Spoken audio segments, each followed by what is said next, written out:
Can you hear the soft scrape of dust across ancient wood floors in a city that sleeps under 1,000 rules? Can you feel the immense weight of silence pressing down a heavy, velvet blanket woven from centuries of quiet decree is the stillness that settles on the edges of memory, deep hushed air of a world meticulously ordered now. Let that deep stillness drift into your breathing, a slow in and out, a gentle rhythm of release. I am Nasrullah, and tonight we journey far past the hurried edges of our present day. We seek the profound and comforting monotony of a distant realm, a place where life moved by the deliberate clockwork of the moon in the farmer's hand. Tonight we walk the narrow, dusty paths of Edo, a city built on strict geometry and persistent quietude. Allow your mind to sink down now into the profound slumber of Tokugawa, Japan, where even boredom becomes a beautiful, meditative state. Let use begin this slow, careful journey. The year is 1716. The shoguns.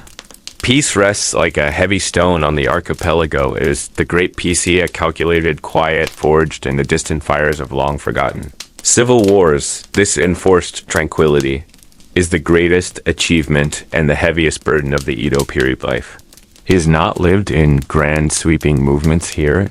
It is measured instead in the precise and unchanging turning of the seasons and the rigid, unwavering enforcement of sovereign mandates. Every minor detail is etched into the social fabric. Acceptable width of a sleeve, the necessary height of a hedge, the designated color of a commoner's belt. Very concept of surprise has been meticulously managed out of existence. Sleep becomes easy and deep when the world is so utterly predictable. Your small worries seem insignificant beside the monumental certainty of the shogunate. We drift down now over the Kanto Plana. Wide dark expanse, dotted with the predictable pale glow of oil lamps.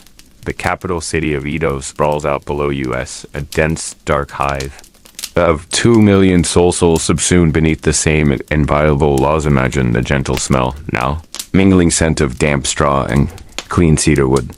Lingering ghost of cooking fish over charcoal cinder is an austere aroma, not offensive, not sweet, simply and undeniably present. We settle softly near the great Shinagawa Gadion of the 7 official entrances to the inner city. It is late now. The hour of the dog has long passed into the hushed hour of the boar. The air is growing cooler. Sharp with the coming of the deep night, here sits a man named Kenji. Kenji has the distinct privilege of being profoundly unimportant. He is an official gate watcher, a minor functionary paid in meager cocoa of rice. His entire existence is defined by the repetitive action of the nightly closing and the slow anticipated opening at dawn. He is cloaked in thick indigo-dyed katant. Uniform itself demanding stillness and patience. His only tool is a heavy iron key, and his only job is vigilance against the unexpected which never arrived. Kenji never sees a surprise. The city behind the great timbers is sound asleep, secure in the knowledge that the barriers are firmly locked and guarded. Tomorrow will be precisely like today, and the day after like tomorrow. This steady, endless rhythm is the deepest, most comforting promise of the Tokugawa era. Listen closely to the quiet scrape of Kenji's straw sandals as he paces the short, worn wooden platform. 1 step, 2 steps turn. The pattern is rote, mechanical, deeply soothing. The floorboards beneath him are ancient stone, hard-worn smooth by countless repetitions of the exact same slow walk. These dark boards hold the echoes of thousands of nights, just like this one night where nothing happened, nothing changed. Look down at the moonlit dust resting on the gate's great horizontal beam is a fine powder of earth and charcoal, silvered faintly by the distant cold light of the obscured moon. This dust is the patient witness to all the quiet moments untold history of the truly boring and therefore absolutely safe life. Kenji shifts his weight slightly, stiff hemp of his uniform rustling barely audible. This slight sound is swallowed immediately by the vast silence of Edo, a city that knows how to hold its breath perfectly. The river nearby, the Sumida, moves with sluggish indifference to carry refuse and the occasional unattended boat hull slowly toward the distant bay. Water surface is dark, ink reflecting the diffused light of a moon struggling to penetrate the low-lying haze. All the frantic energy of the day has withdrawn, pulled back into the deep, silent roots of the earth, leaving only the necessity of silence. You are safe here within this profound enforced PCO world where every single thread is tied down securely. No sudden movements, no jarring interruptions are permitted by the Shogun's strict law. Is the perfect place to release your own restless thoughts. Let them become as indifferent as the slow-flowing river itself. Kenji raises his hand. The weight of the gate key is familiar and heavy in his palm. It is a simple thing of dull, black iron cold, and utterly reliable. He does not need to check the lock. He simply knows it is secured, bows the absolute order of the entire nation demands that it be secured. This sense of unquestioning universal order is the true anesthetic of this age. It numbs the underlying anxiety. It stills the deep-seated worry. It invites the profound depth of sleep that you need feel, the cool, humid air of the Japanese night pressing gently against your skin. You are now officially cloaked in the great and powerful boredom of Edo. The long night stretches out before Kenji, a span of 9 hours, defined only by the periodic distant striking of the temple bell, a dull, heavy sound that marks time without any urgency. Every 30 minutes, the great bronze voice confirms. The passage of the night confirms that nothing unexpected has occurred. It is the sound of absolute certainty, a sound that cradles the sleeper in the knowledge that tomorrow will bring merely repetition, a comforting loop of necessary duties and persistent constraints. The wooden walls of the guardhouse are thick and reassuring. They smell of dried soot and old rain, gentle, persistent scent that holds the mind steady and quiet. Kenji's eyes are halfway closed already. His focus is diffused, softened by the habitual lack of stimulus. He listens for the faintest footfalls of any late forbidden travelers, but hears only the faint sigh of the wind passing through the upper parts of the massive timbers. The wind itself seems subdued, cooperative, does not howl or rage. It whispers only quiet, tedious things. Kenji settles down on the rough woven mat inside this small hut. He does not worry about robbers or fire or invasion. Those chaotic things belong to the distant chaotic past. Tokugawa machine has polished all such dangers into oblivion, leaving behind only smooth, monotonous surfaces. This smooth, relentless sameness is our shelter in our own deep well of stillness. We rest beside Kenji at the Shinagawa gate, breathing in the perfect, tedious peace of the closed, sleeping city. We listen to the slow, relentless ticking of the centuries, marked only by the silent shifting of the dust. We will wait here together until the dull, heavy weight of the morning light forces the great gates to creak open, and Kenji's next routine duty begins drifting now deeper and deeper into the quiet certainty of this ancient historical night. The heavy scent of the sleeping capital pulls you down further into the profound and predictable slumber of old Japan. The long stillness holds you safe until we continue this slow journey when the first pale amber light touches the watchtower beam. Profound quiet settles, quiet born, not of emptiness, but of immense regulated stillness. The air thickens, now drawn heavy with the scent of old cedar and damp earth. Shoshi screens slide closed with a slow susurrus sigh. Delicate rustle of thick, oiled paper against ancient wood. Darkness pools in the corners of the room.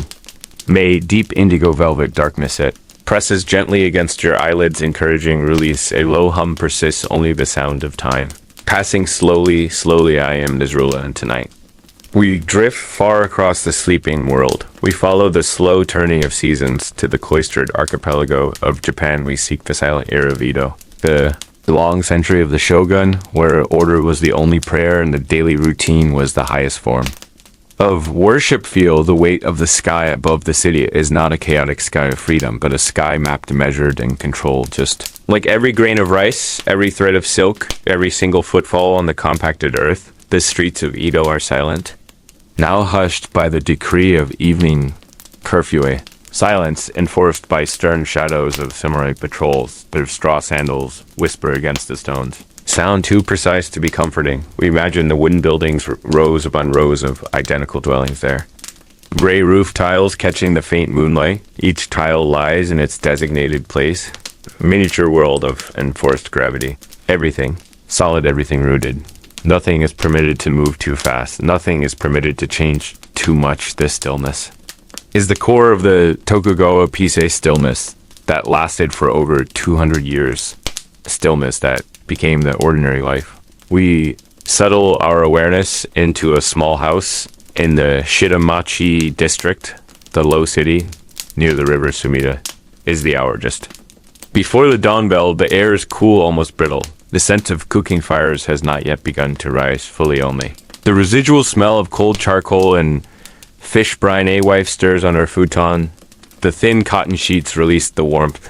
She held a faint sigh, barely audible above the quiet creak of the house structure. She knows the rhythm without needing a clock. The rising of the tide is a clock.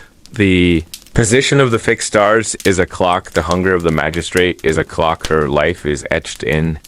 The repetition of small duties performed with perfect concentration. To fail in small duties would shatter the perfect order, and order is safety in this cloistered world. She reaches for the flint and steel, the small spark that must be coaxed into flame, a sharp sound of metal against stone, a fragile, brief moment of light.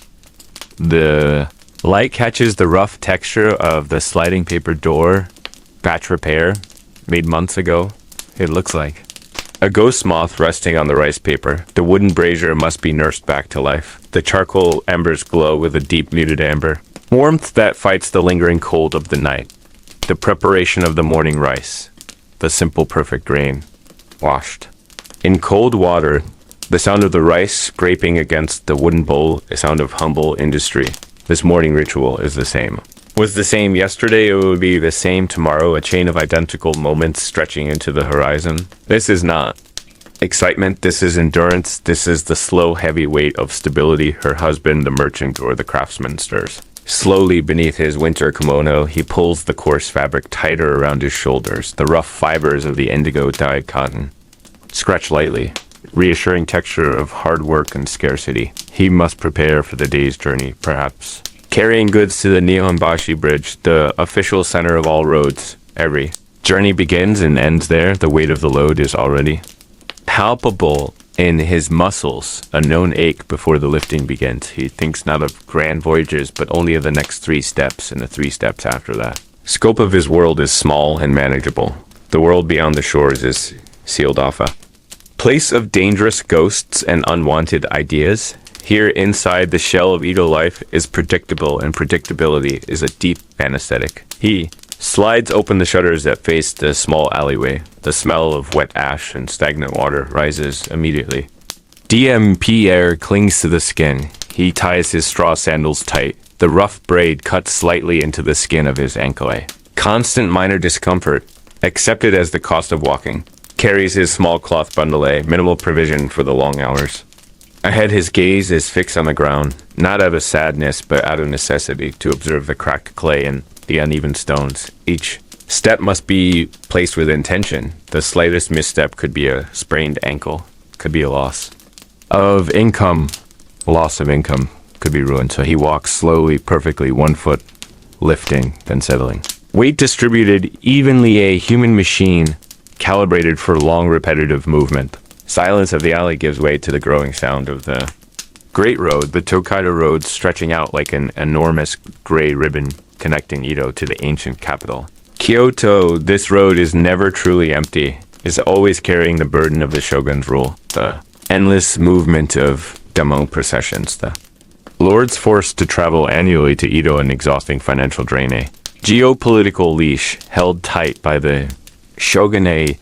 Imagine standing on the side of the road, now watching one of these processions crawl past it. Is not a spectacle of joy, it is a demonstration of pure unwavering hierarchy. The dust rises slowly, a fine pale silt covering the roadside pines. The procession moves with an unbearable formality, the rigid synchronization of hundreds of feet. The rhythmic click of the spears carried at attention.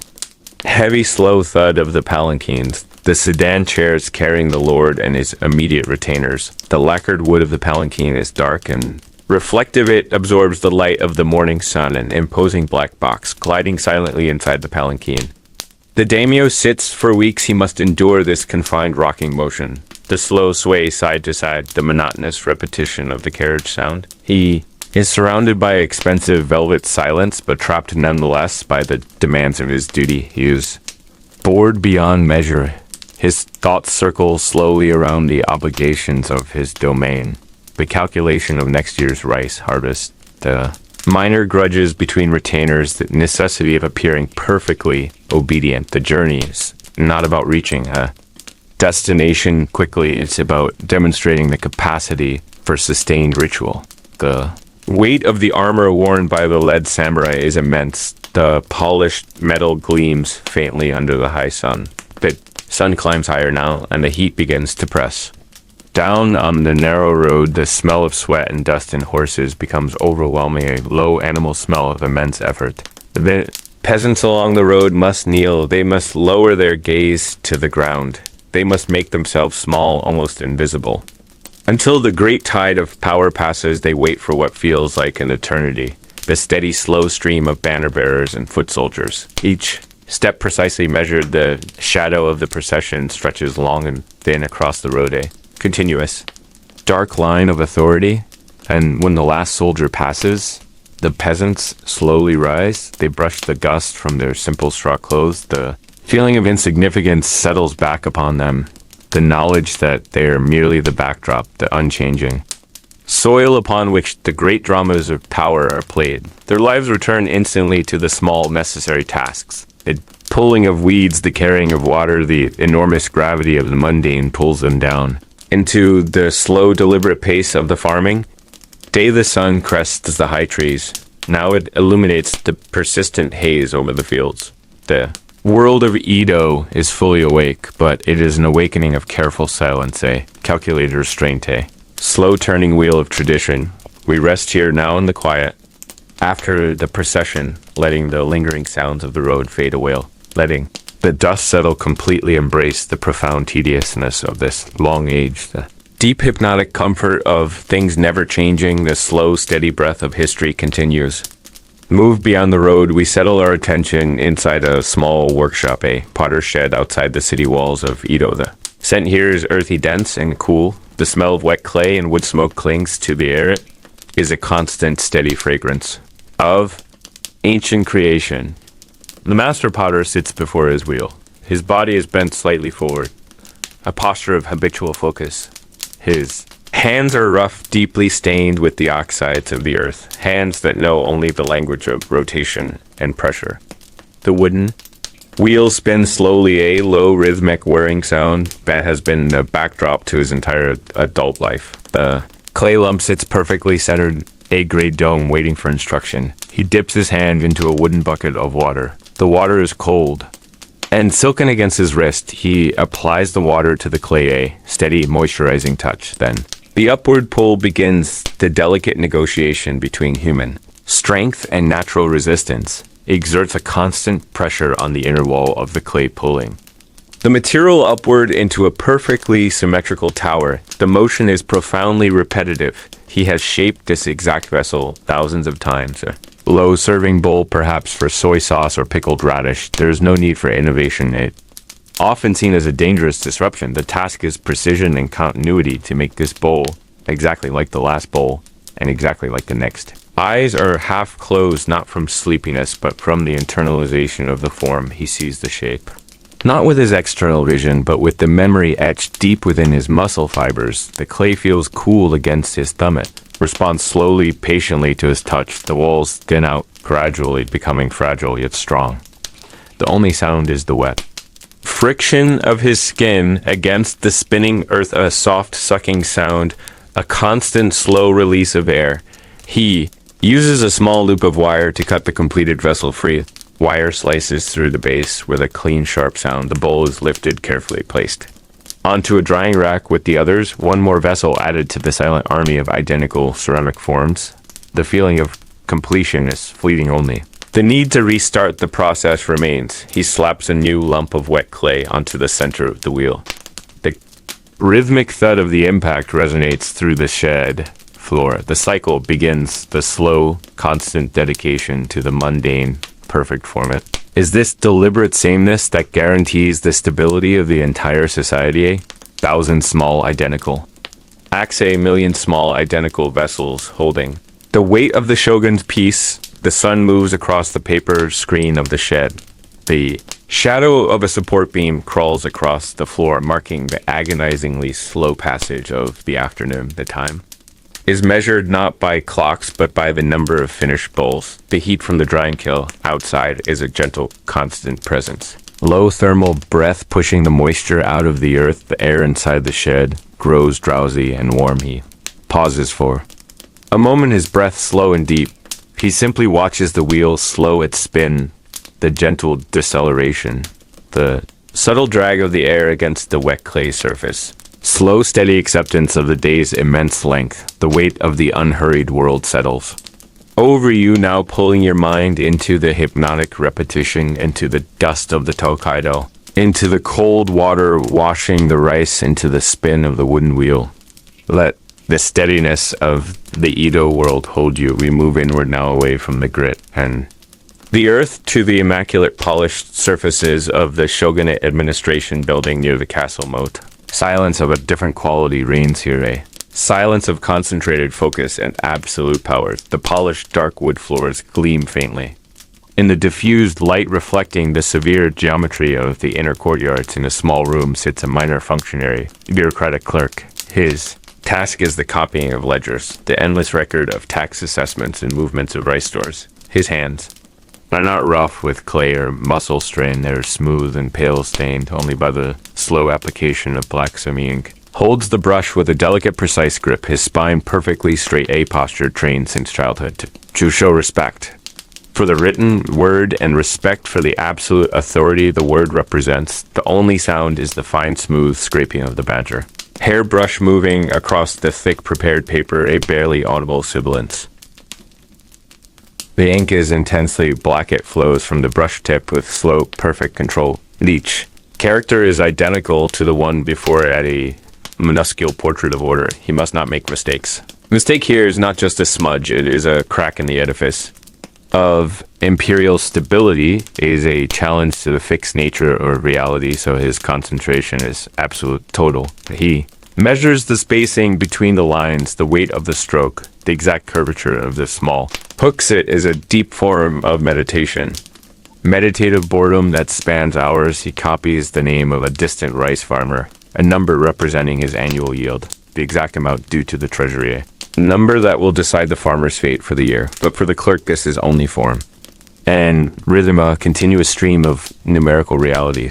The hours melt into each other, marked only by the need to dip the brush back into the inkstone. Slow grinding of the ink stick against the stone produces a faint slurry sound, a dark liquid being born slowly.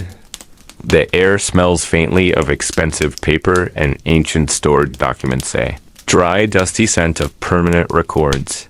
He finishes one sheet. He lifts it gently with 2 fingers, a precise movement ensuring no stray. Mark falls upon the drying page. He places it on the stack of finished work. The stack is already thick, a monument to the slow accumulation of official time. The afternoon light grows long and pale. It falls across the polished floor, revealing floating particles of dust, tiny motes suspended in the air, moving without purpose, and like the clerk whose purpose is fixed and absolute. He must copy perhaps 200 characters more before the evening bell. He does not rush. Rushing leads to imperfection. He simply maintains the steady, unvarying pace. The ultimate comfort of his world is its inertia. The immense difficulty of change, the shogun's rule, is heavy and slow. That slowness is the guarantee of your security. Sink into the weight of the record keeping, the repetition of the numbers, the soft scraping of the brush. Let the density of the Tokugawa structure hold your attention gently and lead you further down the slow path toward rest. The black ink flows slowly.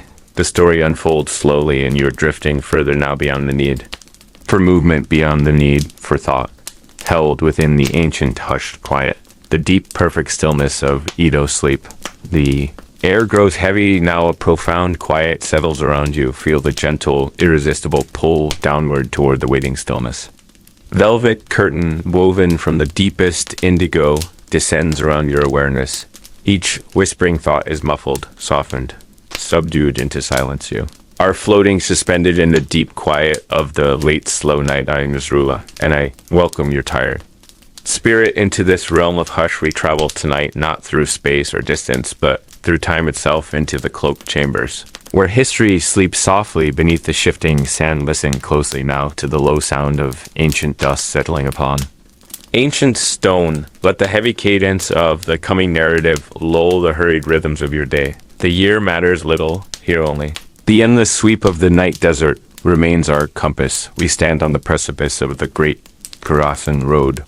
The polished silver moon hangs like a forgotten amulet above the sleeping dunes. The chill air is sweetened by the ghost of frankincense and distant cedar smoke. This is the place where words carried the weight of gold and silence held the price of wisdom. Our focus tonight rests upon Zaid, the keeper of scriveners. Humble soul whose entire existence was bound within the towering walls of Samarkand, man whose short shadow was always dwarfed by his stack of bound scrolls. He sought not the ephemeral glow of riches, but the pure absolute clarity of the first written word. His world was constructed of parchment ink and the meticulous cataloging of human memory. The deepest chamber of the royal library was his sacred sanctuary, cloaked perpetually in the cool scent of dried saffron and aged heavy paper. One evening late, when the oil lamps burned low and hushed their golden lights, discovered a fracture and anomaly in the sealed register of historical acquisitions. A single entry dated 5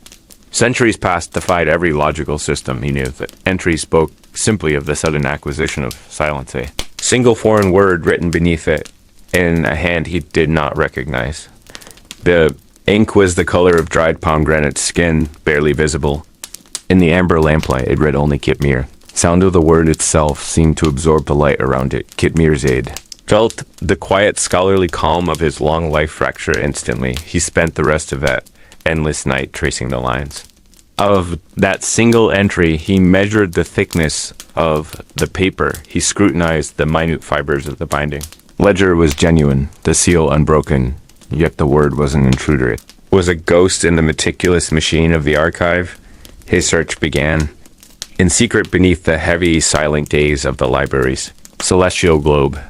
He felt the ancient stone beneath his feet, vibrating with the weight of unspoken histories. He sought out the oldest oral traditions, the forgotten dialects of the nomadic tribes. He questioned the star readers, the weary water diviners, the silent guardians of the old deep wells.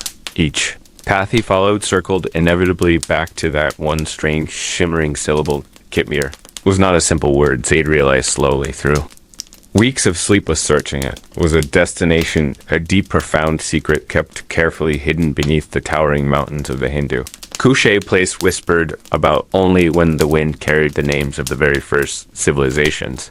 Zaid knew his true scholarship demanded his immediate departure. Feigned a mission of trading rare metallic pigments for the restoration of fragile. At least as his small caravan consisted only of himself and 2 deeply loyal silent camels named Shadow and Dust. He wrapped himself in heavy felt cloaks against the coming high-altitude cold. He traveled eastward away from the known compass points and the familiar safety of the Silk Road. He pressed deep into the towering shadows where the air thins too. Crystalline quiet, the slow passage took him many weeks, drifting through steep, high-altitude valleys.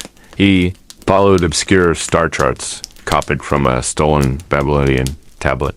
He sought the specific location where the mountains themselves seemed to hold their ancient breath, finally guided by an etched silver ring he possessed since boyhood. A heavy circlet of darkened silver that grew worn near his destination. He arrived at the lip of a vast basin. Sunken and absolutely silent before him stood no city of marble, no crumbling ruin of civilization, but a gate, a singular colossal arch fashioned from pure seamless obsidian. It was utterly slick, perfectly black, reflecting only the cold, sharp brilliance of the distant stars. There was no door handle, no visible hinge, no obvious mechanism of entrance, just the slick, cold surface of ancient dark glass, swallowing all light. The air here possessed a profound mineral coldness that bit deep into the lungs as it dismounted, slowly moving with a stiffness. Born of the relentless journey, he approached the polished black surface with a reverence he usually reserved only for sacred scripture. He raised the heavy silver ring to the cold face of the obsidian. He did not touch it, but held it inches from the Stone surface a low, deep, resonating humming began. Immediately beneath the ground, mountain itself seemed to groan, a sound that traveled through the soles of his boots and into his bones. Faint seam of amber light began to crawl across the face of the black stone. The light was slow and hesitant, tracing a line of division. Where none should exist slowly, so very slowly, the massive gate began to dissolve inward, not open outward, revealing a descent into a deep, echoing, unimaginable darkness. Took his first quiet breath of the unknown cold air. He lifted the small oil lamp. He carried its flame, casting long dancing shadows. He stepped toward the unseen stairwell that plummeted into the earth.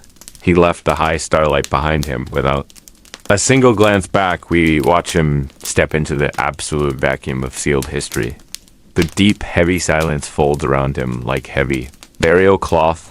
The obsidian gate whispers shut behind his trailing shadow, with a final sigh leaving us alone now to wonder at the depths he seeks.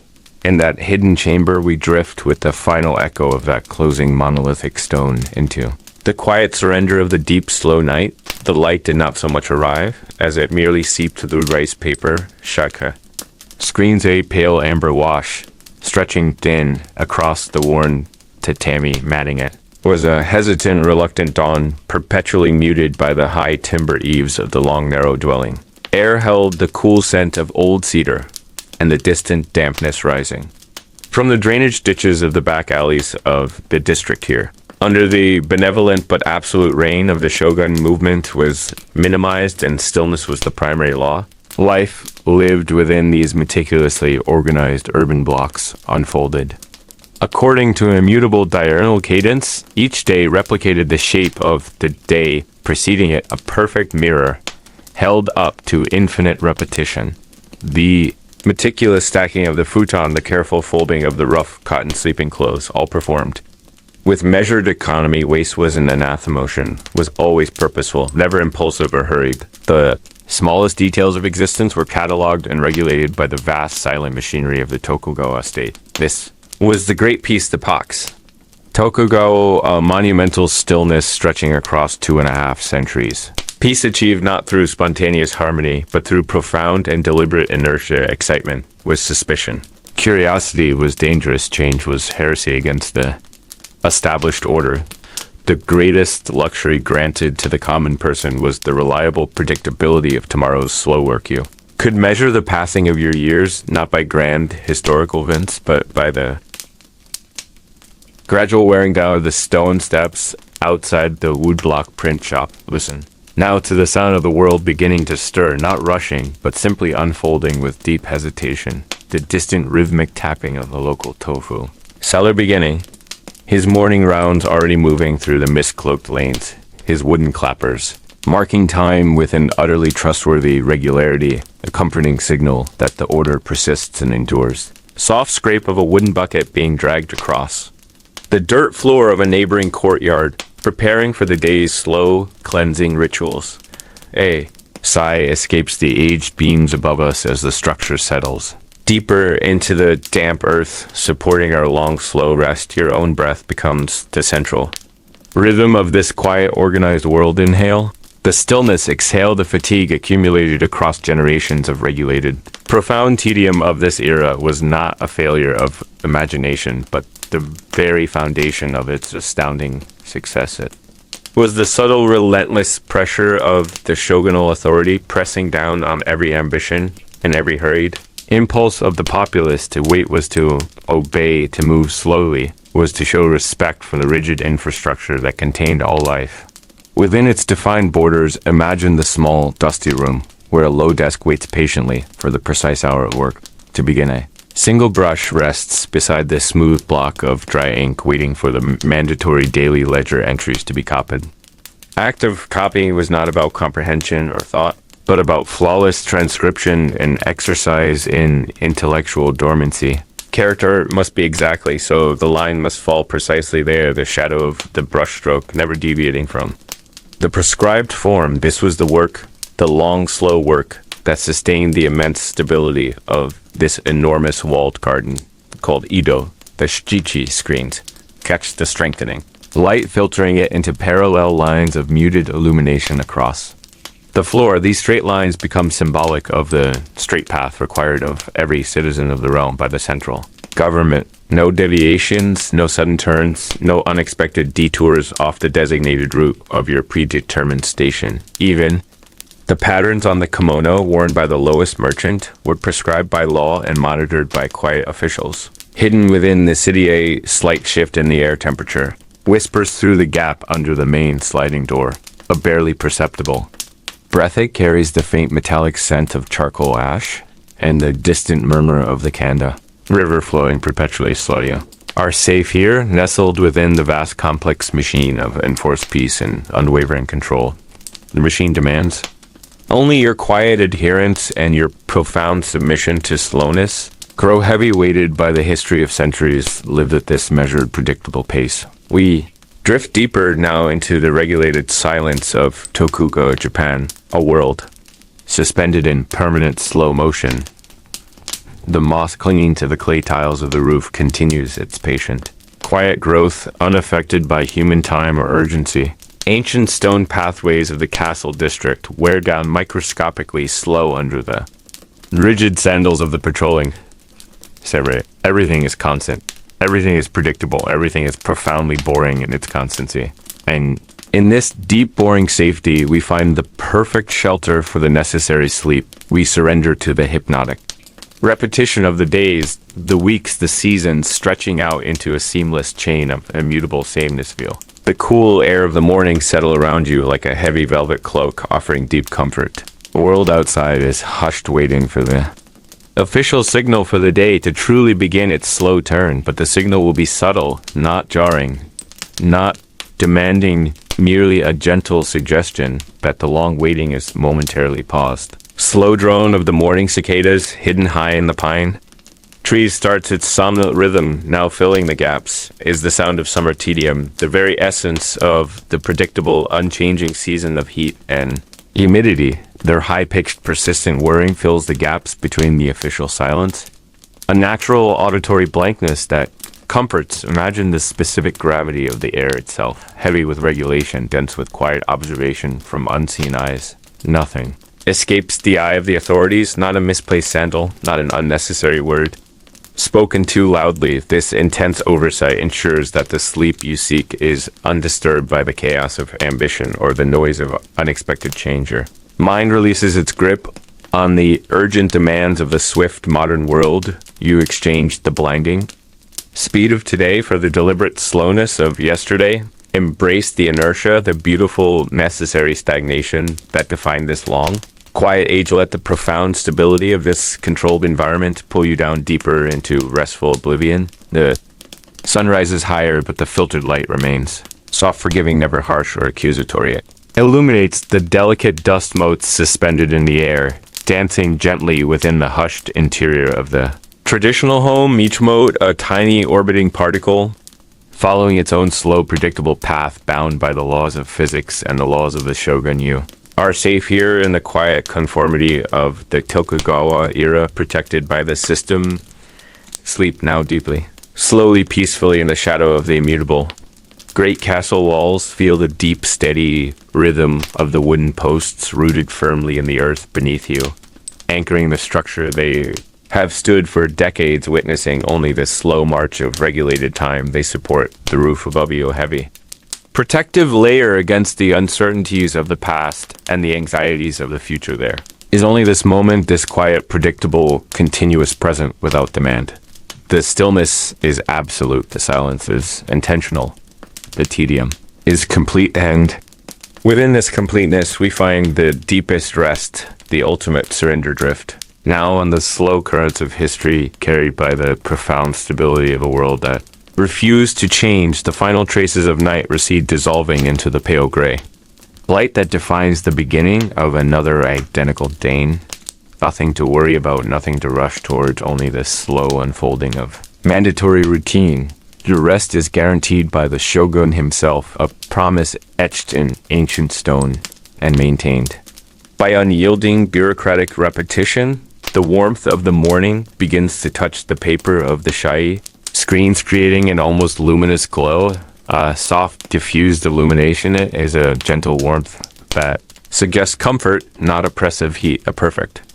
Temperate balance for long rest, we remain suspended in this liminal state between deepest sleep and the softest arrival of the new day, held securely by the knowledge that this long, slow, quiet life requires nothing more of you than deep, profound surrender to its rhythm. The sound of the gentle scraping returned the sound of meticulous cleaning in the neighboring house once. Mori, a careful, almost reverent sound, a meditation on the purity of the controlled space. Everything must be clean, everything must be ordered, everything must be slow to ensure stability. This is the essence of the tedious life in Tokugawa, Japan. A perfect cradle for sleep. Your consciousness sink deeper into the heavy, peaceful weight of 200 years of enforced sameness. You are wrapped in the velvet silence of the Edo morning, protected by the sheer inertia of the age. Good rest awaits you in the predictable, unmoving shadow of the shogunate. We continue our slow journey through the regulated days of the past, sinking further into the necessary, boring history. A deep, heavy sense of quiet anticipation settles over the city, not for excitement, but for the reliable certainty of the known routine. Sleep now, and let the immutable laws of the shogun govern your dreams and your deep, slow rest. Only the silence remains, a dense protective blanket, woven from the absence of all hurried sound. Sink deeper, now deeper, deeper into the profound tedium, the absolute quiet, the long, slow peace of Edo, Japan. The softest sigh of morning air crept beneath the paper latticeware. The light remained a muted milka. Cloaked silence held the dwelling fast, a deep, enduring quietude born of ancient routine. Wood grain of the worn central pillar stood etched in shadow, awaiting the return of the sun. The floorboards cool beneath the sleeping form held the faint ghost scent of damp earth and polished rice bran. It was the time before the bell tower chimed, moment when night reluctantly surrendered its deep velvet grip, but had not yet fully relinquished its hold on the world. Single thread of mountain mist drifted down the tiled roof, lopia thin, white whisper against the charcoal gray. Every sound was magnified in this perfect stillness.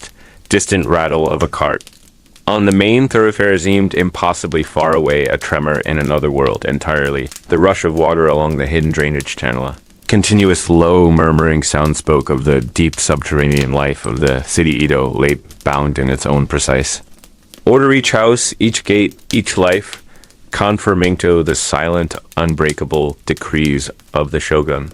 There was no haste here, only the slow, relentless grind of existence here. Predictable measure of breath and duty, the texture of the coarse hemp futon cobra felt, slightly rough against the skin of the cheek, familiar friction, a comforting anchor. Body shifted slightly within the confines of the beddinga, rustle of cotton, a small sound quickly swallowed the enveloping hush of the room, the oil lamp extinguished. Hours before left behind the faint, oily perfume of burnt wicker smell that mingled seamlessly with the dry, aged wood of the ceiling rafters above. One listened long enough without movement. Very structure of the house seemed to breathe a creaking sigh as the wood expanded and contracted under the gradual warming of the approaching day. It was a house built not for comfort, but for endurance, a shell against the slow passage of generations, the simple sliding door of rice paper shoji was illuminated now from outside by a growing pale intensity, promise of light without the commitment of brightness. The thin paper membrane diffused the nascent sunlight into a soft amber glow, turning the entire sleeping area into a quiet golden box. The coldness was receding slowly from the air, pushed back by the first weak rays of solar warmth touching the exposed wooden veranda railings. The weight of time felt heavy, here a physical pressure pressing down on the consciousness. The knowledge that this dawn was identical to countless preceding dawns and would be followed by countless similar evenings greeted a sense of immense calm and profound stagnation. The samurai, or perhaps the low-ranking bureaucratos, dwelling this lay motionless, contemplating the tedious precision of his life. A schedule fixed and immutable demanded his rising at the precise moment of the third bell, followed by the slow ritual of cleansing and preparation. There was no deviation permitted, no deviation desired for deviation brought chaos, and chaos was the one true enemy in the ordered world of Tokugawa. He imagined the slow curling smoke off the first cooking fires being lit in the long communal houses, the smell of damp kindling and boiling rice beginning to a still morning air of the district, the narrow alleyways would soon be stirring with. The soft slaps of bare feet and the rhythmic scrape of brooms moving the dust and detritus of the night, the simple act of waking was in itself a comprehensive, silent reaffirmation of the societal contract. To open the eyes was to accept the duties of the day and the inescapable boredom of predictable order. He stretched slowly beneath the covering cotton threads, pulling taut and releasing a sensation of constrained freedom. His hand sought the smooth, worn surface of the polished, lacquered box where his daily papers and writing implements were stored. The lacquer felt cool and almost oily to the touch, a comforting sensation of solid craftsmanship. He sat up, bringing the heavy silk folds of the winter kimono around his shoulders for extra warmth. The air that had been trapped beneath the bedding rushed out, carrying the warmth of the body and met the chill of the room in a quiet exchange. He slid the shoshi panel back just a fraction, a careful, measured movement that made no sound. The garden outside was small and meticulously Rakita miniature landscape designed to soothe the spirit and mirror the larger order of the world. A single moss-covered stone lantern stood sentinel among the pale gray pebbles its surface, damp with the night dew. Sound of water trickling into a bamboo basina, shisha doshi, or deer scare not yet fully active that produced an intermittent, gentle tapping sound, a slow clock marking time in nature's rhythm.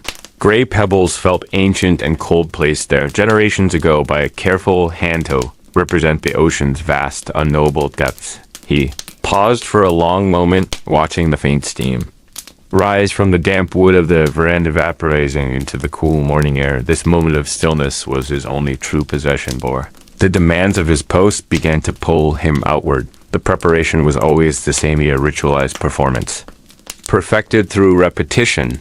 The folding of the bedding into a precise, compact stack symbolized the temporary nature of repose. The sleeping space was reclaimed by the living space, leaving no trace of the hours of unconsciousness. He moved to the small wash basin, water drawn from the well. The previous evening felt shocking cold on the tips of his fingers, a necessary jolt to awaken the tired musculature. The scent of the soap, which was more of a scented powder, was delicate and fleeting a luxury afforded to his modest station.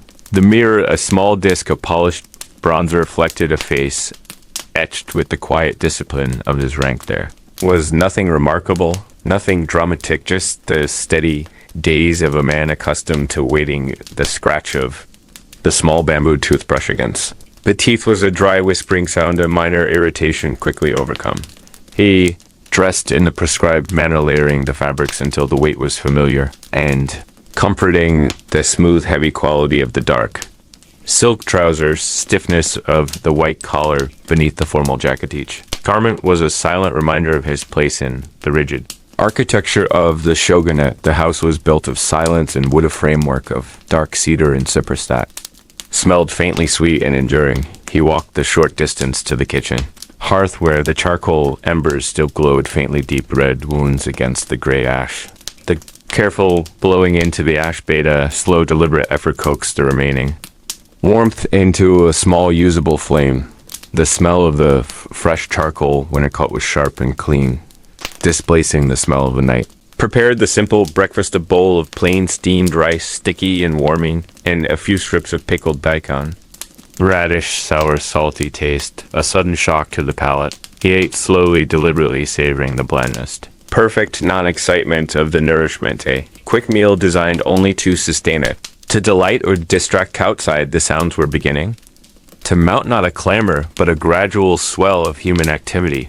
The soft padding of the mooring patrol guards, their wooden staff tips striking the stone paving with a measured, predictable rhythm, the muffled voices of neighbors speaking in low tones across the narrow dividing walls, discussing the weather or the price of dried fish. The whole city was a machine of repetition where every wheel, every cog turned in perfect synchronization. Profound sense of control permeated the atmosphere, invisible cloud of mandated calm. He finished the meal, wiping the bowl clean with a scrap of paper, a matter of strict economy and efficiency. Took his wooden geta from the entry shelf, hard dry wood cool beneath his socks. The ghetto were necessary protection. Against the damp earth in the muddy tracks of the side streets, stepping outside into the narrow Lenevi world immediately felt sharper, cooler, more exposed. The sky was a pale, flawless blue, now high overhead. A vast empty space contrasting with the dense, low geometry of the surrounding houses. The houses themselves seemed to lean inward, their dark, tiled roofs almost touching Cretan. A channel of perpetual shadow below the street surface was packed earth and loose pebbles damp from the morning mist. The sound of his own geta striking the ground was a sharp, distinctive click that echoed briefly. He walked toward the larger street, main arteries that led eventually to the great castle itself. The air thickened slightly here with the mixed odors of human endeavor, stale oil from previous night's lamps, earthy scent of raw vegetables from a nearby vendor, unavoidable smell of the communal latrines. The uniformity of the architecture was almost hypnotic, a continuous line of dark wood and white paper panels punctuated only by the occasional shop banner, a small, carefully cultivated bonsai tree in a ceramic pot by a doorway. Every facade spoke of constraint of limited space, meticulously ordered. There was comfort in this homogeneity, quiet assurance that nothing unexpected would happen. The monotony was the safety. The life of Edo was the life of the long waiting for the seasons to change, waiting for the official decree, waiting for the next necessary meal. The faces he passed were calm and impassive, each with the same weary acceptance. Farmers bringing in their morning yield pushed heavy wooden carts laden with pale green bundles. Their movement was slow, deliberate muscle against the friction of the earth. The street sweepers, their backs bent low, pushed their twig brooms with a rhythmic scratching sound, an endless Sisyphean task of maintaining order.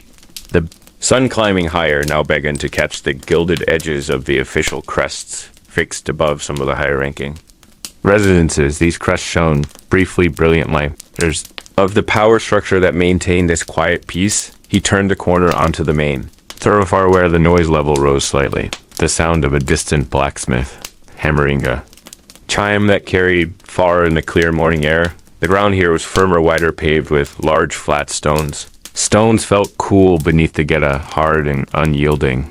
They had been laid meticulously, centuries before we hands long dust each stone.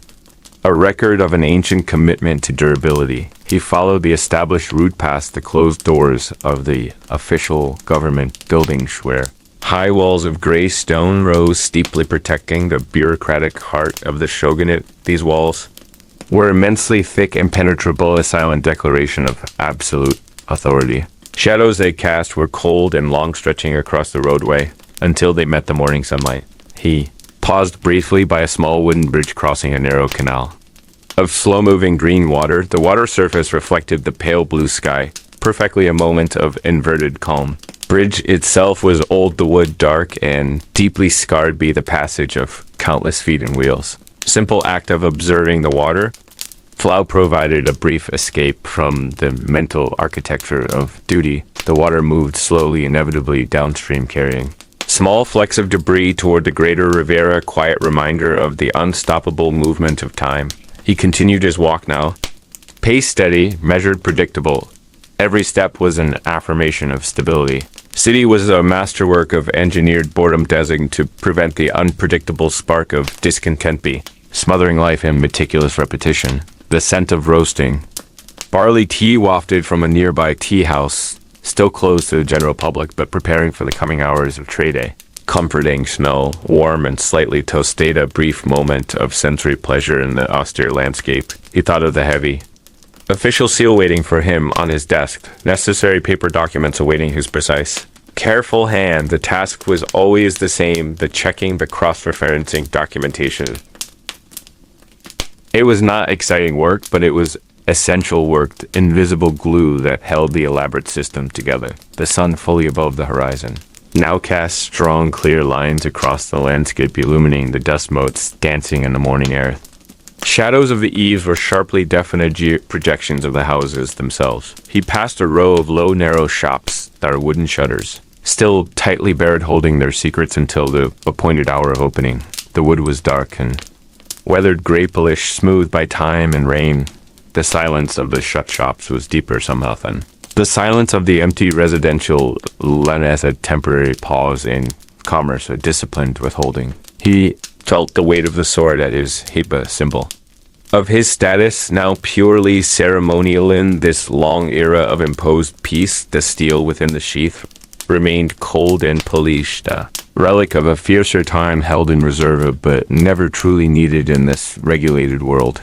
He reached the great outer gate of the administration compound. The gate was massive, built of thick dark timber and iron bindings, a monument to permanence. Guards stationed there wore the uniform of the shogun, their faces serious, their posture rigidly correct. They offered a silent, respectful bow acknowledging his rank and passage. The internal courtyard felt larger, colder, paved with white gravel that crunched softly beneath. The wooden clogs, a sound that spoke of careful maintenance and expense. The buildings here were immense. Official structures designed not for beauty, but for the projection of unassailable authority. Their tiled roofs were high and sweeping clear, timbers vast and dark. He walked toward his own low entrance, a small door in a large impersonal wall, his destination. For the next 10 hours, the tedious work awaited him, necessary labor of keeping the long peace secure. Air inside the building was cool and drizzling of old paper, ink, and dust. The floorboards within creaked softly beneath his weight, a lonely sound in the vast silence of the official hall. He paused one last time before entering his small office space, observing the single sliver of pale sunlight that managed to penetrate the high narrow window. It illuminated a dust mote's trajectory, a silent dance of tiny particles in the stream of light, a microcosm of the slow, unstoppable movement of the universe. The world was vast and indifferent, but here in Edo, everything was carefully measured, every action, every breath constrained by the long, slow hand of order. He entered the room, closing the sliding door behind Hyman. The day's long ritual of paper and ink began another flawless cycle in the endless governance of peace. The silence enveloped him once more, a blanket of deep enduring calm. Air here settles heavy and sweet with the scent of aged papyrus and milled cedar. Hush descends deeper than the ocean floor, swallowing even the soft drift of the cool desert. Wind outside the ancient stone. We stand suspended between the weight of time and the profound absence of any immediate moment. Feel the chill rising from the polished obsidian floor beneath your resting feet. This is the great vault of the sleepless scribe, an archive whispered into legend, but rarely seen by waking. Isa is a repository, not of history written, but of history felt. Look closely at the colossal supports that hold this roof aloft. They are not carved pillars of marble, but vast trunks of petrified woodwood that once breathed on shores that were swallowed by the shifting sands long before a recorded memory began. Each towering support is etched with spiraling glyphs that glimmer faintly under the low lantern light. They are the silent signatures of scholars, whose names are now only dust motes. Floating in the amber beams, we move now deeper into the labyrinthine silence, following a path only known to those who guard this place through the long centuries. Sound of our slow, passing footsteps is absorbed immediately by the deep velvet air. It feels as though the very act of walking requires a careful respect, a reverence for the slumbering knowledge all around us. Notice the subtle inclination of the floor beneath your shoes, a gradual slope leading downwards into the earth. We are descending into the cool embrace of the past. Here the air thins slightly, carrying a metallic tang like distant rain on hot copper. The shelves begin to crowd in closer walls of stacked scrolls bound in stiff linen and sealed with brittle wax. Silence here is not empty. It is thick, pregnant with untold stories, waiting only for the patient breath of recognition. This wing is dedicated to the lost maps of stars, those cosmic charts created before the Great Flood reshaped the firmament maps. That catalog constellations now fallen below the horizon of human sight imagine. The steady hand of the cartographer working by the blue light of oil lamps, charting paths through the cold cosmic void. Pass through a narrow archway clubbed in shadow and enter the central chamber. This is the heart of the sleepless scribe. Chamber is circular and high vaulted the ceiling, vanishing into an unlit darkness that draws the eye upward and steals the breath away. In the absolute center rests a single great plinth formed from a deep green serpentine stone. Upon this plinth lies our immediate Korea. is not a scroll nor a book of beaten gold, but a simple box, fashioned from polished cedar wood and bound with bands of tarnished silver. Silver is darkened by the breath of millennia, yet beneath the grime, a faint luminous sheen persists in Nasrullah. Extends a slow hand, not quite touching the box, but hovering above the ancient surface. He speaks in a voice now hushed to the barest vibration, a sound that seems to resonate within the very bones of this space. He tells you that this box was sealed by the first librarian sealed, not against thieves or careless hands, but against the corrosive nature of immediate comprehensions. Some truths, he whispers, are best revealed when the mind is ready to receive them in a state of tranquil yielding. We must wait here and observe the ancient seal. Silver bands are fastened by 7 intricate catches. One by one they must yield to the subtle manipulation of time and stillness. Breathe slowly now on the air of this immense chamber to fill your lungs with the scent of aged wisdom. The cedarwood box feels cold. Even through the density of the air, focus your attention on the topmost. Silver bandit holds a single small carving, a moon crescent balanced above a single stylized wave. Imagine that cool ancient silver now slowly releasing its grip after centuries of absolute silence. Feel the delicate shift, the imperceptible movement. That marks the end of a long vigil. Faint vibration begins low in the stone plinth beneath the cedar box. It is a sound too deep to hear clearly, more a deep humming pressure felt in the chest cavity. Moonlight crest carving begins to shimmer with an internal amber light, a silent pulse expanding and receding. The first catch gives way. Soft, almost sighing sound echoes around the vast curve of the chamber walls, then fades entirely. The silver band loosens its hold ever so slightly, allowing a minute freedom. This process must be conducted with perfect stillness. Any impatience, any sharp movement could shatter the delicate equilibrium holding the remaining 6 catches fast. We settle into the quiet vigil, watching the soft pulsing amber light of the moon crest. The history held within that box is not merely information. It is an echo of feeling, hopes, and the inevitable regrets of the civilization that constructed this great subterranean vault. Now turn your focus to the next catch, located near the corner of the box where the silver meets the wood.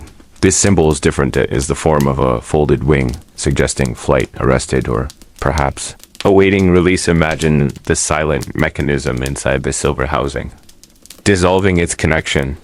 The light pulse from the first symbol seems to feed the second symbol, making the tiny folded wing begin to gleam with a faint white light.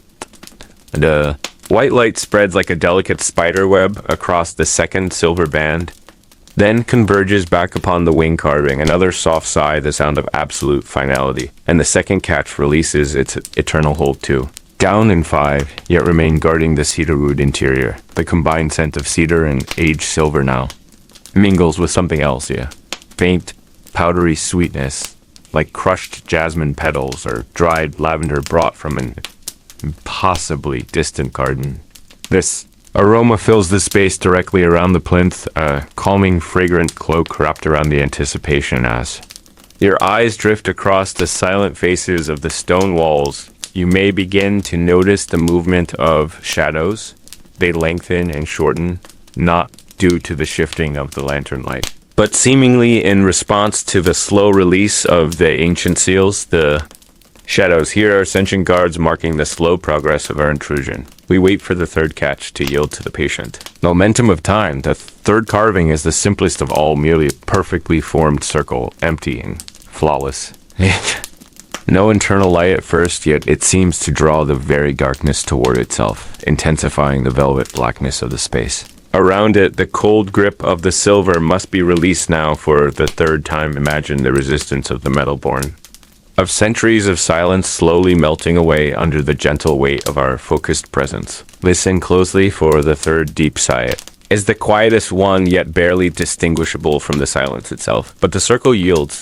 3 catches are now release. The cedarwood box one step closer to revealing its hidden heart. The combined energies of the moon crest, the folded wing, and the empty circle seem to hover above the box, forming a small, luminous orb of blended light. This orb floats slowly upward toward the vast unlit roof, vanishing into the blackness above it. Seems the box is sending a signal, a message into the sleeping architecture of the archive. We are now waiting for the fourth seal, a seal marked by a complex knotwork pattern suggesting eternity or infinite recursion. It is the center seal, the point of greatest resistance. It will demand the deepest sense of tranquil stillness, the most profound suspension of desire. Breathe in the sweet stillness of the vault and let your mind settle fully upon the knotwork. On each strand of silver loosening, its grip untangling itself, strand by strand, under the gentle, hypnotic pressure of the moment.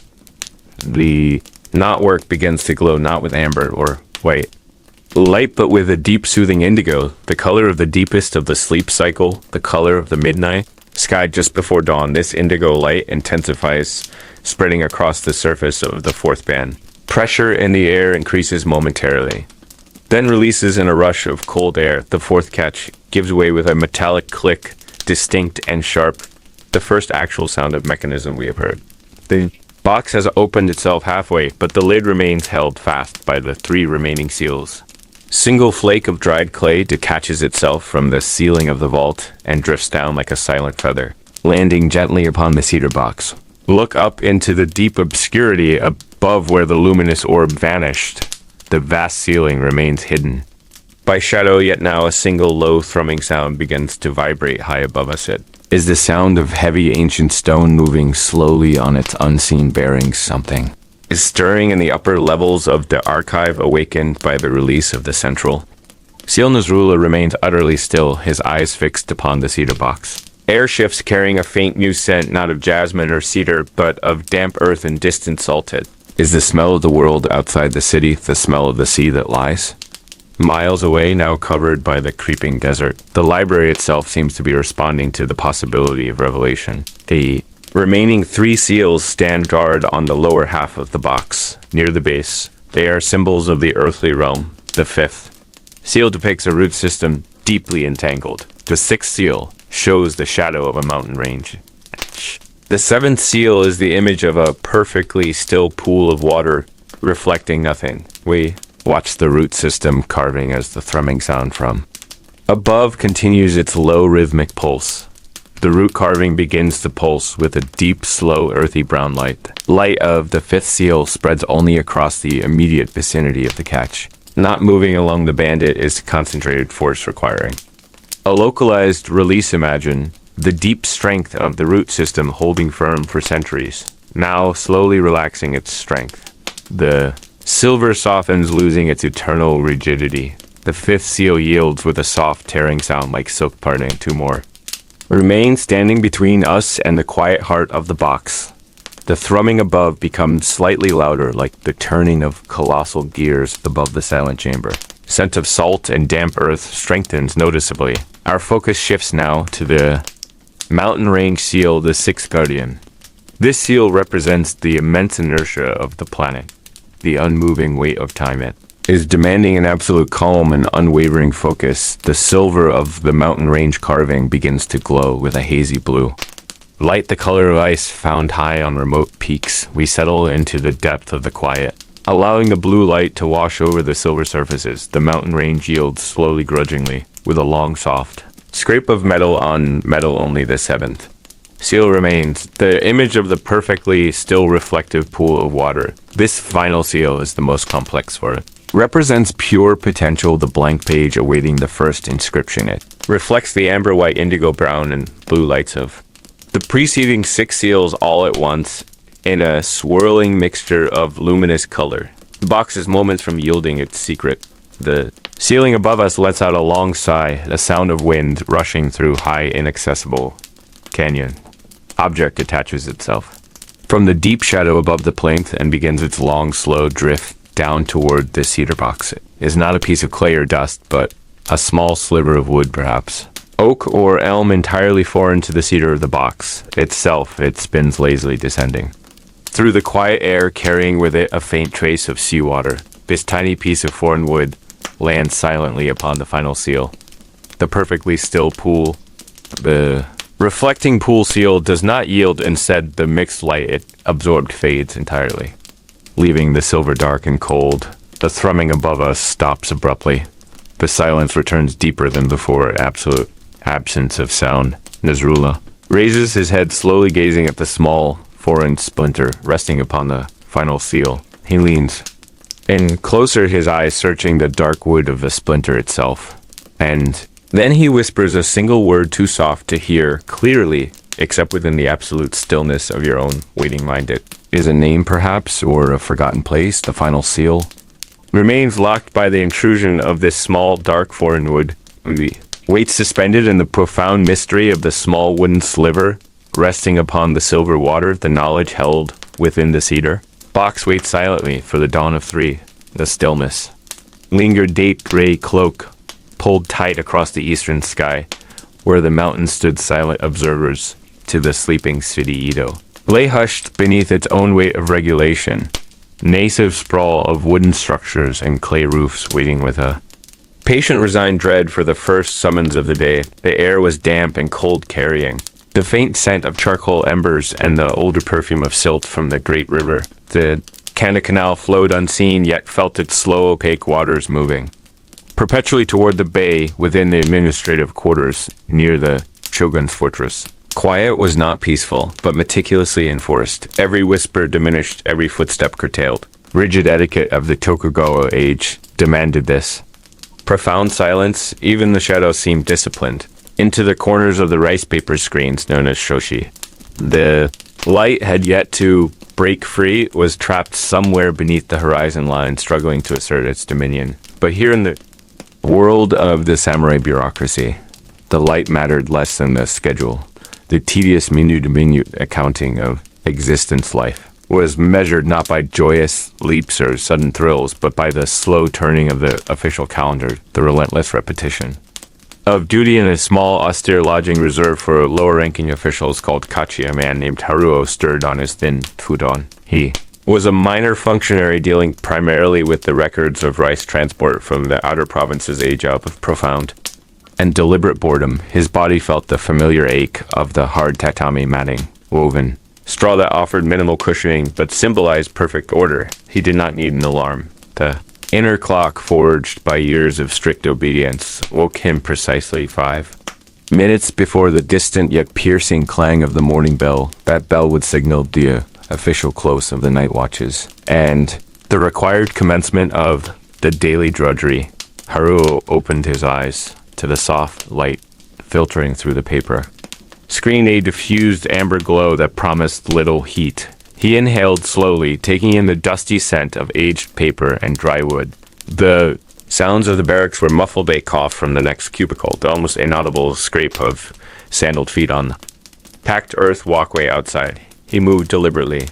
His kimono was folded neatly beside him, inexpensive indigo blue cotton, suitable for his station. Everything. He owned everything he did, everything he felt was perfectly prescribed by the ordinances of the great shogunate. There was no room for deviation, no space for spontaneity, and in that utter lack of surprise resided the core philosophy of Tokugawa stability. It was stability born of stillness, prolonged national slumber induced by iron. Disciplined, Haruo rose slowly, his joints clicking softly in the immense silence. He smoothed the wrinkles from his simple garments. The preparation for the day took exactly 20 minutes. 10 minutes for washing the mouth and face with cold water, 5 minutes for dressing and knotting the sash, or obi 5 minutes for the ritual checking of his dull, short sword, or wakizashi. It was a sword he seldom drew. It was a symbol more than a weapon, a necessary badge of his meager samurai status, a constant heavy reminder of the obligations he held, but never the excitement or honor that older tales spoke of. His duties were not battles fought under banners, but battles fought against the oppressive weight of ledgers and ink against the microscopic dust. Motes of detailed administration. The morning bell finally rang, a dull, echoing bronze complaint that seemed to vibrate through the foundations of the earth. It was time to report to the vast silent archives, to sit cross-legged for hours on the hard floor and transcribe figures that meant life or death to farmers hundreds of miles away. Yet to Haruo, they were only characters, mere black marks on thin rice paper. He slid the door open onto the narrow corridor. The wood groaned softly, a sound instantly swallowed by the stillness. The corridor was shadowy, lit only by the waning light of an oil lamp placed at the far end. Its small flame struggling against the encroaching dawn. He saw two other officials already moving their heads, bowed their shoulders, slightly hunched, a uniform presentation of quiet compliance. They offered no only a slight formal dip of the head, a silent acknowledgement of shared burdens and shared tedium. B. Rules forbade idle conversation on the way to duty. The walk was for contemplation, or more accurately, for the mental preparation needed to face another identical day. Haruo stepped into his wooden clogs. The Geta clicked against the rough stone of the courtyard, a measured rhythm of 3 soft sounds, followed by a pause. 3 soft sounds. This was the rhythm of Edo, predictable, deliberate, repetitive. He passed the communal well. Water gleamed darkly, promising a chill, sharp taste. The smell of smoke was growing slightly stronger now as the kitchen fires were being coaxed into life, preparing the simple, bland morning meal of rice and pickled vegetables. Food for necessity, not for pleasure, fuel for the vast bureaucratic engine that ran the country. Thought briefly of the documents waiting for him, the shipment logs from the province of Ekisin, heavy, with details about grain yield and the required storage volumes for the shogun's reserves. Thousands of characters spelling out endless columns of numbers that must balance perfectly. Slight error, a misplaced stroke of the brush, could result in disciplinary action, severe and swift. Threat of error hung over the lives of all officials. Constant velvet pressure applied uniformly. From above it ensured precision, it guaranteed stability, but it crushed the spirit into a flat, dull surface. Haruo reached the entrance to the administrative complex, a massive gate of heavy dark wood braced with iron fittings. It stood imposing yet silent, guarded by 2 stern Ashigaru soldiers, foot soldiers of the lowest rank. They wore simple but heavily starched uniforms. Their faces were impassive, etched with the boredom of perpetual waiting. They checked his identification tablet, small piece of inscribed wood. Their eyes flickered over him momentarily, then returned to their fixed stare. He proceeded into the main hall. It was cavernous and cold, its ceiling beams disappearing into the gloom above, dust motes danced in the sparse columns of light that had finally begun to pierce the air vents high up. The air inside smelled of old paper and ink and time itself, a slow decaying scent of history being written one painstaking column at a time. He found his assigned desk, a low lacquered table sat facing the wall to discourage distraction, to emphasize the solitary nature of the task. His inkstone waited ready. His brushes were arranged in meticulous orders. Stack of Ekisin reports sat heavy and demanding, each sheet thin and brittle, holding the destiny of countless distant farmers in its fragile weave. He knelt down, carefully positioning himself on the thin cushion, his back straight, his mind clearing itself of all unnecessary thought. The sound of other scribes arriving gradually filled the hall, not with loud noise, but with the scraping of knees on wood, the soft rustle of silk and cotton. Quiet grinding of inkstones as water was slowly added to the solid black cakes, creating the thick, deep medium needed for the official record. Each man began his work in silence, an army of dedicated drones serving the great piece through the power of the written word. Haruo dipped his brush. The black ink smelled mineral and cold. He focused his gaze on the first column of figures, the required daily yield. The stroke must be perfect, the size uniform, the weight exact. The day stretched ahead of him, the long unbroken vista of quiet repetition hour. Following hour marked only by the movement of the sun across the paper screen, and the gradual relentless filling of the endless ledgers. He began to write. The first character emerged from the black. Ink slow, precise, inevitable. The boring history of stability was being made. 1 perfect stroke at a time, allowing the mind to drift into the deep space between the numbers, into the quietude of enforced perfection. The true slumber of the Tokugawa world began here in the hushed contemplation of an endless required sum, where the only ambition was accurate subtraction and the reward was simply the continuation of the morning. Stillness, a profound atmospheric silence, settling over the focused work of a scribe. The light grew stronger outside, but inside the vast hall remained cloaked in amber shadow, held fast by the weight of ancient stone and rigid order. The hours passed like slow drips from a leaky eaves trough, each drop identical, each drop predictable. The world outside the fortress might have been roaring with life or engulfed in war, but here inside the archive of the shogun, only the movement of the brush upon the rice paper mattered, a soft rhythmic scratching sound. The music of obedience, the deep comfort of unchallenging routine. The deliberate pace of tedious perfection continued. Haruo's hand moved without thought, guided by years of practice, his mind detached. Observing the slow formation of the character, a deep hypnotic detachment from the necessity of meaning only. The necessity of form remained, the ink dried instantly into the thin fibers of the paper, preserving the number forever, tiny permanent monument.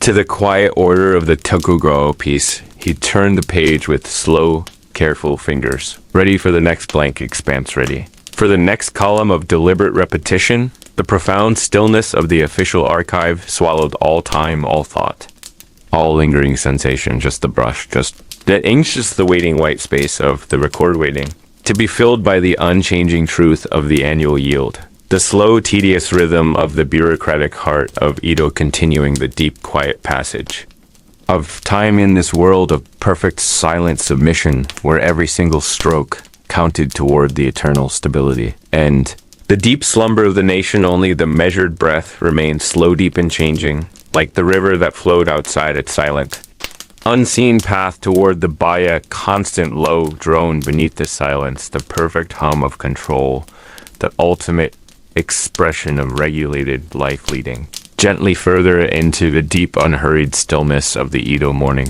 where the numbers flowed and the mind released its final resistance to the slow, dark, quiet, the ultimate embrace of the inevitable repetition, the long slow shadow of the shogun's rule falling across the written record, sealing the day and the long years into quiet slumber. The paper waits. The brush dips. The slow work continues forever, quietly, deeply, into the profound silence of quiet darkness of the long night was now cloaked in a heavy velvet stillness. Air hung thick and cold, smelling faintly of dampened earth and the residual smoke of yesterday's cooking fires. Fragile paper of the shiji screen allowed only the barest perception of the world beyond a muted bruised gray, suggesting the deep sleep of the world was slowly beginning to relinquish its grip. Precise moment of transition remained elusive, held prisoner by the deep inertia of the hour here in the heart of the closed city of Edo. Time itself seemed to move through Mollise's second, weighted with the profound repetition of century as the narrow wooden floorboards beneath the thin futon felt cool and firm, etched with the faint indentations of countless feet that had traveled this path for generations. A deep, low, thrumming sound began, far away, the rhythmic striking of the fire wachishiki. Wooden blocks beaten together, marking the relentless passage of safety and vigilance. Sound was muffled, soft-worn smooth by the distance traveling through the layered silence of the sleeping neighborhood's a reminder that even in stillness, the bureaucratic machinery of the Tokugawa rule was always turning, always watching stability of this era, the long peace of the Pax. Tokugawa was not a light feather, but a vast heavy stone resting upon the shoulders of everyone from the highest samurai to the lowest street vendor. It was a piece built upon meticulous boredom and absolute adherence to an unchanging order, and order that promised survival through utter predictability, closely now to the sound that is not a sound sensation of the vast population around you, breathing together in a synchronized hush, millions of souls held within the precise perimeter of the shogun's will, waiting patiently for the designated moment of daybreak. Scent of cedar wood was noticeable now as the temperature shifted slightly, drawing moisture from the old timber. Beams above these beams themselves carried the weight of history, each knot and grain a silent witness to the generations that had moved beneath their shed architecture of this tedious age was designed for permanence, not novel thick tile roofs. Heavy stone foundations built to withstand the relentless cycle of seasons and the deeper cycle of unchanging. Common even the straw of the tatami mat beneath you feels old and durable, coarsely woven, its faint grassy aroma comforting in its consistent silence. is no rush, rather is only the profound acceptance of the slow currente. World outside is beginning to stir with the faintest signs of life here. A distant roosters. Cry thin and reedy, quickly absorbed by the encompassing quieta single wooden sandal, or Geta scrapes the dirt path outside perhaps. The earliest worker making his solitary way to the fish market or the docks, the sound is sharp, and then immediately swallowed, leaving the air ringing with renewed silence. Narrow alleyways between the rows of townhouses are still sunk deep in shadow. Lanterns have long been extinguished, leaving the path cloaked in the darkness that precedes the sunset. Is the hour when the rigid boundaries of the class system feel momentarily Parausian. The samurai, the farmer, the artisan, and the merchant are all equally subject to the darkness and the cold before. The duties of their station reassert themselves. With the rising light, 4 divisions of existence, Shei no Keisho, define life with an ironclad each person born into their slot, expected to live and die within the confines of their inherited role. Farmer endured the dirt, the artisan mastered the wood, the merchant navigated the number sand, the samurai upheld the law with his polished steel and his solemn dudai. Expectation was simplicity itself. Stay in your posedo. Your task do not seek changing. The peace will endureth his quiet. Acceptance of the unchanging nature of things is the foundation of the long Tokugawa night. It is a sedative for the spirit. A promise of stability traded for the wildness of ambition. First sign of true dawn is not a shaft of light, but a subtle softening of the shadows. The world moves from indigo to a deep smoky blue, and the outlines of the paper screen begin to assert themselves against the window from charcoal embers still. Held captive within the hibachi cast a dim amber glow within the room, a soft gentle pulse of low heat in the cool interior. Heat is not fierce, but steady, reliable, like the centuries themselves. The small sound of water being drawn from the well begins the soft rope rubbing against the stone-lipped creak of the pulley wheel, slow and unhurried water. It is life, and its gathering is the first meticulous ritual of the Dave bucket scrapes. The inside of the well then rises slowly, full and heavy splashing. Slightly as it settles onto the stone-lipped, sound is close, comforting, intimate, a small rhythmic beat against the overwhelming silence of the awakening city. Scent of wet earth and clean cold water drifts into the sleeping chamber, palpable. Freshness, cutting through the accumulated smells of indoor air. This water will be used for the first rinse of the rice. The making of the morning tea, the simple washing of the face, each action performed with an economy of movement developed over generations, efficiency dictated by the constraints of space and resources. Weight of the ceramic tea bowl in the hands is a small, comforting anchor, its rough glaze cool against the skin. Warmth of the newly steeped censure rising immediately, filling the senses with a grassy herbal vapora, soft, almost bitter taste that clears the mind without violence, the body remembers. This routine, this ritual of quiet preparation is etched into the muscle memory, the slow, deliberate movements that require no thought in the present. Seth, wooden doors begin to slide open in the houses. Across the alea, soft shushing sound as the oiled runners meet the wooden track. Day's work has begun it with a sudden energetic burst, but with a gradual, gentle unfolding. The merchant in the narrow shop downstairs is lifting the heavy wooden shutters known as the shitamidoch. Shutter is cumbersome, requiring careful leverage and slow. Precise placement, clack and scrape of the wood against wood is deep and resonant, a sound of industry and measured purpose.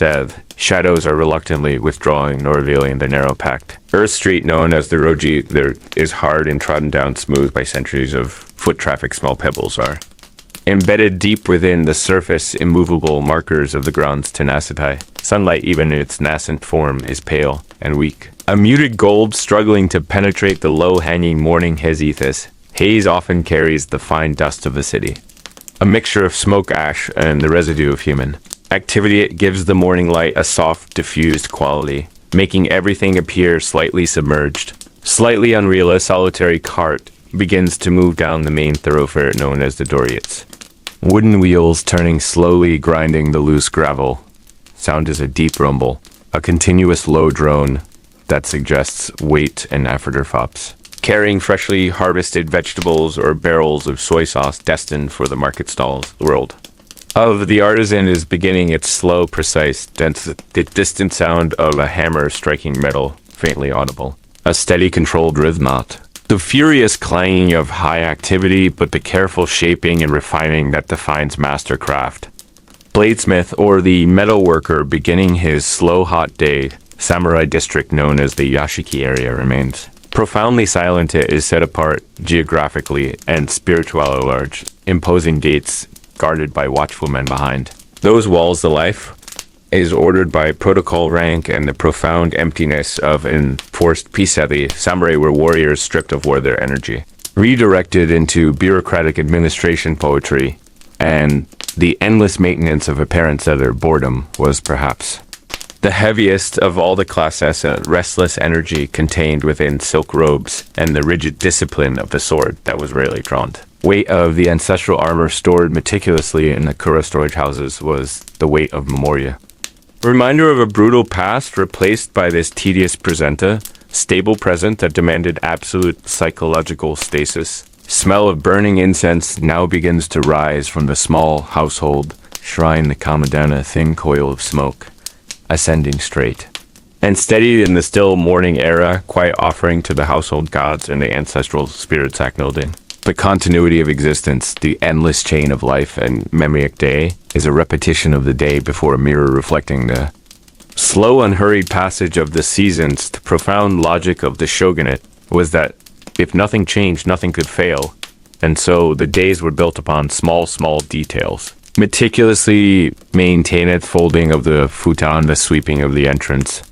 The careful boiling of the water. These tasks were not merely chores. They were acts of reverence toward stability itself. Coarse feel of the cotton kimono against the skin is a familiar rough caress. The fibers are strong, durable, dyed with natural.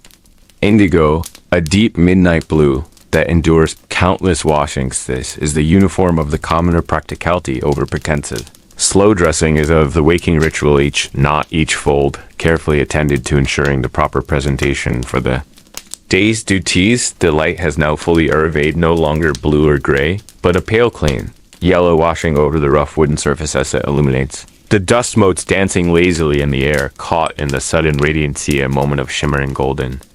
Activity quickly dissipated as the light spreads and loses its intensity. Sound of street vendors is gradually growing louder now. Near but audible, echoing down the long narrow lannis, their cries are musical, melodic, designed to carry and differentiate them from the routine background noise. Said sweet potato seller, the tofu peddler. The early morning messengery voice, a carefully practiced rhythm announcing their presence and their unchanging worst. Routine of consumption is as predictable as the routine of labor's small comfort of the inexpensive sweet potato sold hot from the brazier, providing a temporary warmth against the morning chills. Thought is slow. The pace is deliberate. There's no need to hurry. There's nowhere truly. New to go world is defined by its boundaries, its fixed paths, the heavily supervised roads that lead only to other supervised fixed points. Tokaido Road itself, the Great Eastern Sea Route, was a monument to regulated travel each mile. Each traveler documented, each bundle scrutinized and was controlled to ensure that the peace remained unbroken. The ideas did not spread too quickly, and that the feudal lords, the daimyo, were kept distant from their homes their families held. Hostage in Edo, a profound stillness rests upon the city, now a deceptive quite beneath the surface. The quiet industry of millions continues the slow, unhurried movement of life within strict confinement. Sound of a brush pen being dipped into the sumi ink stick, gentle grinding motion as the block of ink is rubbed against the stone surface with water creating the rich deep black that defines the written word. Sound is a whisper of high literacy and rigid documentationary transaction. Every decision, every life event recorded and cataloged. Bureaucracy of the shogunate demanded endless ink, endless paper, endless stillness. This meticulous documentation further cemented the sense of time, still the records themselves becoming ancient stone tablets defining the unalterable path, gentle rhythm of the day. Pulls gently now like a slow tide, drawing the small boats away from the shores. Here is time for one more deep, slow breath before the duties of the world claim full attention in a moment held suspended between the dream and the long day of Edo Japan. Moments of perfect quiet, profound peace, and predictable repetition, the enduring weight of ancient time settles heavily upon the shoulders, comforting, reassuring. Pressure of the knowledge that tomorrow will arrive precisely as today arrived, and the day after that will be the mammoth slow turning of the great wheel of unchanging Tokugawa existences. Soft hum of the hibachi. The lingering scent of cedar. Faint echo of the distant watchmanal fading slowly into the rising. Light leaving only the profound peace of the ordinary.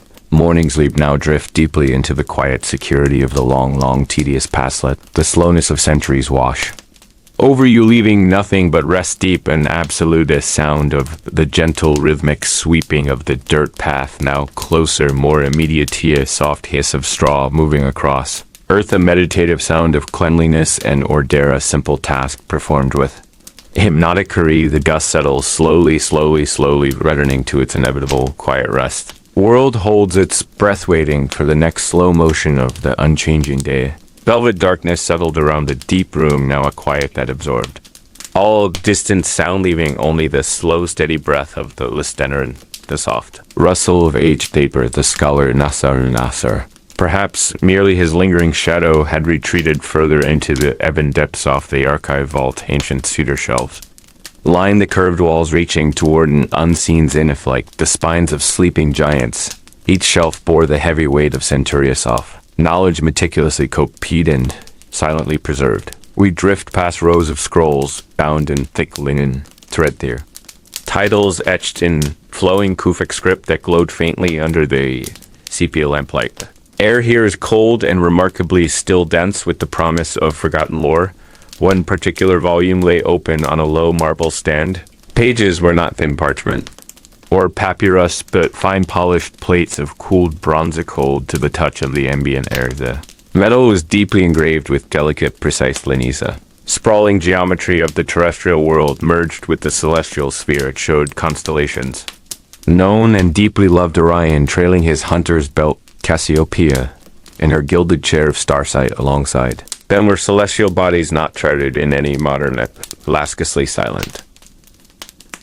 Companions to the recognized systems, planets described in perfect circles of pure gold orbiting, a central point that was not the brilliant sun but a nexus of utter profound. Darkness, a theoretical void drawn with chilling accuracy. This was not a common map of the known sky, but an atlas of possibility, a secret key to the deeper reaches of thought, a fusion of ancient mathematical physics and deeply spiritual myth. Close your eyes now and feel the cool smoothness of that imagined bronze surface earning.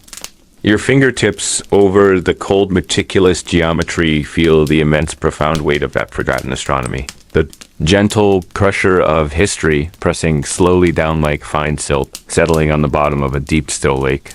The silence here is absolute and encompassing a perfect chamber for the slow unspooling of time here, where the air is scented faintly with dried jasmine and fine dust, long ago settled. We trace the careful path of one such phantom. Star course plotted across the celestial vault. It moves with an unnerving, beautiful slowness, a patient, steady pilgrimage across the velvet void of space. A journey measured not in human years, but in millennia of slow rotation. Final inscription on the open bronze scroll is neither an algebraic equation nor a grand prophecy, but a single precise word etched deep in the language of the lost desert tribes.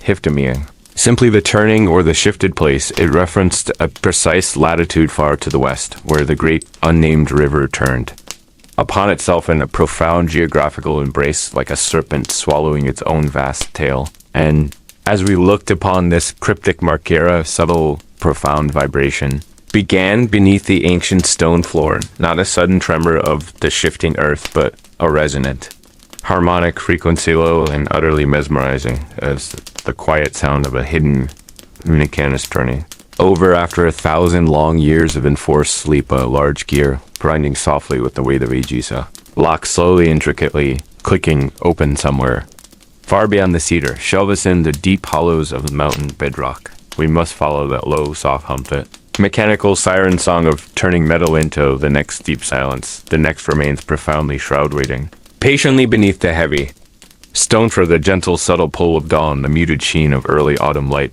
possessed the room. It filtered through the vertical rice paper of the shoshi screens. Pale wash of cream and silver softly etched onto the straw tatami floor. The transition from night remained glacial and possibly slow. The air inside the humble Nagaya was dry and profoundly still, holding the slumberous density of the final hours of deepest rest. The wooden structure of the long house shifted once, a gentle complaint against the cooling morning air. No punctuation necessary, only the soft sigh of old timber settling. He lay suspended between waking and sleep, listening only to the distant murmur of the Kanda River flow, a sound that was less noise and more the absence of complete silence. The strict rules of the shogunate, applied even to the hour of dawn rising, was not a choice but an unavoidable mechanical function dictated by the needs of the day. The silk thread of the previous night's dream frayed, then vanished. Entirely, he pushed the quilted futon back, a heavy fold of indigo and cotton. The movement was deliberate, measured, and entirely devoid of haste. The chill that met his exposed skin was sharp, but not unbearable. It was the cold that promised the heat of eventual labor. His feet met the weave of the tatami, matting the texture rough beneath the solace. Each small sound amplified in the stillness: the rustle of the sleeping mat, the scrape of the cotton sleeve.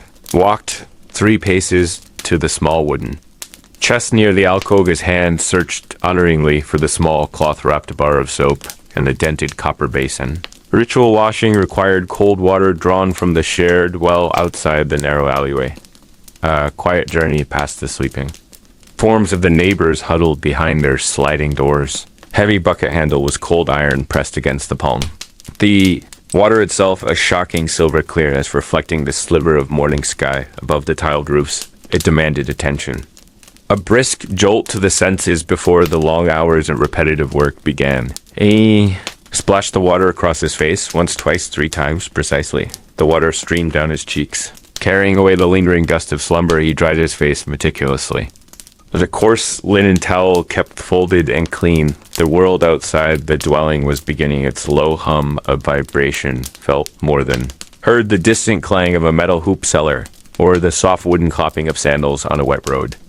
Towards the hearth, the essential core of the dwelling, small earth oven, the kamado awaited its morning feeding. It was made of rough clay, blackened over years of patient heat, lifetime of meticulous cooking centered around this humble kill. Knelt, his joints protesting briefly at the sudden fleck inside the hearth. The ashes were gray and insulating beneath them. A few coals still glowed faintly amber. He retrieved a small handful of carefully dried pine splinters, feeding the wood to the dying ember. Was a slow act of prayer, steady breath, a slight fanning motion, until the smallest flicker of orange returned. The fragile fire caught, holding onto the wood, then growing with cautious assurance. The smoke was thin and blue, stinging the eyes briefly before it found the path upward through the ceiling vent. The iron kettle, already filled with yesterday's rinse water, was placed carefully upon the trivet. The rising heat began its subtle work, warming the metal, the water singing a deep, sustained note of anticipation. It was the sound of necessary sustenance, of the inescapable order of the Tokugawa peace. The peace was not exciting. It was dulling, it was tedious, and it required perfect compliance to routine. Grain of the polished rice sat waiting in a lidded wooden container. Had been soaked overnight, preparing itself for the morning steam. He scooped the rice into the iron cooking pot. The sound soft and granular. A whisper of starch water was added, precisely measured by the breath of his knuckle against the surface of the rice, too. Much water meant failure, too little meant a burned offering. The perfect ratio had been passed down across generations of cooks and commoners. He sealed the heavy lid of the rice pot, trapping the promise of warmth inside, while the rice cooked slowly, demanding its full measured time. He prepared the simple side dishes, a block of pale white tofu sliced thinly set aside for the simmering. Miso, broth, a scattering of dried kelp, the rich scent of the ocean stored and concentrated, and the carefully salted plums, umeboshi, their scarlet hue, a jarring contrast to the neutral colors of the room. Process was mechanical, utterly predictable, yet utterly essential. Every morning unfolded exactly Like this morning, every day demanded this patient repetition, the foundation of the entire vast. Edo City rested upon this meticulous tedium, this careful daily renewal. The iron pot on the hearth began to whistle softly, a higher-pitched call, never. Steam escaping through the lid hole carried the intoxicating scent of cooked grain. It was the fragrance of survival, the simple, undeniable smell of human persistence. He lifted the kettle using a thick straw pot holder, pouring the hot water into a small lacquered bowl. This was the first taste of the day, the pure warm water cleansing the throat, preparing the stomach. He waited the required interval for the rice to complete its final steam. The silence of the house was now replaced by the comforting sounds of domestic industry. The scrape of the wooden spoon, the quiet bubble of the miso, the steady crackle of the hearth fire outside. The sound of the first night soil collector cartwheels could be heard passing slowly down the main lane, soft. A low rumble, a necessary service for the dense metropolis. Shashi screens now glowed with a definite yellow light. The morning was fully here. It was time to eat before the demands of the long day of repetitive work began. The small meal was laid. Out on a low wooden tray, a modest pile of the perfectly cooked white rice, the hot clear. Miso soup, the pungent salt plums. Energy stored within this humble plate was the only fuel he would receive until the evening. He sat cross-legged facing the quiet light of the courtyard, his back straight. He picked up the chopsticks, lifting the hot grains to his mouth. Flavor was uncomplicated, pure starch, pure warmth, is the taste of the Tokugawa system of order of regulation of the endless repetition. That defined peace, the peace that was sometimes heavy, sometimes oppressive, but always absolutely reliable. He chewed slowly, deliberately, savoring the momentary respite before the duties of the silk dyeing workshop claimed him, the sun now fully risen. Cast long, sharp shadows from the veranda posts onto the dusty ground. The world was waking with purpose, embracing the monotonous certainty of another day. The life of the Edo citizen was one of predictable constraints. A narrow wooden path walked. Day after day, and in that very narrowness, in that deep predictability, lay the security that the shogun had promised. The rice was cooling, slightly, the steam fading. He finished the last drop of the savory broth. He rose, collecting the bowls, stacking, then neatly ready for the cold water rinsing. Moment of quiet contemplation was over. The work began now, the tedious, beautiful, slow work of the Japanese artisan under the amber sun. The light fell across the woven reed, matting marking the path. Toward the outer door, the day lay stretched out ahead, like a bolt of plain, undyed cloth awaiting the long, careful process of immersion and patience. Journey into the exactitude of craft and the quiet discipline of the Edo commoner. He slid open the narrow wooden door to his workshop, the faint light revealing the racks of white silk, waiting for their transformation. The work was long, slow, and exactly the same as it had been yesterday. A comforting, heavy sameness defining the very soul of the city. He inhaled the mingled scents of indigo powder and cold river water, and prepared to measure the precise amount of dye. The smallest variation meant ruin. The strictest adherence to protocol meant survival. The hours ahead were filled with the endless stirring of the vats, the careful dipping, the slow drying, a tedious dedication that underpinned the entire delicate structure of the floating world. The afternoon sun bore down relentlessly, pale oppressive weight settling over the tiled roofs of Edo. The light was no longer the sharp clarity of morning, but a hazy golden filter diffusing through the humid air. It softened the rigid lines of the compounds, blurring the edges of duty and design. The great city had paused in its rhythmic, collective slow intake of breath beneath the shogun's eye. A profound stillness gripped the narrow alleys where shadows deepened. The sound of human commerce had receded to a low, insistent hum, like a distant swarm of bees gathering nectar from unseen flowers. Only the dry rasp of the cicadas remained a relentless, pulsing declaration of summer's unchallenged reign. Sound was the true metronome of the season, measuring the passage of time.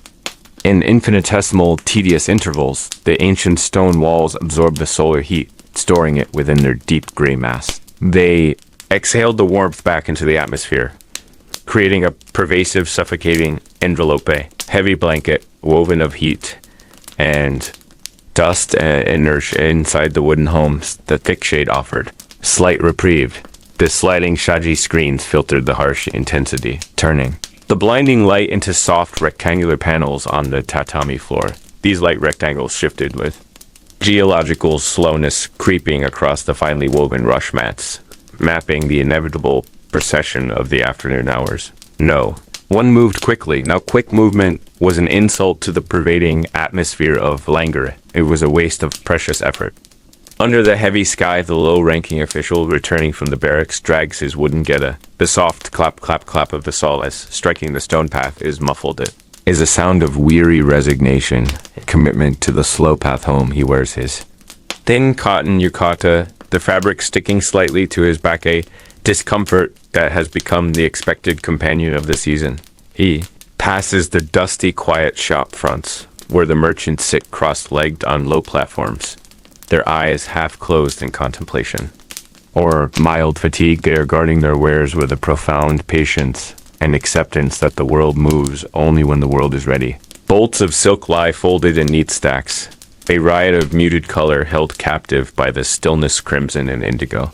And moss green velvet textures waiting for the touch of a willing buyer, but there are no buyers, now only the slow eddying dust motes floating in the stagnant air. The merchant's hand rests lightly on the edge of the polished wood, his fingers tracing. The grain etched by decades of service, he feels the age of the structure beneath his palm. The profound weight of time held within the slow growth of the tree. He thinks of the meticulous bookkeeping required, the careful entries in the bound rice paper, ledger every transaction recorded with brush and Inti lifetime reduced to a series of vertical columns. Commitment to order and structure that mirrors the entire Tokugawa piece down the sloping hill towards the river. The water moves with a lazy, indifferent pace reflecting the high blue bowl of the sky. The barges are tied loosely to the pilings there. Heavy wooden bodies swaying slightly with the subtle movement of the current. The rivermen are sleeping in the shade of the broad canvas awnings. Rough hands tucked beneath their heads, they are utterly still recharging. For the demanding labor of the evening tide, their sleep is deep, dreamless immediate. Surrender to the overwhelming pressure of the day's heat. The smell of the river is muddy and profound, a complex mixture of brackish water and wet wood and distant charcoal smoke. It rises up from the banks in damp plumes mixing with the dry scent of the straw laid down on busy paths. And the stillness here is absolute, a moment suspended. Between the strenuous pull of morning and the deep work of night, this tedious peace is the engine of the realm. The clash of swords or the speed of the horse, but the slow, relentless commitment to the ordinary task, the infinite repetition of the expected day inside the high-walled gardens of a relatively minor demu. The moss is a carpet of deep, velvety emerald. It thrives in the constant humidity and the perpetual shade. Each tiny cushion of green is dense and quiet, holding the memory of the rain. The gardener walks slowly along the curved stepping stones, his broom made of fine bamboo. Twigs whispers across the gravel. He is not sweeping away debris. Is sweeping patterns into the white stone chips, creating ripples and vortices that suggest the flow of water. It is a meditative task, a slow sculpting of permanence. The gravel must be raked twice daily too. Maintain the perfect undisturbed texture too. Honor the profound tedium of perfection. His movements are economic, precise, silent. He pauses only to wipe a bead of sweat from his brow, his eyes fixed on the exact placement of each small stone. Gravity of his concentration holds the garden in a spell. The stillness is not empty. It is filled with the presence of deliberate effort. A single stone lantern stands near the low pond, its surface etched deeply with lichen bearing the patina of 3 slow centuries.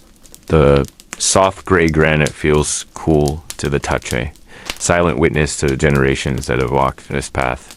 The small carp in the pond move like slow flashes of gold and red slipping effortlessly beneath the broad leaves of the water lily. Their existence is measured only by the slow drift of the algae and the occasional shadow that passes over the water's surface. Everything here is ancient and slow and deliberate. The time seems heavier, more compressed, as if the very air itself is reluctant to move forward. In a small, detached tea house built of pale. Cedar scholar reviews an old scroll. He is attempting to transcribe an obscure poem from the Heian past.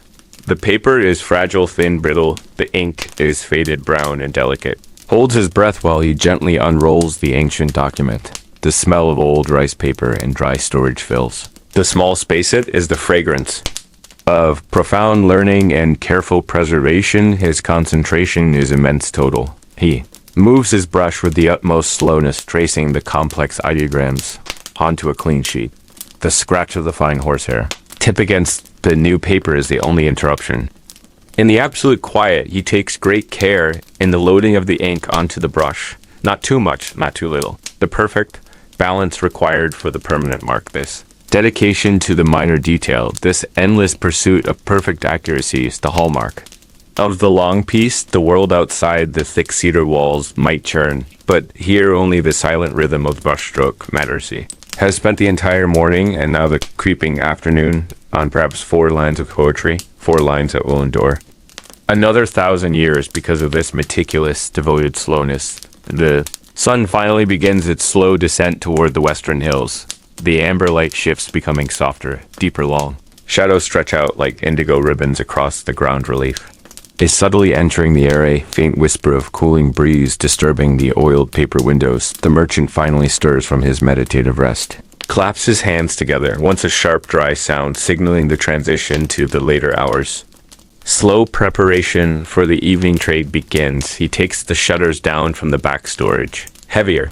Cedar planks meant to seal the shop against the coming darkness. The sound of the wood dragging against the stone sill is abrasive, a necessary interruption. To the afternoon's quietude across the street, the noodle vendor pushes his small cart out. His brazier of coals glows a dull orange in the softening light. He begins the laborious task of heating the broth. The scent of deep, savory gashi soon wafts down the street, promise of warmth and simple nourishment. The scent draws the first stragglers of the evening crowdmen. Finished with the duties of the day, seeking a quick bowl before retiring to their small homes, their footsteps are firmer now less sluggish than they were during the peak heat. The rhythm of the city is slowly reasserting itself, moving from the deep meditative silence of the midday. The focused activity of the approaching night, the air cools at a geological rate each degree of reduction is precious earned. The samurai still sits waiting in the compound, his vigil unbroken. The interior stillness is now less oppressive. It is merely the accepted background of his existence. He looks out past the thin screen at the gathering. Dusk, the sky is turning a deep sapphire hue etched with the high, delicate silhouettes of the pine trees. He feels the weight of his sword. The constant dull pressure against his hip is a reminder of his commitment to promise of instantaneous violence. Held in permanent check, the long piece demands that the blade stay sheathed, that the action remain potential. Never realized this. Waiting this readiness is the true tedium of his life, a life defined by what he does not don, what he is perpetually. Prepared to do the feeling is one of profound enduring gravity. The ancient law of the shogunate holds the land fast like. The strong roots of the oldest cedar, it ensures the relentless repetition of every single day. The sound of a distant temple bell drifts over the roofliness, a deep resonant low thrummette marks the end of the day's official hours. Sound travels across the hushed city slowly, deliberately, each vibration fading into the next day. Slow countdown to the deep sleep that awaits the light has now faded completely into a soft velvet black. Only the pale glow of the paper lanterns now illuminates the path, casting soft amber pools on the damp earth. The gentle murmur of voices returns to the lanes, lower, softer, more intimate than the shouts of the morning. The deep breath of the city settling in for the slow, long night. Time for rest and the quiet contemplation of the day that was, and a slow, tedious day that must inevitably follow. This unending gentle cycle ensures the world spins onward, slowly, surely, predictably, under the vast silent canopy of the dark. Tokugawa sky, the deep quiet of the crypt folds around you as a velvet hush permeates the ancient stone. We stand within the chamber where the whispers of ages cling like fine moss to the granite pillars. Air is cold and carries the faint metallic scent of long-forgotten earth. Fingers drift along the surface of the wall, searching for the language etched into its Being the golden oil lantern casts slow-moving amber shadows. They dance across the reliefs depicting the hidden journey. Each figure is cloaked in long, heavy robes moving. With measured steps towards an unseen horizon, their procession is an act of profound patience, a pilgrimage defined by the weight of time itself. We watch them move in the still light, their carved faces serene, devoid of haste. The wall is a record of slow passage, a scroll of stone revealing the measured geography of the Forgotten Kingdom. Look closely at the texture. Here, the masons were not hurried by mortal clocks. They worked with the immense certainty of the celestial spheres. Each groove is deliberate, each line permanent. The stone feels cool against the skin. It pulls the warmth away, drawing Use deeper into its cold memory. Imagine the sound of the chisel striking the rock, a soft rhythmic chime echoing in the vast subterranean dark. That sound is silenced, now swallowed by millennia. Only this deep silence remains, a silence that holds the weight of all unsaid history. The etchings tell of a river that flowed beneath the mountains, a current of black water mirroring the starless sky. Was the boundary of their world, the final demarcation between the known structures and the great drift. Beyond, we trace the outline of that river, now a serpentine line that winds down towards the floor. Leads the eye to a specific point in the lowest register, where the carving changes entirely. The processional figures vanish. They are replaced by geometric forms of unsettling perfection, circles interlocking with crescent symbols of the silent mathematics that govern their faith. It is a sudden shift from narrative to pure abstraction, a key signature of the unseen world. The air pressure feels heavy, now pressing gently against the eardrums.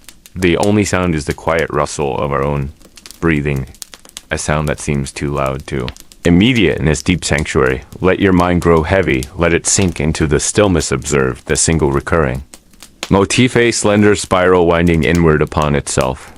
It suggests a core, a secret center point, a place where all the historical narratives finally converge. This particular spiral is etched deeper than the rest, almost a physical depression in the rock face. When your thumb presses lightly into it, you feel a resistance, a dense solidity. Yet beneath the solidity, there seems to be a subtle hollow echo. It is the sound of an empty space waiting to be filled. It demands attention. We are standing at the threshold of their final secret, the culmination of the cloaked journey, the true destination, hidden not above but within. Notice how the amber light seems to be abstoned by the stone around this spiral. It drinks the illumination, leaving the immediate area shadowed and deep. This absence of light speaks louder than any inscription. It signifies a pathway concealed by darkness itself. Run your hand along the wall now very slowly. Feel the cold transmission of the rocket is vibrating faintly.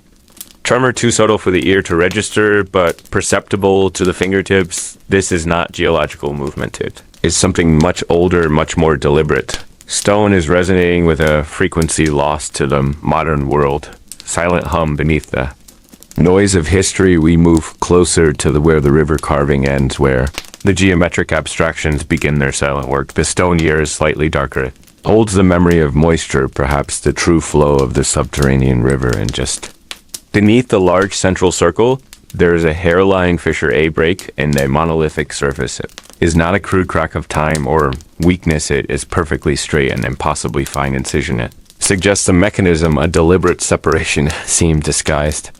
As the simple wear of ages, the light from our lantern shifts, casting the fissure in momentary relief. For that brief moment, it is visible, a razor-thin line promising ingress. It is the entry point to the deepest layer of the archive. The stone breathes. Very slowly, it expands and contracts in the profound cold. The silent architecture waits for the precise alignment. The ancient masters built this space not for storage, but for perpetual contemplation. They desired that their successors approach their knowledge with reverence, with the measured, slow certainty of deep sleep. We linger here at the precipice of opening. The mystery is not solved, it is only deepened. The velvet darkness of the surrounding space feels inviting. It pulls us away from the immediate struggle for understanding towards a gentler, slower recognition. The vibration continues beneath the fingertips. A low frequency reminder of something suspended within the chamber, while a fragile weight held fast by the sheer strength of the Surrounding stone, we listen to the stillness, letting the silence speak the language of the ages. The air grows colder still, and the shadow of the unseen doorway drifts over us, ready to be pushed open only by the quietest touch of morning light, or the slow surrender to deep rest. The chamber keeps its secret cloaked, waiting for the next soft breath of time. Air still clings to the cool shadow of deepest night. Silence heavier than silk descends upon the lanes of Kanda. The city sleeps wrapped tightly in the shogunate's meticulous decree. Each breath of the morning must be accounted for, measured and filed. The meticulous nature of the Edo clock dictates every rising action, a discipline etched deep into the ancient stone foundations of the bridges. The paper screens of the minor merchant quarter absorb the faint sound. Distant bell, perhaps the summoning chime of Juji Temple. Its bronze lament travels across the humid space between the buildings. It is a sound less of urgency and more of eternal, slow persistence, the low hum of the universe settling back into its designated order. This is the unhurried waking of a cloaked and regulated world within. The small residence of the Hatamoto clerk Kenjiro. Morning routine unfolds. With the quiet precision of age ceremony, his small room is bathed in the hushed gray light of pradana, light filtered and softened by the delicate rice paper shushith. Air smells faintly of old wood, and yesterday's cold charcoal embers. The official wooden chest where the seals of office reside remains untouched, but the tools of his humble artistry are already laid out upon the low table. A single block of solid simi ink patiently awaits the grinding stone. This dense block is blacker than the deepest well obsidian. It rests waiting for the ritual transformation into liquid script. Kenjiro kneels gently upon the tatami mats, cool beneath his knees. Movement of the hand upon the Suzuri stone is almost imperceptible. Circular motion, a profound meditation in miniature, applies the slightest pressure, a feather's weight guiding the stone water. Droplets are placed sparingly, creating a midnight black slurry. The aroma of the dissolved pine soot rises subtly, a bitter, quiet scent. This simple act of preparation consumes the first precious minutes of the day. Is the preparation not merely of work, but of the disciplined mind itself? Every grinding sound is absorbed immediately by the thick straw matting. No sharp noise is tolerated in this quiet moment of anticipation. The world beyond the sliding doors begins its measured, careful waking. The gentle clatter of wooden sandals is muffled by the damp morning soil. Each footstep adheres to the strict hierarchy of the district's layout. No running, no excessive noise, no undue haste is ever permitted. The Tokugawa peace is a stillness maintained through sheer relentless will, a quiet force far stronger than any sudden military confrontation. Kiri pours small cup of hot water from the iron kettle. The vapor curls upward, momentarily obscuring the dark ceiling beam. He does not drink yet, but simply holds the warmth against his palm, savoring the brief sensory relief before the bureaucratic duties begin. Contemplates the blank sheet of pristine fine-grained paper before him. Feels like velvet beneath the careful touch of his index finger. This paper will soon carry the record of a minor transaction, perhaps. The inventory of rice stores or the disbursement of petty stipends. The life he lives is defined entirely by the small and the necessary. There are no great battles here, no sweeping acts of grand defiance. Only the patient filling of ledgers, the careful calculation of decimal points, the slow, steady flow of paper documents defining existence. The shogun's authority is secured not by armies, but by sheer paperwork, by the cumulative weight of endless meticulously drawn characters. He dips the fine brush into the rich, dark ink he has just prepared. The liquid adheres perfectly to the bristles, holding its deep obsidian hue. His hand hovers above the page, resting, waiting for the perfect alignment. The stillness must be absolute, the mind completely emptied of distraction. This is the only way to achieve the necessary clarity for clerical perfection. A single misplaced stroke, a minor smudge, could invalidate the entire document. He starts the first character, moving slowly down the vertical axis. The brush whispers across the surface of the paper, a delicate sound. The ink bleeds momentarily, then settles, drying quickly to a matte black finish. Character is an ancient form practiced thousands of times before it. Is a form passed down through centuries. Of tradition and observance, he is merely the custodian of this eternal repetition of duty. The rhythm of writing is hypnotic, a slow, steady tick. Concentration. One character flows into the next, creating a column of dense meaning. The morning light.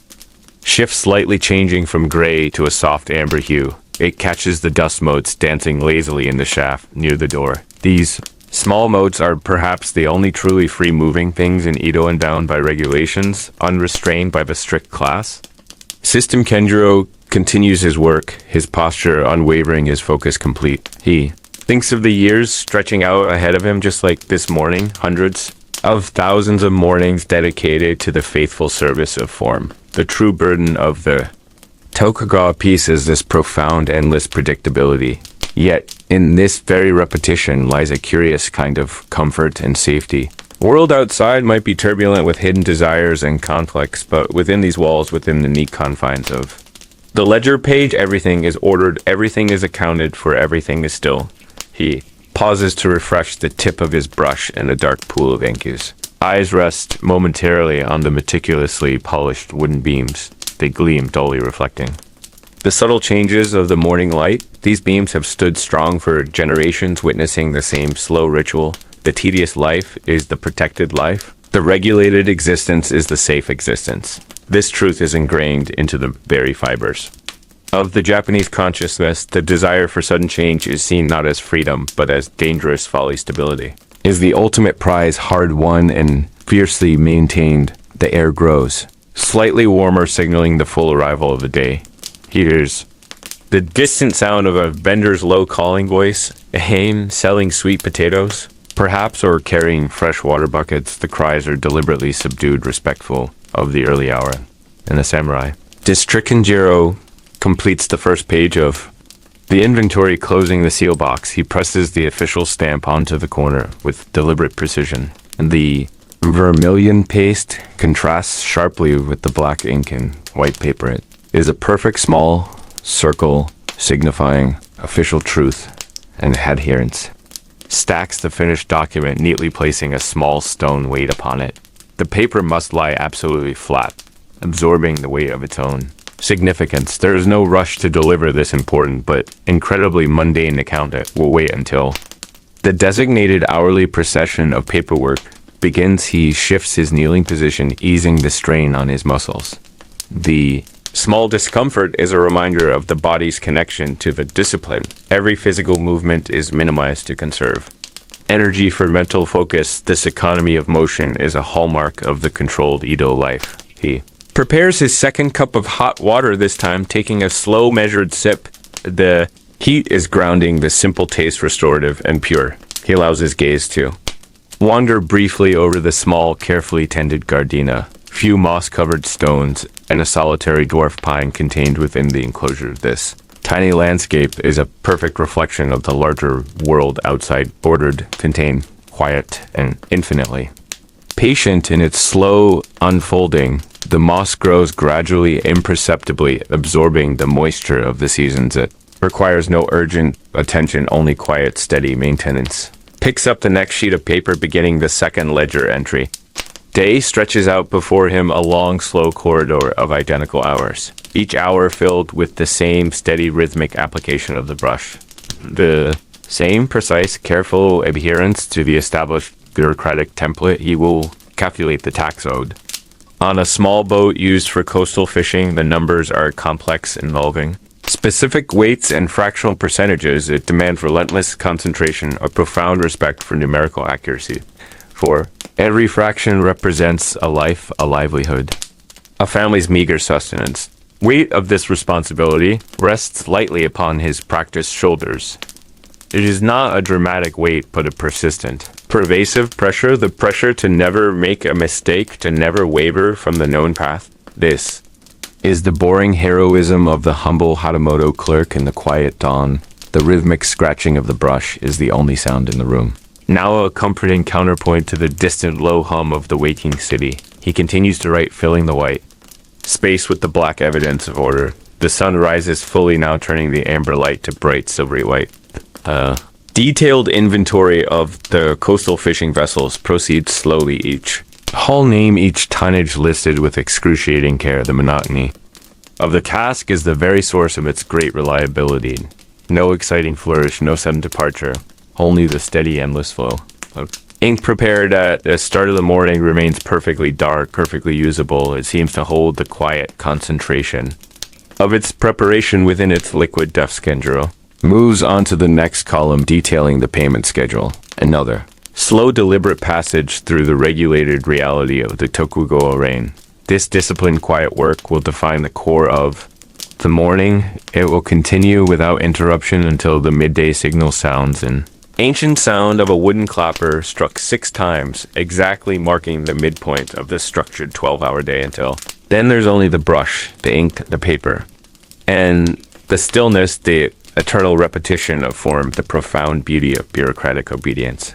He breathes deeply, slowly, allowing the air to fill his lungs entirely. Quiet moment of acceptance of the gentle weight of centuries. The tedious life of Edo unfolds minute by patient minute. Safe hushed world, carefully preserved against the winds of change. The soft silver light rests upon the careful lines of the official documents. Kenjiro continues his work, his spirit settled completely within.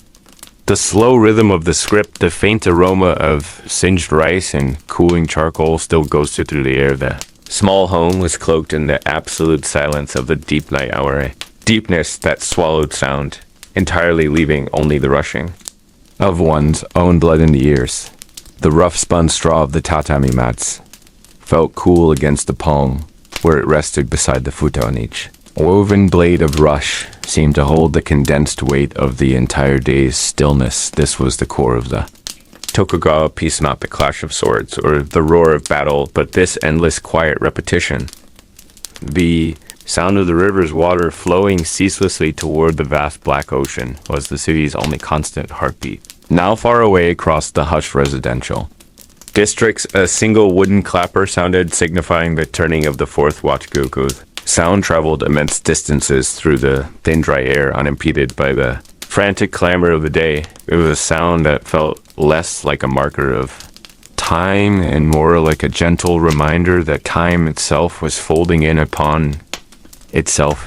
Here, centuries of predictable routine pressed down gently upon every sleeping body. Every silent roof tile sleep arrived not as a sudden cessation of awareness, but as a slow sinking into the thick historical sediment of the city. The wooden walls of the house breathed softly with the changes in temperature. They sighed as the warmth trapped during the day finally surrendered to the creeping chill of the late night. The paper of the shoshi screens remained pale amber ghosts, illuminated by the distant city lamps that burned whale oil slowly, steadily inside. The inner room, the shadows were long and indistinct. The familiar objects of the everyday now took on strange ancient shapes. The low lacquer writing desk seemed like a black stone altar dedicated to patience. The stack of folded kimonos looked like a silent monument to countless seasons of planting and harvest. The life lived here was etched deeply into the very grain of the wood, the repetitive acts of heating water, of sorting grains, of mending thread. These were the true anchors that held the massive feudal structure firm. The weight of time was measurable here, not in clocks, which were rare and precious, but in the slow, deliberate thinning of the oil in the lamps, and the gradual wearing down of the stone steps outside the entrance, where thousands of footsteps had polished the surface smooth and cold, the feeling of the cool air against. The face was sharp, and cleansing it carried with it the distant metallic smell of the bay, and the damp scent of packed earth from the unpaved streets. Even in sleep, the Edo inhabitant was tethered to the agricultural cycle. The body remembered the aches of the rice paddies, the steady rhythm of the hoe, the blinding heat reflected off the flooded fields. Those memories were woven into the dream fabric as tightly as the warp and weft of the strongest silk, and the silk itself was another layer of that slow, persistent labor, cultivated worms feeding endlessly on carefully guarded mulberry leaves. The patient unraveling of the cocoons, the dipping of the thread into vats of natural dye purple, extracted from shisodigo drawn from the deep blue waters of the fermentation pit. Each piece of dyed fabric represented hundreds of hours of watchful, tedious waiting that Rich, dark velvet colors that signified status and wealth were born from endless repetition. The quality of the midnight silence deepened. Now there was no sound at all, save for the faint insect chirping hidden beneath the floorboards. Cricket perhaps seeking the last vestiges of warmth near the cooling hearth. Sound was mechanical, persistent, a tiny, relentless clock marking. Moments that meant nothing and everything. The world outside the wooden gate was sealed. The great checkpoints, the Sakisho, were closed tight. Travel was forbidden. The rivers empty of official traffic. Edo was a self-contained world of hushed breathing and slow anticipation. The entire population seemed to participate in this grand communal sleep. Sleep necessitated by the sheer weight of the bureaucratic rules that governed every waking moment, from the required attire to the mandated profession to the fixed location of one's dwelling. Mind sought refuge in the surrender of sleep, away from the precise geometry of the buck office control. The pillows stuffed with buckwheat hulls offered a rough comfort beneath. The neck's slight gritty texture that was infinitely preferable to the soft excess of foreign land comfort. In the Edo period was often synonymous with utility. Everything served a purpose, nothing was wasted. The concept of superfluity was alien, unnecessary.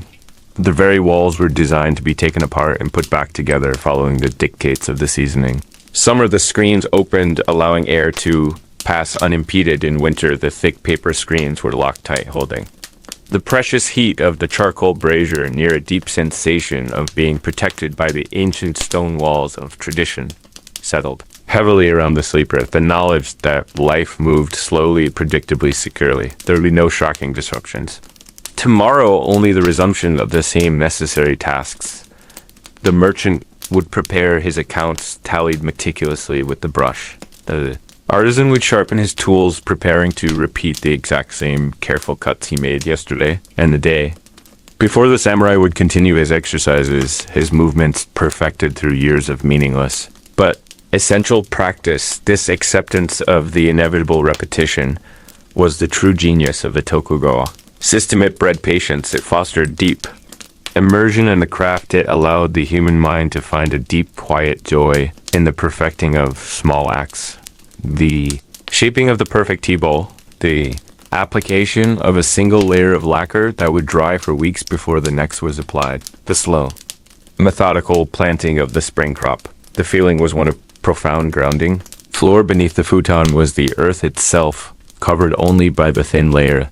Woven straw, the air above was the vast empty sky enclosed by the pitched roof of heavy tiles. You were positioned precisely in the middle between earth and heaven, a perfect balance maintained by strict social hierarchy and unyielding custom. Smell of old paper and ink was subtly pervasive, the small household library perhaps. A few scrolls of classical poetry or instruction manuals on etiquette or gardening lay neatly stacked. Wisdom contained within those rolls of aged paper was not dynamic or revolutionary. It was knowledge of persistence, how to endure, how to maintain harmony within a very small space, surrounded by many other very small spaces. The mind drifted now, free from the necessity of thought. It observed the long sweep of time from above, seeing the rice fields stretching out like a gigantic green and gold. Seeing the streams of people walking the Tokaido road, moving impossibly slowly toward their mandatory destinations. The procession of the daimyo, moving like a vast, slow, colorful caterpillar across the landscape. Each daimyo lord was forced to spend alternate years here in Edo in this perfect cage of control. A constant drain on resources, a constant surveillance that ensured absolute fealty. This system, known as Sankin-kei, Tai was the heartbeat of the tedious peace. The very act of slow travel reinforced the system's stability. The construction of the great Edo castle itself, a testament to the sheer organizational power of endless labor. Massive ancient stones pulled by teams of oxen and hundreds of men fitted together with astonishing precision. Without mortar, only the gravity of their own immense weight holding them fast. The shadows within the room seemed to solidify into these same immense stones, silent, powerful, enduring. They represented the foundations of an era that would last for 200 150 years a historical anomaly built entirely on the principle of slowing time down, of halting change, of freezing the societal order in a state of controlled equilibrium. The sleeper was absorbing that profound sense of stability, the sense that nothing truly essential would shift. The moon had reached its zenith and was now beginning its slow, deliberate descent. Its light through the paper was thinning, becoming colder, more silvery. The coldness seemed to seep into the silence itself, making the air heavier, thicker, more difficult to move through. Faint sound emerged from the furthest reaches of the city toward the great bridges that spanned the Sumida River. The muffled clopping of a horse's hooves, perhaps a messenger carrying urgent, but almost certainly non-urgent news. The sound passed quickly, swallowed by the encompassing stillness. No one stirred, no windows slid open to observe the passing shape. The people of Edo were conditioned to ignore the interruptions, to focus only on the quiet hum of their own small lives. The repetition of the breathing, deepened inhale, perfect mimicry of the slow, deliberate rise and fall of the economic and political cycle. The taxes were paid, the duties performed the roles, fulfilled the entire nation was breathing in concert, a collective slow, steady rhythm. The sensation of the futon became less distinct. Feeling of the woven rush matting softened into a haze. The consciousness was dissolving into the atmosphere of the room, becoming one. With the aged wood, the cold stone, the quiet paper, was a total submission to the tedious magnificence of the era. Deep acceptance that greatness resides not in speed or innovation, but in the ability to wait patiently, to watch the slow accumulation of time, like the steady drop of water wearing away the hardest granite, the gentle weight of the thick cotton blankets pressed down lightly, providing insulation against the night's true temperature, but more importantly, providing a sense of physical containment, a small defined boundary within the overwhelming structure of the massive city. The dream state began to incorporate the lingering smells, the faint smoke, the earth, the age. These were the perfumes of permanence. They anchored the spirit to the soil, to the reality of this self-contained island nation. There was no thought of travel beyond the scene, no desire for foreign commerce or strange new ideas. The ocean was a barrier, a defining edge, a protective wall of cold salt water. The focus remains strictly internal, strictly domestic. The well-being of the household, the lineage, the craft, the small things that made up the enormous edifice of the nation. A deeper silence fell, a profound stillness that seemed to stop the rotation of the earth itself. Everything was suspended in a state of perfect historical amber. Sleeper was drifting, carried on the slow current of 2.5 centuries of enforced peace. Velvet darkness settled over the eyes. The mind was released into a long, slow sleep of the Edo period, where the only measure of time was the gradual fading of the moon and the slow, inevitable approach of the dawn. Dawn that would bring with it the same chores, the same sounds, the same quiet certainty of repetition. And in that certainty lay the deepest form of rest, the deep sense of belonging. The slow, quiet breath of the age continued unbroken. The shadows remained long and peaceful. The silence was complete. Only the distant rush of the river remained a constant whisper.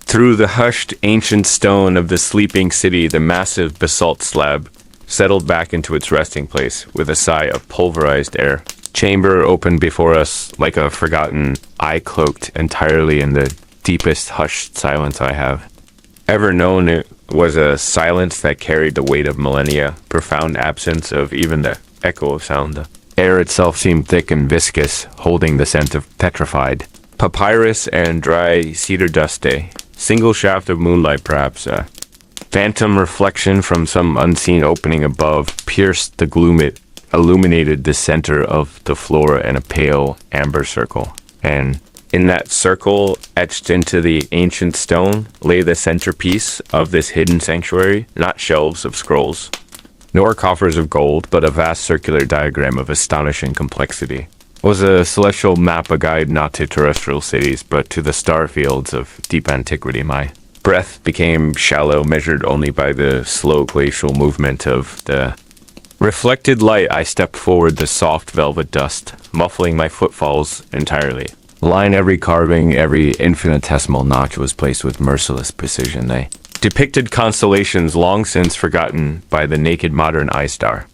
Groups whose names were whispered only in the oldest Sumerian fragments. It was a geography of light that governed the movements of Epic's eye. Knelt down, tracing the cool, smooth surface with a reverent fingertip. The stone felt like chilled obsidian. Holding the cold memory of countless frozen nights, the geometry spoke of perfect spheres and elliptical orbits that danced outside the known limits of our science. Seemed to chart a time before time itself, when the world was still a liquid possibility. Waiting for the command of its maker, the moonbeam crept slowly across the map, revealing small glyphs near the periphery. These were not letters or common pictogram sheet, were symbols of deep resonance, perhaps the original language of the cosmos. The glyphs spoke not of history or kings, but of alignment and threshold. They pointed to moments of celestial convergence. When the veil between this world and another grew thin enough to traverse, my mind drifted along the silver spirals of the etching, following the path of a comet that would return only once every 20,000 years. Comet, the ancients named the Silent Pilgrim. Its trajectory on this map intersected perfectly with a specific marker near the Rima, single deep indentation. Like a fingerprint pressed into the bedrock of time, this marker was not a star or a planet. It was a location, a physical point somewhere far beneath the shifting sands of the surface world. I spent a duration of profound quiet attempting to translate. The context of the glyphs surrounding this central mark hours bled into each other, losing their definition, their form. Amber light shifted from pale lunar white to the soft gray pre-dawn glow, and finally the meaning of the cluster began to coalesce. It was a direction, a vector of descent and instruction written in the silence of stone. The symbols demanded movement toward the subterranean river known only as the Sleepers. Current, a mythical flow of cold black water said to run directly through the heart of the deepest earth. The very current upon which the founders of this hidden place had supposedly sailed there. Initial journeys, this was the next threshold, not a vault of knowledge, but a descent into the fluid darkness. I rose slowly, my limbs stiff from the long meditative contemplation.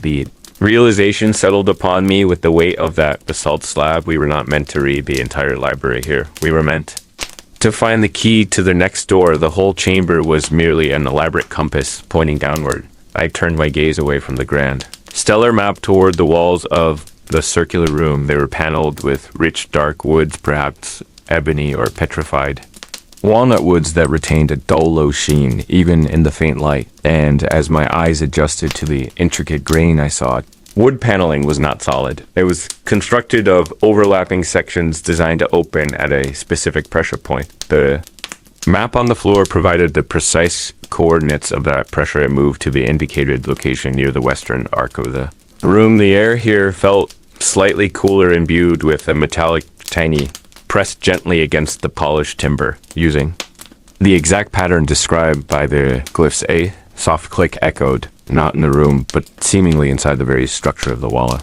sliver of the wood paneling began to retract silently into the stone framing. The opening revealed was narrow and vertical, a passage that seemed to plunge immediately into impenetrable gloom.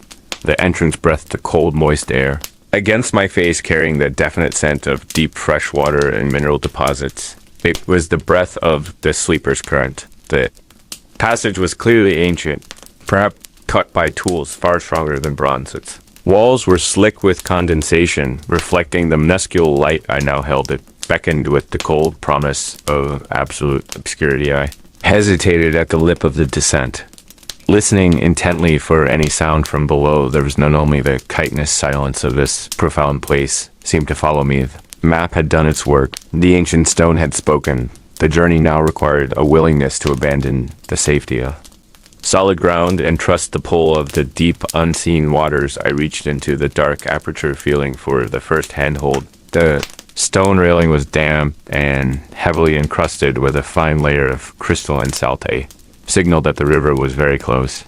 Indeed, this was the true separation from the world above, the true movement into the realm of things forgotten and submerged. I took one final long, slow look back at the circular chamber, the celestial map now fading into the encroaching shadows, of the morning, a silent promise etched in basalt that the stars still guide those willing to descend.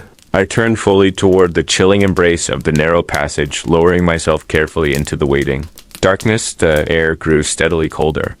The further I slipped down, the scent of water became sharper, more immediate. I could hear a faint rhythmic dripping sound now echoing softly below my position, not the roar of a torrent, but the steady, deliberate pulse of a vast, slow river pulse that had beaten perhaps since the first continents were formed. My foot found the top of a slick stone stair that corkscrewed steeply downward. Stone felt impossibly smooth, worn smooth by uncountable hands, or perhaps by the constant passage of some unknown current itself. I moved with careful deliberation. Placing my weight precisely, each step was a commitment to the deepening shadow. Transition from the dry air of the library above to this humid subterranean passage was complete. I was enveloped entirely in the cold, moist blanket of the deep earth. The pressure in my ears began to shift, subtly signaling the rapid change in elevation. The sound of the dripping water intensified, transforming into a complex, percussive rhythm, the rhythm of the earth breathing its slow, hidden life. And then through the final narrowing of the passage, I saw at a sudden wide space open before me, not another chamber of stone, but the vast cavern of the subterranean river. The cavern was impossibly large, so wide that my light could not touch the far shore. The river itself was black and still. Like liquid night reflecting the faint glow of the moisture on the ceiling, it moved with an astonishing slowness, yet its depth was terrifyingly evident. It was the sleepers. Current immense, profound, and utterly silent, and lying exactly where the map predicted at the very edge of the water's obsidian surface was a vessel. It was a small, flat-bottomed boat crafted from the same dark ancient wood that lined the chamber. Above an ebony shell awaiting its passenger was tethered by a thick rope of braided, fibrous material to a mooring spike set deep into the cave floor. The boat seemed to glow faintly in the dark, absorbing the meager light and holding it close. It was utterly empty save for a single item placed carefully in the center, a small, smooth orb of pale jade that seemed to pulse with an internal luminescence. The orb was cool to the touch, humming almost imperceptibly with a faint residual energy. It was clearly intended as a guide, or perhaps a source of light for the journey across the black water. The sheer scale of this preparation demanded an eternal pause. Someone long ago had planned this solitary passage across the unknown current planned it down to the presence of the boat and the jade guide. I walked slowly towards the riverbank, the heavy air pressing in on me. Stone beneath my feet was now wet and cold slick. With the mineral runoff, I reached the boat, kneeling beside the heavy wood hull. The craftsmanship was flawless, the joints tight and sealed against the eternal damp. This vessel was built to last, not centuries, but epochs. I gently placed the orb into my palm, feeling its hypnotic coolness. This was the final sign, the call to drift onto the immense stillness of the sleeper's current, a current that flowed not toward an exit, but toward an unknown core. I untied the thick braided rope, the fibers stiff with ancient water. The boat shifted slightly against the damp shore, creating the smallest possible sound, a soft hollow knock against the stone. It was the sound of departure. I pushed the vessel into the profound black water and stepped in, sinking slowly into the silent hull. Boat rocked once, then settled its movement. Entirely absorbed by the thick, motionless flow, I placed the jade orb carefully in the boat. Its gentle light stretched out weakly across the surface of the river, revealing nothing but the immense dark space ahead. The shore receded into the cavern, shadow and stilly. The only movement was the boat itself yielding to the slow, inexorable drift of the current drifting. Now entirely alone on the surface of liquid night, drifting toward whatever secret lay suspended in the vast cold silence of the earth's own sleep. The immense ceiling of the cavern disappeared above me, leaving only the heavy dark air and the gentle, relentless pull of the ancient water drifting into the deep, profound mystery of the sleepers. Current drifting further and further into the quiet waiting night, the pale dust settled, slow, silent veil across the packed earth road, clung to the coarse fibers of the traveler's skirt, layering itself upon the heavy indigo dye, making the familiar shade seem duller still. endless cycle of minute accumulation. This was the texture of the Tokugawa piece, not the clash of swords, but the persistent drift of fine. Grey soundless breath drawn in and exhaled by the lamb. The steady rhythmic drag of straw sandals whispered. Of obligation a muted persistent friction against the hardened soil. Each step meticulously measured and equally meaningless. 1,000 more steps, just like this one, awaiting the dawn. The world outside the high wooden palisades was utterly hushed. It held its breath, awaiting the order of the shogun. A stillness so profound it felt like velvet wrapped around the ears. Only the quietest hum of insects, hidden deep within the heat, and the occasional scrape of a gate guard adjusting his stance. The day proceeded not by energy or haste, but by mandate. Tit unfolded like an ancient scroll, detailing endless regulations. Each hour was simply a further removal from the hour preceding, a slow dilution of any memory of urgency or change. The boredom was a comforting, oppressive blanket necessity for stability within the realm. Tedious life was the shield against chaos. It was the ultimate expression of control achieved. The sun climbed higher, casting long, needle-thin shadows from the bamboo fences. Shadows moved with agonizing glacial slowness across the ground-etched lines, marking the deliberate passage of time that never hastened. Samurai's formal robes felt heavier than usual in the stagnant air. The weight was not simply of the silk, and the padding it was the heavy, invisible burden of generations of adherence to a structure that demanded stillness and absolute uniformity. His mind focused on the most trivial detail to avoid the vast emptiness, the small flaw and the lacquer of his sword scabbard, a minute chip near the copper, fitting where the sword met the hilt. He stared at it, willing the imperfection to dissolve, but the tiny blemish remained fixed in place, a constant small defiance. The heat shimmered off the roof tiles. The nearby tea house, those tiles were dark like polished obsidian warmed by the summer sun. They reflected the intense glare in an unbroken obsidian sheen. Air above them seemed to warp and distort the far distant hills, making them perfectly real. Landscape appear illusory and unstable, but the foundation of the era was anything but unstable. It was built upon the immovable bedrock of rice. Measurements, the unit of koku, defined a man's worth, his duty, his entire existence. 30 koku for this function, 100 for that office, a monotonous calculation of caloric sustenance and social standing. Farmer knew the unforgiving geometry of the rice field. Each blade of green growth counted and weighed by invisible clerks. The life was cyclical, not dramatic. Planting, the waiting, the harvest, the planting, a steady, predictable wheel turning slowly through the centuries. There was no space for grand narrative or sudden heroism here, only the patient enduring maintenance of the status quo. Even the cherry blossom's annual beauty was regulated. Its time of bloom was noted and ritualized, never spontaneous. Shogun required order even in the ephemeral brilliance of the petals inside the common dwelling. The paper screens stood closed. Shoji softly filtered the sunlight into a pale amber glow. The light was diffused, gentle, and entirely non-committal. Offered no harsh judgment, just a perpetual hazy neutrality. The smell of dried fish and slightly stale tea lingered near the hearth, humble aroma that spoke of sustained subsistence. The floor was covered by thick tatami mats woven from soft rush. Their distinct earthy scent permeated the enclosed space. Each mat was precisely sized according to official building codes. Even the size of a room was a codified submission to the center of power. The life inside these rooms proceeded at a crawl mending. Small tiers in cotton clothing with thread that was often too thick, grinding the daily allotment of tea. Powder with slow, patient circular motions, reading the illuminated scrolls containing the ancient poems, but reading them slowly, word by word, savoring the quiet syllables. There was never the need for speed, only the necessity of duration, the most important. Duty was simply to exist within be present and accounted for at the proper time and the proper place. The years flowed past like the wide, slow-moving waters of the Samita, deep and dark, carrying the accumulated silt of history. Toward the sea, it never rushed it, simply maintained its solemn westward trajectory.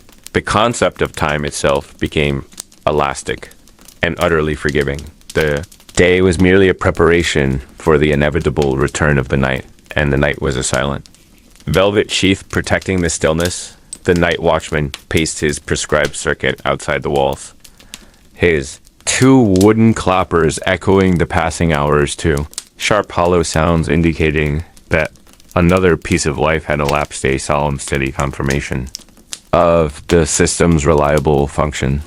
The sound grew distant, then returned following the predictable loop. It was a gentle metronome measuring the boredom of the nation at lullaby, woven from wood and enforced. Discipline, the mind begins to drift during these long, unvarying hours. It seeks out the deep pools of quiet contemplation.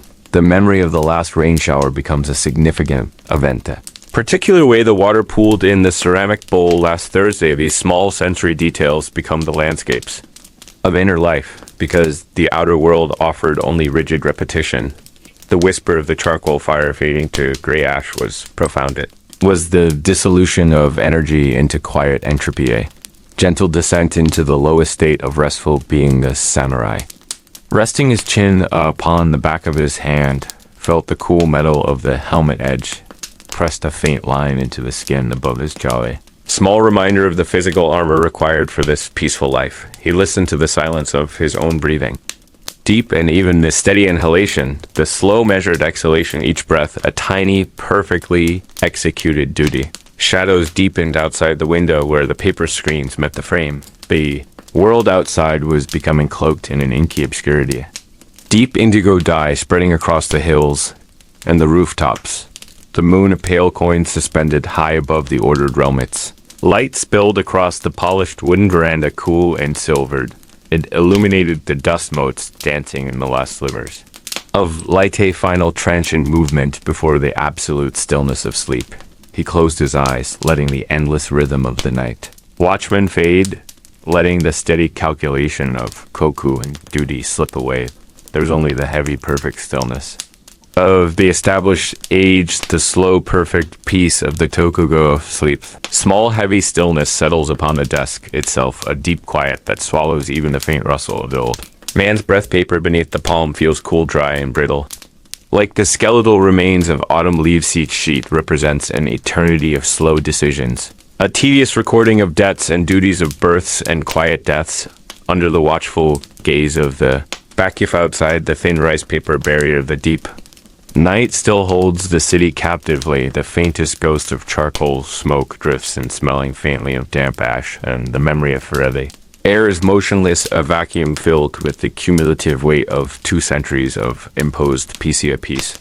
That demands unyielding submission to the smallest regulation. The vast structure of the Tokugawa authority rests not on grand battles, but on these infinitesimal details documented and meticulously filed away in silent, dusty chambers imaging. The sheer volume of these documents, stretching back through decades of predictable seasons records of rice yields, tax assessments, travel permits, and the precise measurements of roof tiles, all accumulating in mountainous archives of bureaucratic stillness.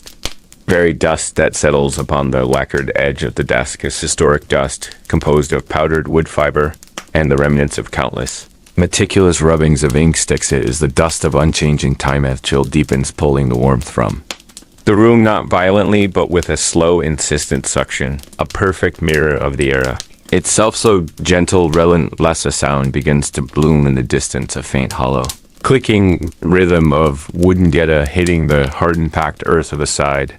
Street it is a lonely sound signifying a life already awakened to the stringent demands of the early morning, a merchant perhaps, or a low-ranking patrolman marking time with his measured steps, a solitary beat against the immense silence of Edo. Faint sound travels across the distance, softened and distorted by the intervening layers of tiled roofs and moss-covered walls. Rhythmic tapping emphasizes the slow pulse of the regulated city it suggests. A predictable path taken every morning. For years, a route etched into the memory of the ground itself. Stone steps leading to the small local shrine are slick with dew and cloaked in a velvet green moss that thrives on the constant. Shadow, these steps have borne the weight of generations. Of feet each tread worn slightly deeper into the ancient stone.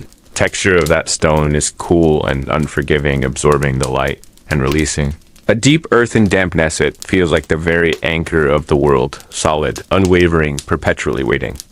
Pale amber light of the rising sun has not yet broken through the heavy mist that clings to the river. Valiant is an interstitial moment between deep sleep and the slow measured awakening of the city. A hush is almost absolute and only broken by the occasional drip of water from an overhanging eave, a tiny silver sound against the vast canvas of silence. Think of the hemp cloth worn by the ordinary farmer or the lower samurai, coarse material, scratchy against the skin, yet durable woven. Tight to withstand the endless cycle of planting and harvested smells of sweat and earth and boiled starch. A humble, persistent odor that is the true scent of the land. Fabric itself is a muted gray or indigo dyed with pigments derived from the very soil they tend. This is the uniform of permanence. The garment of routineth, tedious cycle of the rice paddies demanded infinite patience, a precise choreography of human effort dictated by the water levels and the movement of the sunic. Planting, each weeding, each harvest was identical to the one before and the one that would follow. A slow hypnotic repetition binding the people to the earth and the era to its unchanging lost imagine.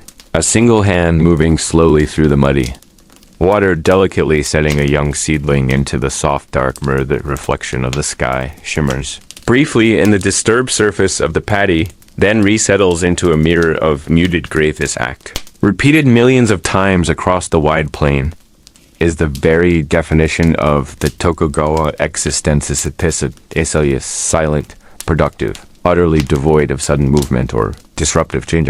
Is the quiet strength of the water buffalo pulling the heavy plow through the clay soil, a slow, persistent pressure that reshapes the land over generations. Sound of the wooden scoop used to transfer water from the irrigation ditch, a steady, gentle splash that defines the summer day splash and lift, splash and lift. Air begins to feel faintly warmer.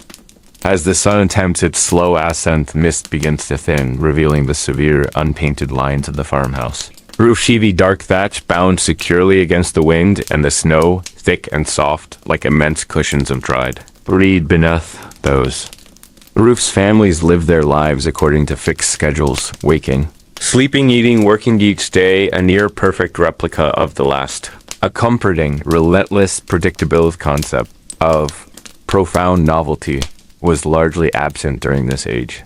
Deep seclusion news traveled slowly and was heavily filtered by official channels, ensuring that disturbance remained distant and contained at the world beyond the black ships of the far sea was a vague rumor, a subject for restricted discussion.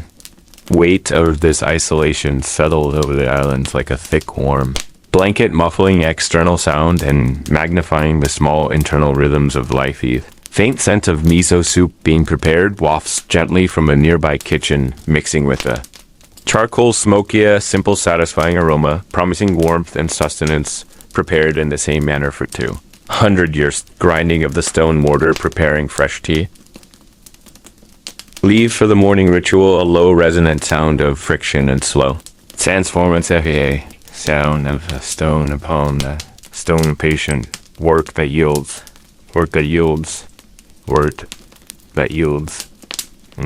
Delicate flavor, the texture of the freshly ground green powder. Fine as silk dust, deeply aromatic and intensely verdant, it is a moment of small, quiet luxury built upon deep habit. Floorboards within the house, cool and polished by years of bare feet, creak softly as someone walks slowly down the hallway.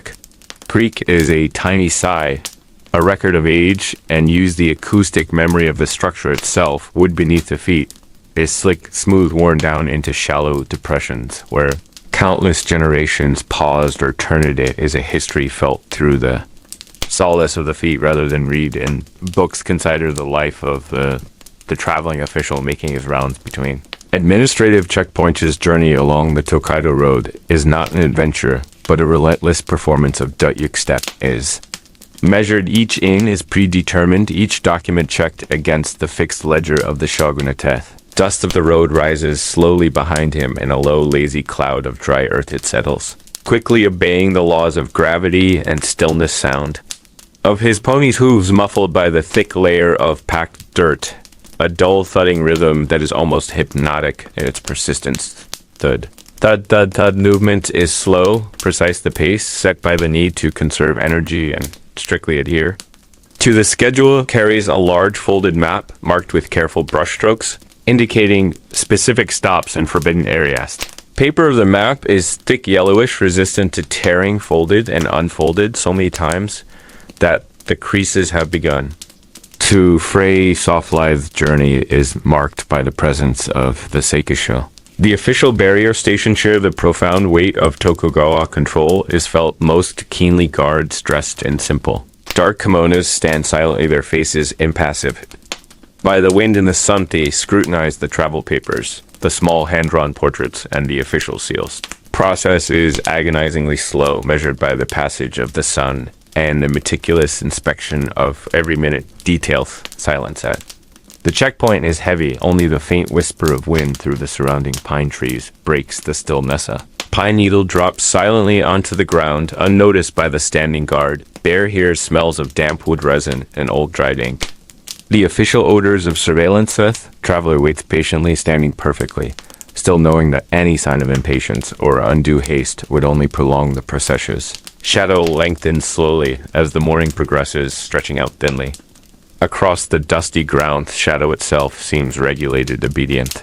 Texture of the stamped seal upon the paper is slightly raised, rough against the smooth fiber, awe of authenticity and centralized power. It signifies the vast invisible apparatus of the government extending its reach into the most remote corners of the realm. The guard's voice, when he finally speaks, is lokaru. Unemotional, a simple confirmation that the papers are in order. There is no welcome, no farewell, only the quiet.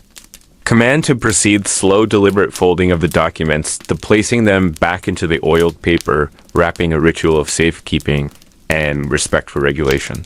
Journey continues the landscape, unfolds gradually in monotonous cycles of rice fields, forest, and distant, softly rolling hills. Hills are cloaked in layers of mist, sometimes heavy, sometimes thin, revealing glimpses of dark. Cedar groves, cedar trees stand tall, ancient, silent sentinels watching the endless procession. Of regulated movement, their dark, heavy scent permeates the air, a deeply woodsy, persistent perfume of antiquity. Path narrows, briefly winding through a dense bamboo grove. Sound here changes, becoming crisp light and ethereal tall bamboo. Stalks rub softly against each other in the faint breeze, creating a delicate musical clicking to the sound of fragile permanence. A soothing, repetitive whisper that seems to speak of the earth's endless patience. Sunlight filters down through the dense canopy and fractured silver shards, illuminating small pockets of intense green moss, clinging to the base of the stalks. It's everything. Here exists in a state of controlled balance defined by the shogun's will and the cycle of the seasons. Profound boringness of life during this time was its greatest strength. A deliberate policy of eliminating uncertainty and sudden shock it was a system designed to slow the heart rate of an entire nation, to reduce ambition to the level of minor. Local improvements, highest virtue, was quiet endurance, the silent performance of duty. The acceptance of the fixed order, a small, isolated tea house along the path. The traveler stops for a simple bowl of hot water and pickled vegetable. She house is built of rough, unplaned wood, the walls darkened by generations of smoke and moisture. Low entrance requires a deliberate stoop, a physical act of humility before entering the warm, dark interior. Floor is packed earth covered only by thin straw mats worn smooth by years of communal sitting. Atmosphere inside is hushed, warm, smelling sweetly of boiling water and dry. Straw single lantern hanging near the counter casts an amber glow upon the faces of the few other patrons all. Are sitting quietly drinking, watching the slow condensation form on the cool ceramic bowls. Silence is not empty. It is thick, dense, filled with the unspoken acknowledgement of shared tedium and necessary.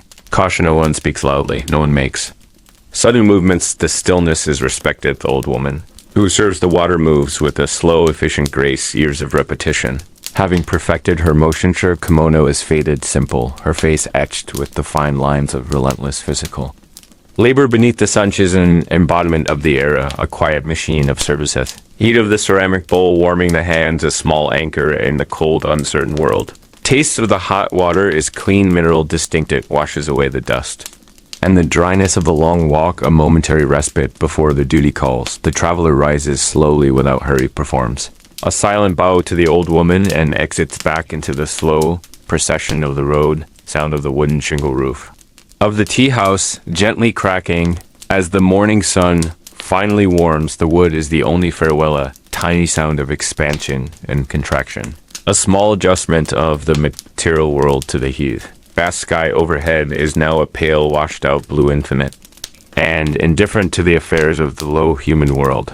Clouds drift slowly high above like immense white scrolls, unfurling their silent messages of profound weather. Change of weight of the sky presses down upon the silent landscape, reinforcing. The feeling of permanence of thought occurs to the traveler, not for the first time, that his grandfather walked this exact path, his duties. Almost identical, his pace just as regulated, and his grandson too would likely walk this road, checking these. Same documents under the same fixed rule list. Profound lack of change, the absolute fidelity to the past, is the defining character of this time. Is a comfort, but also a quiet prudente. Very concept of rapid motion is foreign, unwelcoming fastest. Movement is the quick, precise strike of the brush on the rice paper, laying down the dark, official ink even, that requires discipline and control. No messy splatters, no sudden flourish of individuality, the accepted standardized script, the clear, legible recording of the unchanging facts. The path now runs alongside a small creek, its water moving with an almost imperceptible slowness over rounded gray stones. Murmur of the water is constant, a low, hypnotic sound that seems to draw the listener down into a state of deep meditative stillness. Stones in the creek bed are slick with green. Algae smoothed by countless centuries of friction are the true ancient stone of this land, enduring, witnessing the slow, steady flow of history that feels more like a slow crawl. Light catches a small eddy in the water, revealing tiny gust-sized particles swirling endlessly, caught in the gentle current, a miniature microcosm of the larger fixed world where movement exists only. Within predetermined boundaries, the traveler feels the ache in his knees. The familiar dull soreness that comes from walking long distances carrying the weight of duty and expectation. It is a pain that is predictable, comforting in its familiarity. A sign that the body is adhering to the demands of the fixed schedule. He reaches into his inner kimono and draws out a small, carved piece of polished cherry wood, a simple charm. Wood is smooth, warm from contact with his skin. It carries the faint scent of old cedar and human oil, holds it briefly, allowing the texture and warmth to center his thoughts, then replaces. Its movement is slow, deliberate, a minor ritual performed countless times. Road stretches ahead, a ribbon of pale packed earth disappearing into the next fold of the hillside promises only more measured steps, more controlled movement, more quiet adherence to the fixed dictates of the shogun. Sound of the distant village approaching is faint, indistinct, and muffled. Composite of human and animal noisia, faint, hammering, a low shout. The barking of a dog softened by the distance into a dull, persistent thrumming. Tediousness of the journey is itself a sedative, a lengthy preparation for the deep stillness. The evening air cools slightly as the sun moves past its zenith, signaling the long, slow descent toward twilight. Landscape seems to hold its breath, waiting for the inevitable return of the hushed night. The path is now cloaked by the shadow of a large hill, casting a long, cool blue shade over the ground. Air within the shadow is dense, heavier, cold earth. Quiet is absolute here, a silence so profound that the traveler can hear the slow beat of his own heart, a soft, persistent drum. Against the immense quiet of the controlled world, rhythmic movement of his feet. One step, then another, the weight, shifting the earth, absorbing the pressure, steady, enduring pace across the ancient stone, and the familiar dirt of the enduring land, a slow progression toward an evening of simple food and profound silence. Endless road continues its unhurried, patient stretch into the measured distance. The cool breath of the mountain stone held him utterly still. The low amber lantern cast long, hesitant shadows across the calcified parchment. He traced the unusual constellations etched deep into the dried animal hide. They were not The familiar patterns of the celestial dome, not Orion the hunter, nor the icy drift of the Pleiades. These glyphs spoke a different language, a language of terrestrial influence mapped by stellar geometry. Imagine the weight of the desert, sand above you, 1,000 lifetimes of silence pressing down upon the fragile chamber. The air here was ancient, distilled. By eons of solitude, Iskander the cartographer ran a fingertip along a curving line, marked not by dots of light, but by faint interlocking spirals. This was not a map of the heavens above, but perhaps a mirror of the earth. Below, a seismic rendering disguised as the turning of the spheres, the dust motes suspended in the narrow shafts of light seemed to dance to an unheard rhythm, a slow drifting waltz that only the deepest stillness could perceive. He knelt beside a low obsidian pedestal, its surface polished. To a mirror sheen reflecting the trembling flame of the lantern upon it rested a heavy block of lapis lazuli. To the touch and humming with a strange inert energy, it felt like compressed silence. He remembered the old desert tales whispered around. Dying campfire stories of structures built not for dwelling, but for listening places, where the ancient ones tracked the movements of shadows cast by the deep earth itself. He gently lifted the lapis block, revealing a hollowed space beneath Ida velvet. Darkness within the hard stone, and from this hidden recess he drew forth a singular object, cylinder of darkened cedar wood. Bound tightly with thin bands of tarnished silver, it held the scent of petrified resin and far oceans. Seemed misplaced beneath the desiccated dunes, Iskander slowly worked the silver, clasped his breath shallow, his focus absolute. The cedar wood creaked softly, yielding its secret with a reluctant sigh inside. Lay not more maps, not journals of journeys past, but a single tightly rolled sheet of burnished copper. It was heavy and cool against his palm. The metal glowed faintly, absorbing the soft amber light. When unrolled, it did not depict mountains or rivers or known settlements. It was a clock, a diagram of time measured not by sun or moon, but by the slow decay of distant memory. A wheel divided into 12 sections, each bearing an almost imperceptible symbol. A whisper of an alphabet, long forgotten. One symbol stood out, etched deeper than the others, single. Perfect eye surrounded by 6 radiating spokes, it seemed to stare directly into the present moment, cold-gazed across uncountable centuries. Realized that the structure they stood within, the cistern, the conduits, the celestial charts, all were components of this vast, slow-moving mechanism. They were not discovering history. They were recalibrating a timer. He placed the copper scroll carefully onto the obsidian, its cold weight settling into the stillness of the room. The air felt heavier now, charged with a faint static electricity that made the fine hairs on his arm stand alert. He knew then that his journey guided by the enigmatic Nasrullah was not merely about tracing ancient roads, it was about restarting something that had been allowed. To wing down, he returned to the parchment charts, the ones that mapped earthly influence under stellar disguise. Used the light from the copper plate to illuminate the key. A small cluster of markings near the spiral symbol, they denoted a specific place, a nexus of unseen power at location that seemed to pulsate on the theoretical map. It was positioned far to the southwest beyond the known limits of the great salt flats.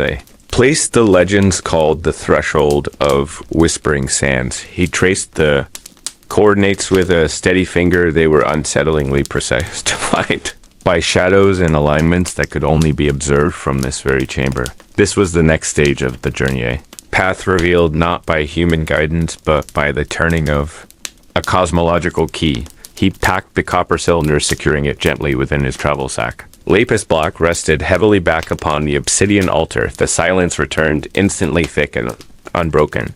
He took one last slow, hypnotic sweep of the circular room. The architecture seemed to breathe around him, walls of deep ochre sandstone, holding the hushed secret of the centuries. He felt a deep sense of connection to the long-dead builders. Their intent was not conquest or wealth. Their purpose was maintenance. The slow preservation of a profound knowledge, a knowledge that defied simple physical boundaries. Condor slowly extinguished the amber lantern, plunging the chamber into profound velvety darkness. The abrupt absence of light was not frightening, it was comforting, a return to the womb of the earth. He stood for a long moment, letting his eyes adjust to the deep shadow. But then he noticed something that chilled him deeper than the mountain air as. The lantern light died a faint spectral glow, persisted not. From the copper scroll, now hidden, but from the ancient stone floor itself, scattering of small particles of unknown mineral, they pulsed with a low ethereal light like captive stars trapped beneath the thick dust. He bent down slowly, carefully, scooping a handful of the finest silt. It was incredibly fine, almost liquid to the touch. And as he held it close to his face, trying to discern its composition, the scattered dust whispered not with the sound of moving air or falling sand, but with a strange crystalline, chime soft resonant tone that seemed to vibrate within the bone. He realized the dust was reacting to his presence, or perhaps to the sudden closure of the mechanism he had just activated. The faint chime repeated a long low hum that seemed to emanate from the rock beneath the floor. It was the sound of something awakening, a slumbering energy stirred by the cartographer's careful touch. Let the glowing silt trickle slowly through his fingers, watching it fall back onto the floor in miniature rivers of soft luminescence. He turned toward the hidden exit, stone slab that led back into their vast, indifferent desert night. But before he pushed the heavy door open, the low, crystalline hum intensified, just slightly, and from the deepest corner of the circular vault where the shadows lay heaviest and thickest, a breath of air stirred where no current should exist. A single slow inhalation. The sound was impossibly soft, like the rustling of calcified silk. It was the breath of the mountain, or perhaps the sigh of the long-forgotten knowledge that had just been roused. Iskander paused, his hand resting on the rough stone of the door. He did not move, he only listened. The ancient space held its breath, now too waiting for the next slow, measured chime of the luminous dust, for the deeper revelation of what slumbered cloaked entirely within the silent stone. Mystery far older than roads or charts or the turning of the stars, a profound, slow secret waiting for the morning light to drift across the threshold. The desert beckoned, silent and endless, and the hidden heart of the chamber waited, listening and breathing, very, very slowly. Low, languid sigh of the wind moved across the broad eaves of the tile roofs, a sound barely perceptible yet profoundly deep. It was the hour of the ox, the deepest trough of the night, when the world of Edo lay sheathed in an almost perfect stillness, a hush woven from rice paper cedar and the velvet dark. We find ourselves now further submerged within that long hypnotic peace, that relentless and meticulously maintained quietude of the Tokugawa era. The ancient stone lanterns flanking the deserted lanes held their shallow breaths, illuminating nothing save the patience of the surrounding darkness. This was the great pause in history, a time not of sudden eruptions or swift dramatic change, but of the slow, careful accretion of routine. Rhythm imposed by the shogun's strict mandates, a quietude that seeped into the very grain of the wooden structures and the fibers of the coarse indigo clothing. Imagine the cold touch of the polished cypress floor beneath your heels as you rise before the pale, hesitant announcement of air is crisp damp, with the promise of mist settling upon the distant rice paddy fields waiting patiently for the heavy spring rains. There's the faint metallic aroma of banked charcoal glowing ruby red within the square pit of the Irori hearth, a necessary warmth against the chill that permeates the fragile paper walls.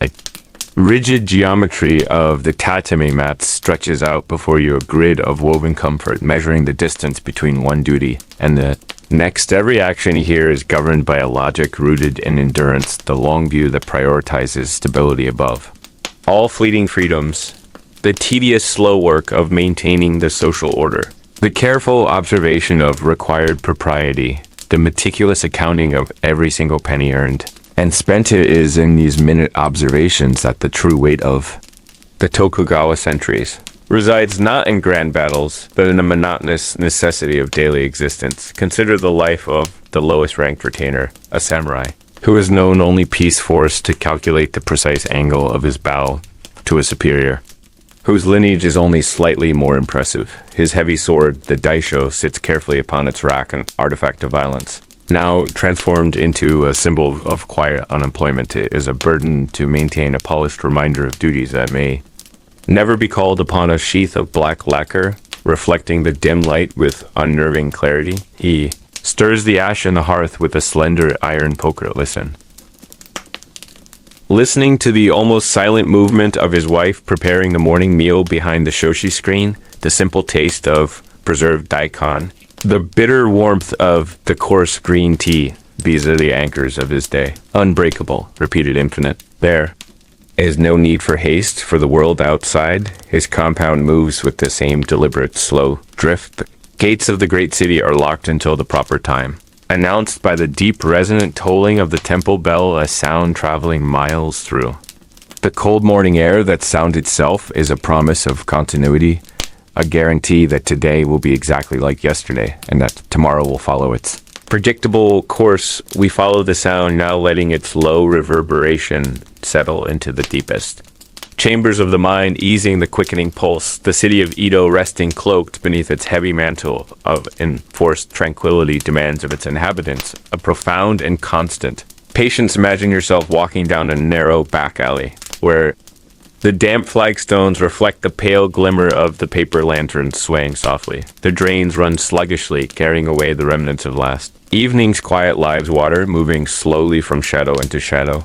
The wooden shutters of the merchant houses remain tightly sealed, protecting the wealth amassed through equally slow, careful transactional exchanges. The merchant class, constrained by sumptuary laws that dictated the permissible quality of their silk clothing or the height of their dwelling, nonetheless found their own slow avenue to prosperity. They understood the power of weighting the deep investment required to survive an era where display was dangerous and quiet accumulation was key. They counted their coppers not with speed, but with methodical precision, stacking them into perfectly balanced towers of slow increase.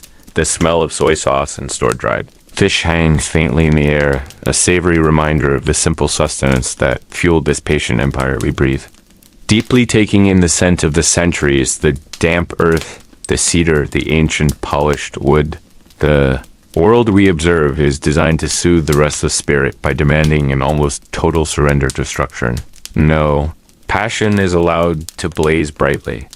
No great ambition is permitted to risk the stability of the entire carefully calibrated system. Maximum expenditure of energy is directed not toward expansion, but toward maintenance, the tedious, persistent act of simply holding things still. The farmers in the vast countryside were bound to the rhythm of the seasons, which dictated their own eternal slow cycle of planting, watching, and harvesting, their lives measured by the imperceptible growth of the rice stalks, the weight of the water in the irrigation channels, the heat of the summer sun beating down upon their bowed shoulders. Earth itself dictated the speed of their existence, a speed that was inherently slow, relentless, and non-negotiable. The tax collector arrived with a slow certainty of the harvest, demanding his due in kind, the rice bundled, perfectly counted, carefully secured against corruption or theft. The weight of those bundles felt heavy upon the shoulders of the community. A physical manifestation of Shogun's authority is this endless repetition, this predictable turning of the wheel that we seek to feel, now letting the boredom of history become the deep comfort of the present moment. The sound of a single early morning crow echoes sharply, then dissolves into the pervasive hush, the shadow beneath. The eaves lengthens almost imperceptibly as the sun begins its slow, reluctant ascent above the eastern hills. The paper screens of the sleeping house slowly begin to reveal the faint outline of the world outside, a soft milky light gradually infiltrating the interior space. Monk perhaps begins his morning chant in a distant temple, a low droning repetition designed to empty the mind of all distracting thought.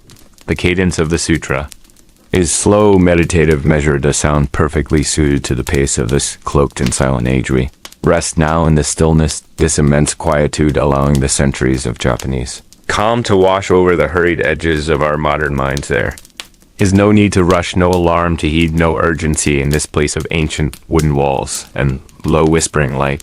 Only required action is the slowing down of the breath, the deep release into the knowledge that here in Edo time itself moved at the pace of flowing syrup. Slowly, deliberately, intentionally, we settle deeper into the velvet darkness, trusting the stillness, trusting the deep, heavy peace of the Tokugawa era to hold us safe within its quiet and unchanging embrace. The charcoal glows Below the light fades softer and the long history of slowness takes us deeper still, further.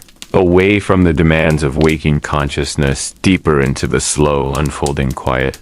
We sink now willingly completely into the enduring tedium, the blessed unchanging rhythm of the sleeping world, listening only to the sound of the slow, inevitable turning of the vast, historical wheel, moving always towards. Rest always toward the deep, comforting peace, the endless flow of the slow, silent river, the dark velvet of the long night rest, now rest. The amber light now begins its slow, reluctant surrender. The dust motes suspended in the slightly lose their luminous hold. Quiet descent into the deep blue of the evening sky settles across the land. The stillness of the back alleys deepens considerably beneath the low eaves. The heavy scent of damp moss and cooking steam begins its quiet mingle. Pervasive aroma of simmering dashi, a gentle promise of sustenance. The air grows cooler, drawing the heat from the rough timber walls. The clay tiles of the low roofs absorb the residual warmth of the solar journey. They settle softly into the hushed quietude of the approaching night watch beneath. Then the simple wooden frames of the row houses stand patient and stoic, each beam carefully notched, each post standing against the inevitable settling of earth. The oiled paper of the sliding shoshi screens diffuses the inner lamplight into milky blurs. These quiet, translucent planes marking the boundaries of domestic peace. A lone sound arises from the workshop of the cooper at the street's end. The rhythmic shaving of cedar wood, a soft, dry whisper carried upon the cool draft. His tools are laid down with a deliberate precision, born of countless repetitions. Sound of the final wooden plane sweeping across the grain is a slow farewell to the light. The cooper rises, stretching the stiffness from his shoulders. After the long, meticulous day, he pulls the heavy wooden shutter across his entry. Scrape a sound that signifies the drawing of a firm boundary between work and rest. Slow current of the nearby minor canal whispers soft secrets to the heavy black silt. Moves with a geological unheardness indifferent to the busy anxieties of the city dwellers. The water surface reflects the developing indigo dome above with a polished sheen shadows. Stretch out from the eaves, elongating and gently distorting familiar shapes. They become fluid shifting entities, cloaking the rough texture of the plastered walls. The ancient stone of the canal embankment holds a deep chill that seeps into the evening air. Profound cool emanating from the water's persistent embrace. Hours here are not counted by hurried ticking, but by the measured drip of water from an unseen spout. The air itself feels heavy with the accumulated weight of shared human history. Every breath drawn is steeped in the essence of persistent daily effort. The distant cry of a hawker selling late night soba fades into the encroaching silence, a voice carrying the remnants of the day's final transactions. Now dissolving entirely into the ether, the quietude of the tightly regulated city descends like a velvet curtain. Slowly drawn, the weight of the Tokugawa mandate rests upon every roof, every doorway. Slow, insistent pressure, maintaining a profound and unyielding order inside. The Machiya homes, the routines of the evening unfurl with quiet grace. The low murmur of voices discussing the minutiae of the days. Kept deliberately soft, the paper thinness of the walls dictates a respectful hush and imposed intimacy feet. Move across the worn tatami mats with the familiar soft sighing sound each step dampened by the densely woven rush fibers meticulously arranged. The scent of drying laundry faintly starched hangs in the humid air, humble fragrance contrasting with the sharper metallic tang of the charcoal brazier. The glowing coals within the airori cast a subtle amber pulse upon the surrounding wood, a silent warmth radiating outward, a simple comfort against the deepening chill. Grandmother of the household slowly prepares the futon bedding. She unrolls the thick, soft padding across the designated area of the matting. The cotton stuffing sighs as it accepts the impression of human form. The coverlets of indigo-dyed cotton are layered with practiced care. Each fold is deliberate, each adjustment a ritual of preparation for rest. The texture of the simple weave is rough yet soothing against the skin. Humble textile imbued with the scent of sun and faint traces of incense smoke. The clatter of final rinsing bowls in the small kitchen area ceases entirely. Only the faint persistent hum of unseen insects remains clinging to the quiet spaces. the world. Outside, the shoshi screens becomes a study in muted shadow and deep blue. The distant gate bell rings its mandated signal, marking the closing of a district barrier. Is a sound both comforting and firm, a reminder of the borders of the night. Gentle wind begins to stir the high branches of the solitary cedar tree in the courtyard. Rustle of the needles is a dry whisper, a sound of the natural world intruding softly. It speaks of endless time of cycles, far grander than the strictures of the shogun's rule. The inhabitants of the house now kneel quietly before their small household shrine, a moment of silent communion with the ancestors whose spirits linger in the shadow. A tiny flickering oil lamp illuminates the smooth black lacquer of the tablet stand. The soft sheen of the ancient wood reflecting the gentle flame's unsteady dance. Smoke of delicate incense stick ascends in a slow, unwavering plume its fragrance. Is sandalwood and aged memory a scent of persistent reverence, this moment of quiet? Contemplation is a pivot point between the day's toil and the night's deep release. The pressure of the regulated existence momentarily lifts, replaced by an internal peace. The floorboards cool beneath the weight of the kneeling bodies patiently waiting. Texture of the worn wood is familiar and comforting beneath the palms. It tells a story of countless feet, countless years of shared habitation. The house itself seems to breathe, settling into its foundational rhythm. The soft structural size of the timbers adjusting to the fall in temperature. Persistent low-level sound that is the very voice of the ancient dwelling. The darkness outside is now absolute. A velvet void enveloping the district. The moon, perhaps hidden behind a layer of high-drifting cloud cover, offers no illumination only. The scattered faint glow of the neighborhood oil lamps holds back the encroaching night. These small amber islands of light dotting the black expanse of the city. The streets are now emptied by order, by custom, by the sheer fatigue of labor. Click of geta clogs has long since been silenced, replaced by the padding of bare feet inside. A profound safety settles. In the quiet knowledge of the enforced peace, no sudden alarms, no hurried intrusions disturb the prescribed slumber. Long, slow hours of the watch are beginning their measured, unhurried turn. The sound of the night watchman's wooden clappers is deeply distant, almost imagined a soft, persistent wooden click, click, click, echoing down the long, narrow lanes. It is the audible manifestation of the shogunate's ceaseless vigilance, a calming, repetitive rhythm that ensures the continued stability of the era. The listener need not concern themselves with the duties of the day or the morrow only. The slow unfurling of the quiet night hours matters now. Tatami mats welcome the sleeper with their earthy scent and yielding strength. They are woven from the persistent fibers of the earth, offering a stable foundation. Lie down upon the futon, feel the softness, accept the weight of the cotton lid. The deep stillness of this historical night wash over the consciousness, the rigid framework of Edo.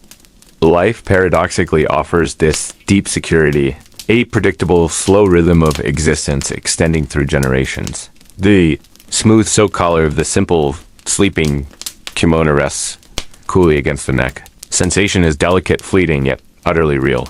The darkness inside the room is thick and comforting, unbroken by sharp edges. It is a space for the mind to finally cease its striving, its planning, its anxieties. Persistent quiet allows for the amplification of the smallest steady intake and release of breath from the sleeping family nearby. A deep and reassuring sound of shared humanity, of simple survival. Air is slowly growing drier, carrying the faint scent of polished wood. The very structure of the house seems to encourage deceleration. The measured slow time of the Tokugawa piece descends completely.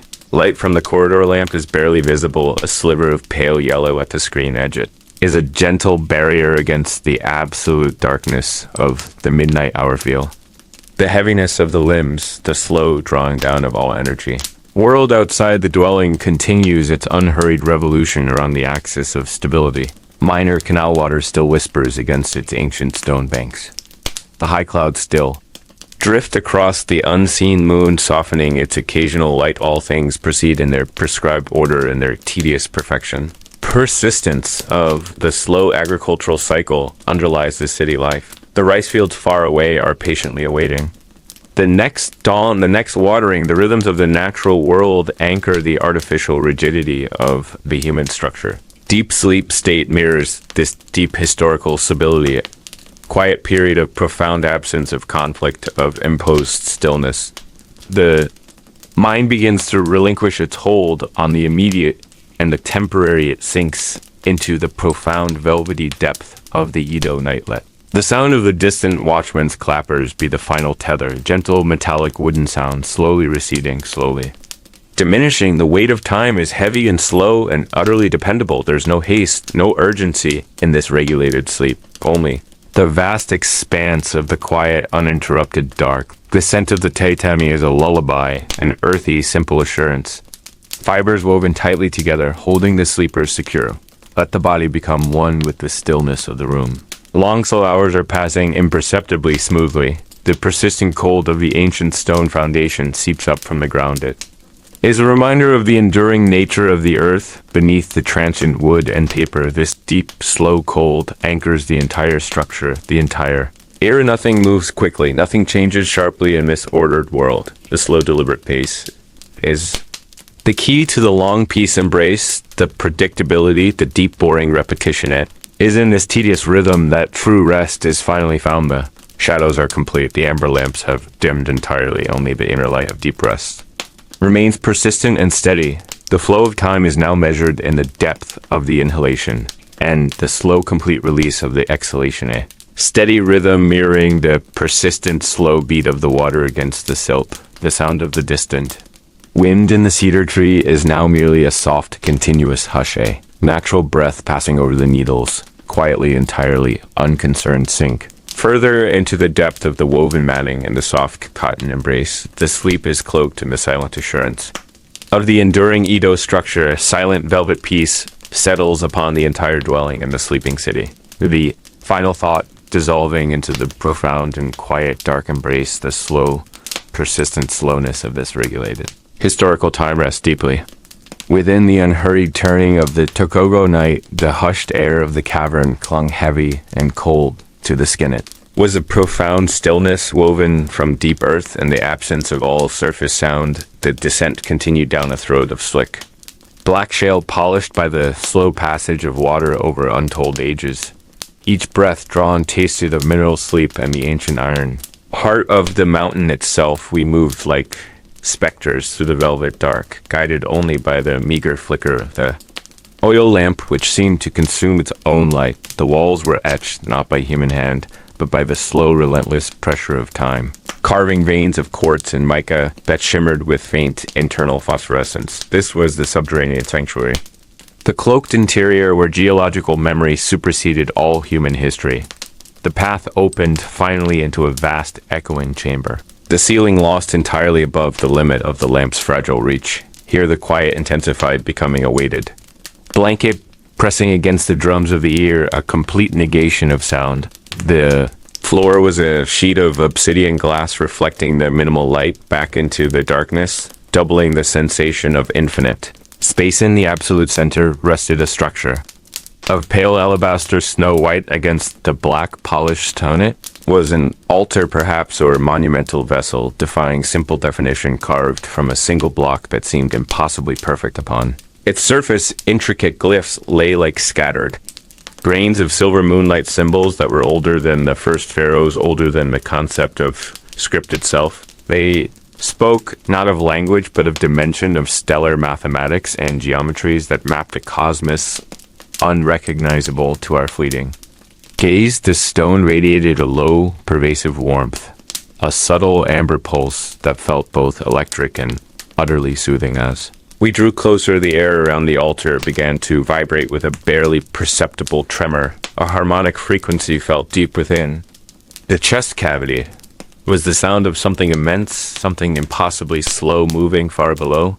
The bedrock, a giant exhalation of the planet itself, knelt before the polished surface, tracing the contours of the unknown glyphs with reverent fingers. The patterns shifted subtly under the touch, revealing layers of design that defied two dimensions, suggesting a fourth depth within the crystalline structure. One symbol in particular drew the eye, a coiled serpent without head or tail surrounding A perfect empty circle, this was the eternal return, the Ouroboros symbol of time, feeding upon itself endlessly, repeating its silent cycle. It offered no comfort and no warning, merely the profound truth of persistence. A sudden breath of movement drew our attention to the far wall of the cavern that had seemed unremarkable until that moment.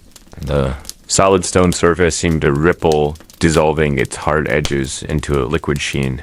It was an optical illusion caused by the convergence of the amber light and the obsidian reflection, yet it felt wholly deliberate. The wall was not dissolving, but revealing something beneath its ancient stone veneer, deep. Within the shifting shadow, a single point of light began to coalesce, not fire, not lamp, not sun. It was a pure, luminous violet, utterly cold and intensely focused like the final distant star. Seen through a pinhole in the fabric of reality, violet glow slowly expanded, outlining a deep cleft in the rock previously invisible, a fissure mast.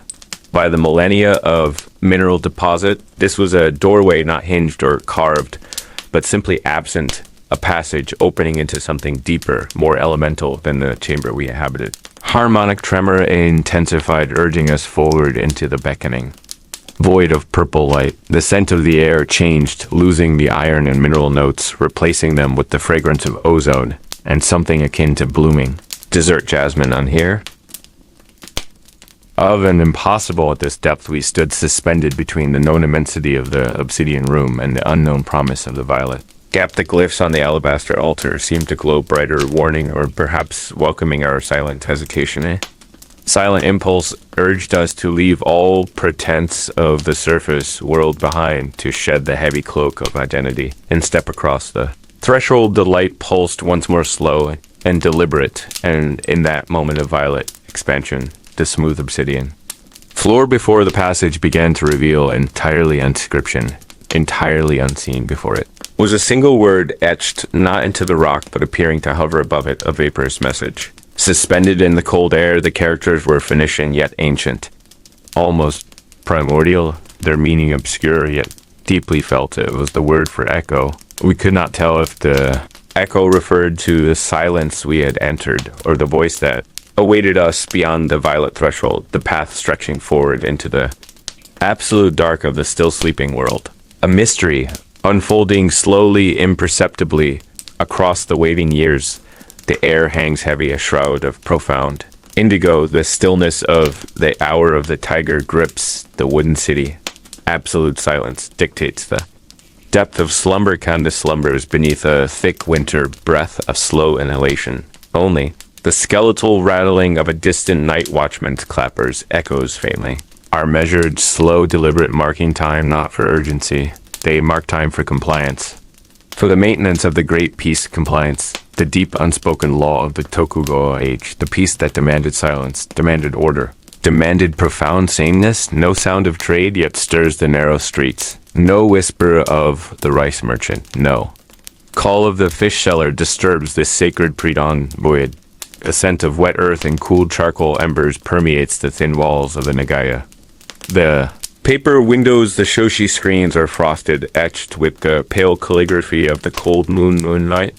If it finds a fissure in the high clouds, it is filtered to softest silver light. The deep ancestral slumber holds the massive city firm within its ancient wooden shell. We turn beneath the woven futon, a subtle shift in the deep darkness. Our mind already registers the inescapable duty of the coming light, the relentless obligation to the ledger, to the lacquer, to the chisel, to the ceremonial Tido. Does not ask for passion or invention, only for perfect slow execution. The profound weight of countless identical mornings rests upon the fragile wooden posts of the house, ancient stone foundations barely visible in the absolute void. Absorb the chilling dampness. Cold seeps into the bones, a gentle, unyielding reminder of simple existence. No urgent alarm sounds here in this long-mandated stability. No bell rings for novelty or for the excitement of sudden change, only the deep internal rhythm synchronized over 200 years of enforced quietude. We rise with a sigh that is barely a breath. Swallowed quickly by the hushed room, the movement is practiced, ritualistic. Learned from generations of cautious action, careful not to disturb the neighbor, whose sleep is equally precious, equally obligated to the dawn. The floorboards beneath the knee He'll give a minute dry whisper complaint of the woode. Sound amplified by the surrounding stillness, a deep velvet sound. We slide the shoshi open onto the tiny enclosed garden courtyard. The moss is frozen stiff, its green life hidden beneath a brittle sheet of frost. The few smooth river pebbles are cloaked in the white mantle of the coldness. Precise, dull beauty is the reward and the deep restriction of this entire era. Stone placed every grain of sand, measured by the meticulous hand of the shogun's piece, the charcoal brazier the hibachi holds, the deep red ember from the previous evening, a gentle orange glow, an amber heart. Beating slowly in the profound darkness, we fan it softly coaxing the necessary warmth back. To flickering life, the smell of dry wood smoke rises, pure and sharp, momentarily stinging the cold air. This simple act of warming the kettle for the slow morning takes a measurable fraction of the hour time. Here is not rushed, it is consumed methodically. Deliberately, every minute accounted for. By tradition, by the specific requirements of the daimyo's endless calendar, the pale cotton kimono is heavy with the night. Air's inevitable moisture, we pull the stiff layers over the skin, feeling the pervasive. Chill recede only slightly. The stiff fabric, the subtle scent of old indigo dye clinging to the fibers. These clothes are not personal, they are the quiet uniform of the collective duty, spirit that prized stability above all else, above ambition.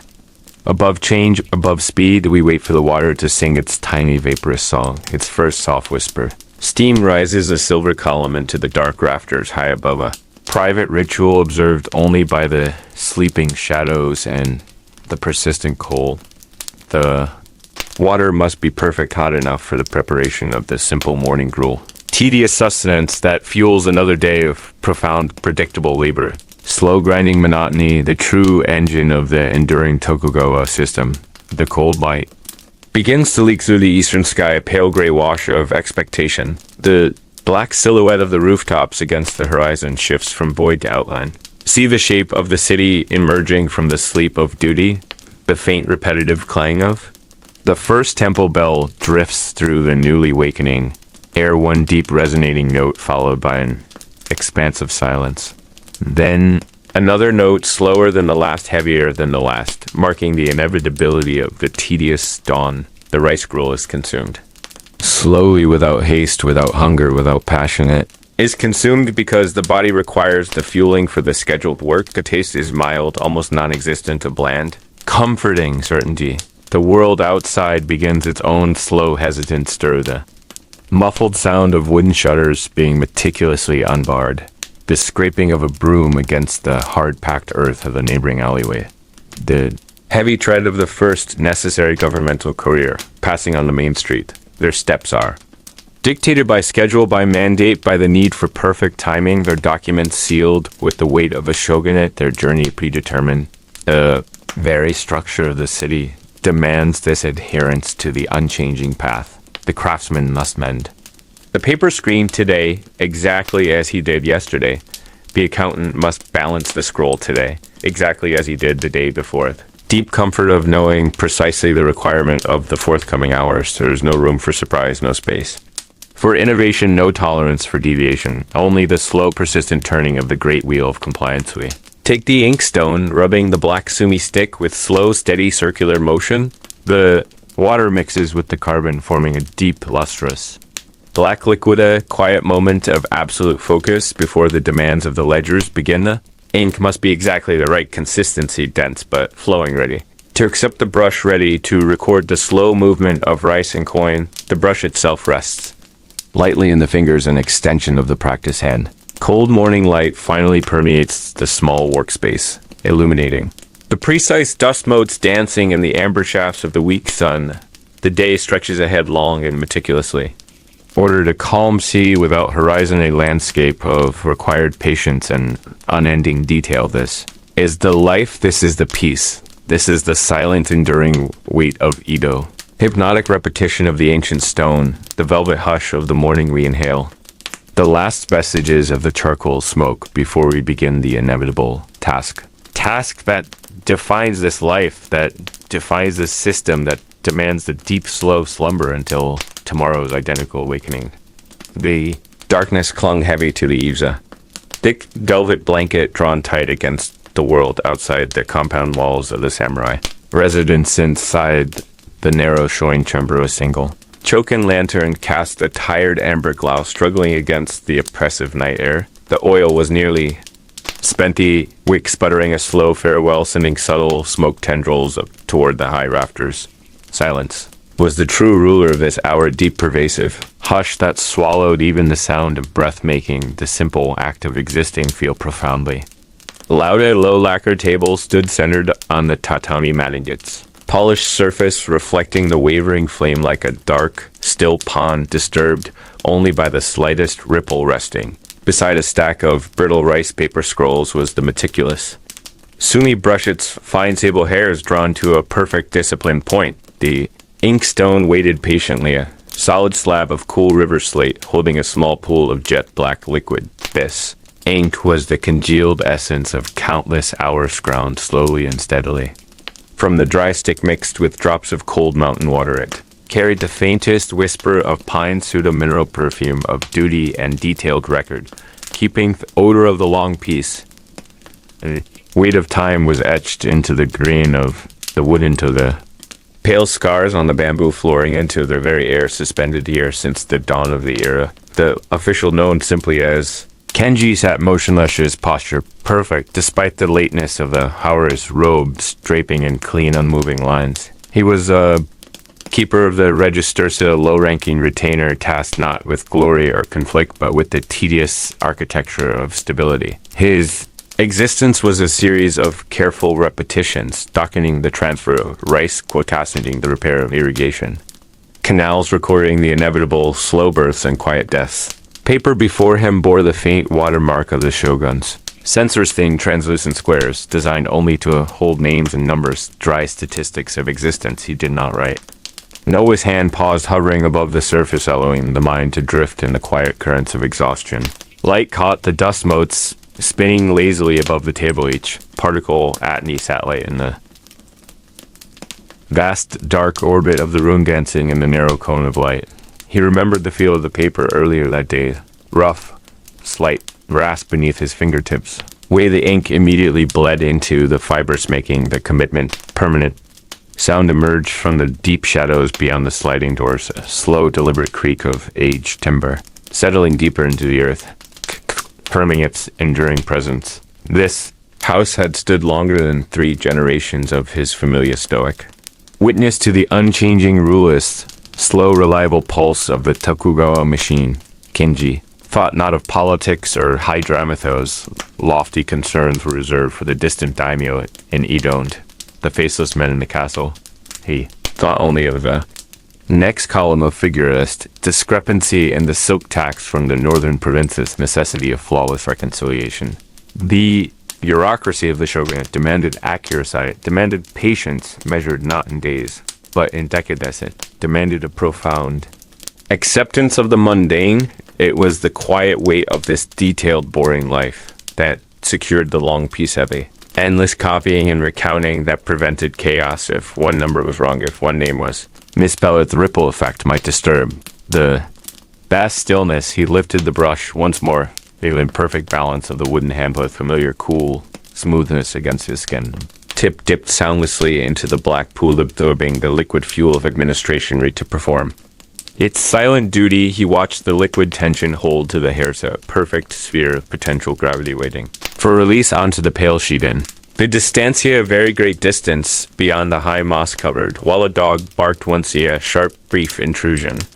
That was immediately muffled, swallowed by the night. Then only the silence returned denser and deeper than before a true auditory vacuum pressing against his eardrums.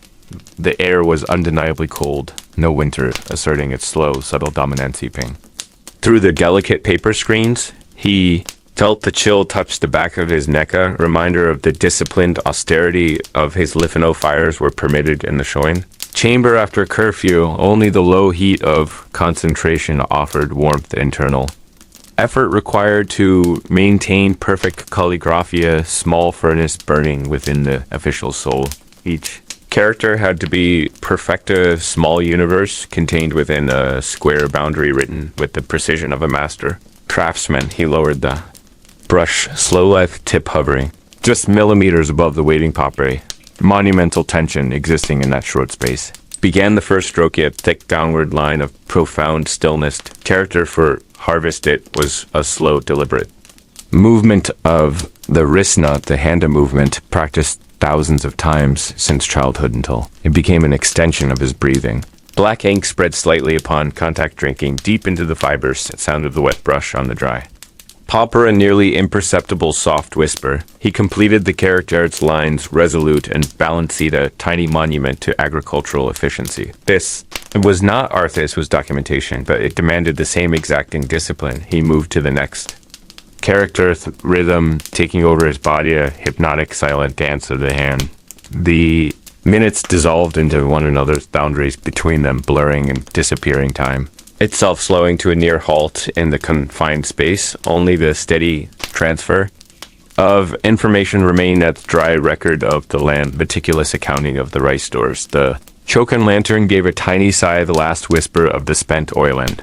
The amber light dipped dangerously. Low shadows immediately rushed and were darkening. The corners of the room claiming the space surrounding the small table, the edges of the paper became indistinct. Lines of the tatami fading into a gray uniformity, forcing Kenji to lean closer to the flickering source, the scent of the cold paper. Intensified a dry, dusty smell of stored information, aroma of preserved history. Paused, resting his eyes from the strain, allowing the faint residual images of the characters to float across his inner vision. He listened to the silence and thought of the guards patrolling their oiled swords, whispering against their scabbards. Their duty was to maintain the perimeter, ensure the physical peace. His duty was to maintain the administrative peace and the stability of the written world. A sliver of moon must have found a gap in the heavy clouds, for a sudden pale beam pierced the shoshi screen, cutting a thin, ghostly line across the floor. It was the color of silver dust, a cold, indifferent light that offered no warmth, only a slight illumination of the room's emptiness. He watched the dust motes shift in this new lunar shaft. Their silent procession, an image of his own small life moving steadily and without fanfare toward an unseen horizon. The political maneuvering of the great samurai familiars. Grand processions on the Tokaido Road, the bustling clamor of the great city soul of that was irrelevant here. What mattered was the correct totalth, absolute congruence between the ledger and the storehouse of proof that order prevailed. He remembered the old saying, the government is paper and stone, the people are the grass, and his task was to tend the paper to ensure its flawless densitido. Give weight to the unseen forces of rule. He reached slowly for the small bronze water dropper at surface. Cool and heavy in his hand, stylized shape of a tiny carp swimming eternally. He angled it carefully, yellowing. One perfect drop of water to fall onto the ink stone, arriving the drying pigment. The sound of that single drop hitting the stone was disproportionately loud in the profound stillness, a miniature splash in the ocean of quiet. He ground the sumi stick with slow, careful, circular motions. Gentle friction creating a low, pleasant, scraping sound. The black liquid deepened in tone, reclaiming its slick, viscous. Radiating his power contained within the simple material, he contemplated the meticulous nature of the grindhouse. The quality of the ink depended entirely on the patient's depth. Slow ritual of preparation, rushing the ink meant gritty lines and poor adhesion. It meant disrespecting the material and the mandate. The true pace of the shogunate was this grinding motion, steady, unhurried, relentless, a pace that wore down mountains of opposition simply through duration. He felt the weight of the collective effort. Thousands of other officials across the land sitting in similar silent rooms, performing the same tedious vital tasks, the cadastral surveys of every tiny rice field, detailed mapping of every path and bridges, strict registration of every householder. Net of information woven tightly over the island's it was a beautiful, frightening system, a complex mechanism, designed purely for control forward by paper and patience. He picked up the finished scroll before him, ink now completely dry and matted. Dark characters standing out against the pale ground. He rolled the scroll with slow, deliberate movements, squeezing the edges with trained precision, ensuring the integrity of the document for centuries to come. This scroll would be bound with hundreds of others, placed in a cedar chest and stored deep within the fireproof vaults of the domain office. At would rest there for decades, rarely seeing its existence a quiet affirmation of continued order. Was history created not by dramatic action but by meticulous inventory, boring history of administration? The small choken flame finally surrendered. It shrank to a tiny spark of red ember, then vanished entirely. The room plunged into absolute darkness, a heavy suffocating cloak of blackness. Only remaining light, the faint silver slice from the moon. Kenji did not move, did not panic at the sudden loss of Visione, simply waited for his eyes to adjust to the deepest shade. The faint moonlight was just enough to define the shape of the table's outline of the sliding doors. He inhaled deep, cold, dry air filling his lungs. Scent of the ink still lingering close. He was suspended in the long night between the day of recording and the day of rest, a solitary figure in the vast architecture of the Tokugawa piece. Imagined the quiet streets outside its tightly shuttered shops. Silent movement of the river running through the city. The entire landscape was sleeping, but the sleep of the Edo period was not soft, it was a discipline. Vigilant restaways ready to spring back to order. He lowered his head slightly, his cheek resting upon his hands folded on the cold lacquer table, feeling the subtle grain beneath his skin, the hardness of the wood, the coolness of the inkstone rustle of the surrounding paper. These were the textures of his life. He did not pray for excitement, did not wish for change. A change was danger. Change meant upheaval and famine. He wished only for the continued slow turning of the administrative wheels, reliable rhythm of the seasons, predictable demand for the next report. His consciousness began to thin, stretching out like the faint silver line of moonlight isselving into the hushed quiet of the long night. The concept of tomorrow felt impossibly distant, a future already fully determined, be the countless scrolls already bound and stored. His final waking thought was a numerical inventory, a silent counting of the remaining water drops in the wealth. Number of rice sacks delivered to the granary. Deep boring stability of the shogunate was the safest cradle in which to rest, a permanence built from the constant vigilance of the mundane. He surrendered to the weight of the silence, a heavy, unmoving presence of ancient stone walls, endless patience of the official records drifting now deeper into the cold, perfect hush, a small cog in the great machinery of the long piece. Slow, relentless tick of the bureaucratic heart. He slept not dreaming of heroes or battles, but of columns of perfectly aligned kanjin, the flawless straightness of the Tokaido Road. The ink was dry. Workworks dawneth, great engine of order rested until the inevitable at dawn called. For another sheet of paper, the shadows held him fast, and still in the silent embrace of Tokugawa continuity, waited for the slow return of the light, the slow return of the light, the slow return of the light, the slow return of the light, the slow return of the light, the slow return of the light. The silence within the deep chasm grew heavier, dense compression of unseen air settling, like fine dust upon the lungs. The slow descent had ceased, leaving only the stillness of absolute night cloaked in the aroma of wet mineral and ancient stone. Below the edge of the shadow, linneth subterranean river. Moveda, dark current of melted glacier, utterly devoid of sound. It spoke of depths that defied measurement in time scales that humbled the fleeting age of man. His breathing settled into a rhythmic slow pulse matching the quiet beat of the earth itself, a meditation enforced by the crushing solitude. The amber light from the solitary lantern cast colossal distorted shapes upon the uneven cavern walls, hosts of geological formations that shifted with every tiny tremor of the hand. Basalt columns rose around them, sentinels of black rock there. Surfaces polished by untold centuries of trickling water, and the passage of invisible gas, a profound cold permeated the spacey temperature that seemed not merely physical but metaphysical, shrink away the warmth of the modern world. He knelt carefully upon the fine quartz sand, pulverized remnants of a mountain peak aried down into this hollow chamber. Be slow. Unseen floods. The air was stiller here than in the vacuum of space, without wind or draft or movement. It was a velvet absence of everything. They were standing at the threshold of the known world, where maps ceased to function and time became an echo. Beside the gentle curve of the dark stream sat the object of their long pilgrimage, the luminescence discate, was not shining or brilliant, but possessed a deep internal sheen, a muted silver that seemed to absorb the lantern light rather than reflect. Its surface was not polished, smooth, but finely etched with lines of sublime complexity. Cold geometry that spoke of star movements and calculations far beyond human capacity. He extended a hesitant hand toward the relict skin, tightening against the biting cold. As his fingertips brushed the metal, a resonance began a vibration, felt externally, but a deep hum within the bone structure, a sound that bypassed the ear entirely. It was the frequency of the deep rock, slow heartbeat of the terrestrial.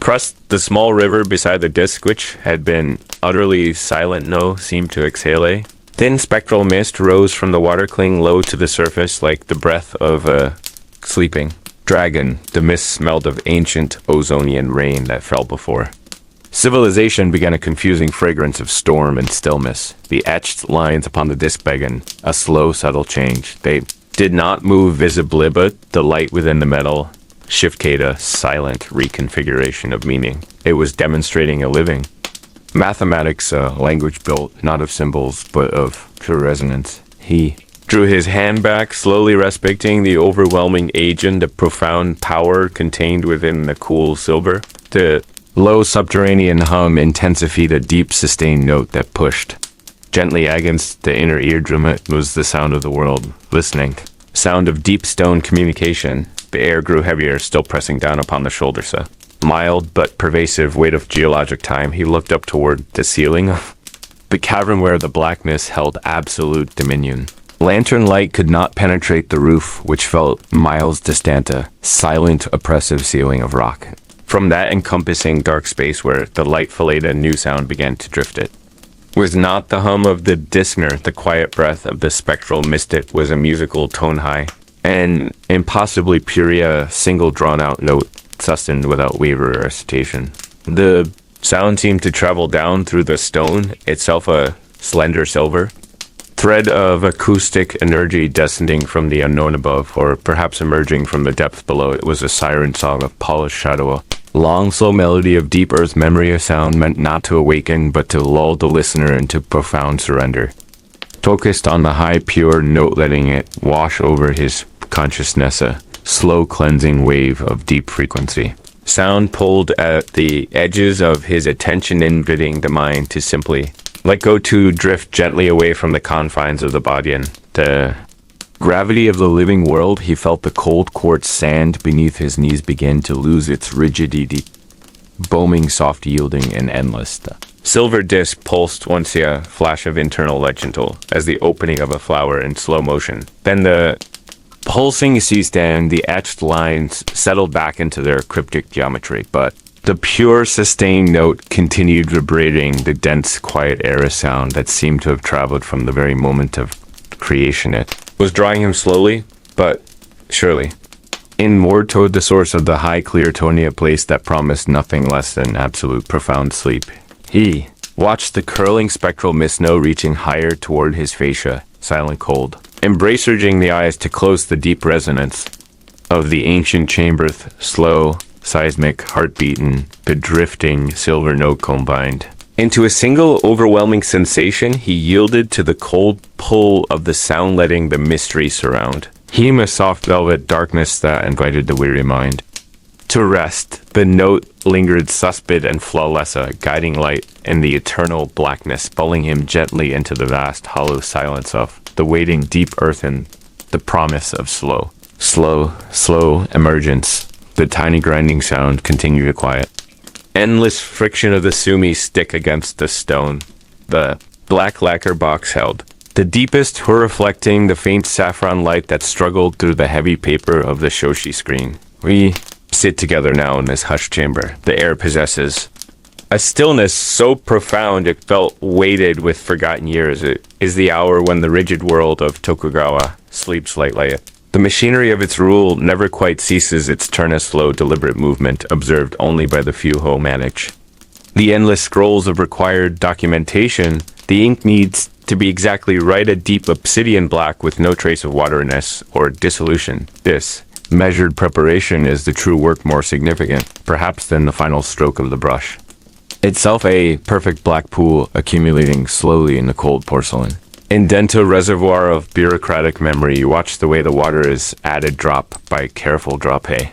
Ritual observed for 200 years across this insulated nation, each droplet a fraction of a day that stretches out long and wide into the unhurried landscape of the Edo era. The room smells faintly of dried cedar and old rice. Starch a clean, austere scent that speaks of endless industry and absolute quietude to your shoulders. Begin to ache just slightly, a familiar stiffness settling in from the hours spent leaning over low surfaces. The meticulous posture required for this endless transcribing. Taxes, harvests, and the names of those traveling without permission. These are the unseen anchors of the floating world, heavy ledger books that tethered every person to their station, their obligation. Look closely at the surface of the working desk. It is made of dark-aged wood worn smooth by the constant drag of sleeves and forearms. Etched invisibly into the grain are the shadows of countless characters copied and approved, a subterranean history of monotony and obedience. The silence outside is layered. The chirping of crickets is muted, subdued by the thick clay walls, a distant sound that speaks of fields cloaked in the deep velvet of the summer night. There's no rush here. The pace of life within this era was structured like the most precise mathematics. Every minute accounted for every action. Delineated, you are charting the rice production of a distant province recording. The precise weight and expected yield. The necessity of this detail is staggering. The shogunate demands knowledge of every grain. Every single sun-warmed grain harvested by tired hands, a meticulous accounting of existence itself. The brush is poised, now above the rice paper fine. Long hairs gathered to a perfect point. Feels impossibly light, yet holds the gravity of authority. Your hand moves not quickly, but with an almost surgical precision, drawing the heavy kanji characters. Each stroke is deliberate, each line weighted with the seriousness of the state. The character for harvest is complicated and beautiful, a small monument to the toil. It represents the paper. Accepts the ink, quietly drinking the black liquid without blot or protest. This task has no climax, no great discovery. It is merely the continuation of order, upholding of the existing framework. Tomorrow, there will be another ledger in the day. After yet another, a continuous stream of required paperwork that kills the hours and provides the very structure of these quiet, repetitive lives. Allow the sound of the brush dragging softly across the fiber to pull your awareness downward deeper. Into the simple rhythm scritch, the ink settles scritch, the line completes. There is a strange comfort in this enforced borodoma. Peace found in knowing exactly what tomorrow will demand, a soft certainty in the routine. You do not need to think of great conflicts or grand revolutions. The world outside is shut away, gently pressed behind the heavy doors of the isolation policy. Only the slow movement of the moon across the roof tiles registers a ponderous journey mirrored in the stillness of your own. Focus. The light from the engine lamp is now a deep amber. It throws long sepia shadows across the wall shadows that shift only slightly when the evening breeze whispers through the garden pines. Scent of pine needles is a clean, cool counterpoint to the dry, dusty scent of the paper. You pause for a long moment. The ink waits patiently on the brush tip here. Eyes scan the column. You have just complete refining the figures one final time. The number is 7,482 koku, 7,482 units of sustenance written down in neat vertical columns. It is a number that seems to possess its own weight, a heavy anchor dropped into the quiet waters of history. Feel the absolute stillness of this moment. The Tokugawa piece was built upon this very quietudia, profound lack of dynamic movement that shaped generations. They learned the discipline of waiting, endurance required for tasks that spanned years without variation. The simple act of breathing becomes the central event, a slow inhale, a slower release. The mind seeks refuge in the smallest details, unevenness of the desk edges, slight curl of the newly dried paperithy, microscopic dust motes floating lazily in the amber light. There is no ambition required here, only fidelity to the exact character shape, to the correct placement of the seal. The small seal rests beside the inkstone made of smooth soapstone, worn warm by generations of use. It bears the simple family nami, a mark of identity that confirms the accuracy of the endless record to. press the seal into the damp paper is to finalize the truth tell. Make the fleeting moment of transcription permanent and immutable, the very air in this chamber. Seems imbued with the slow passage of time here does not rush forward, it accumulates it. Settles like the fine dust that constantly blankets the roof beams, a persistent, unchanging layer you. Lift the small wooden ruler, its edge is perfectly straight.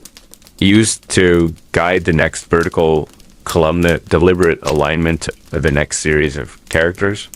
We move into the details of taxation now, precise calculation of the mandated yield. Mathematics are complex, but comforting in their certainty rigid. Structure that promises stability, the faint hum of a mosquito finds its way through the screen, a brief, buzzing interruption that quickly fades back into the profound silence. You focus on the brush, tippling the sound of the sumi-stone grinding.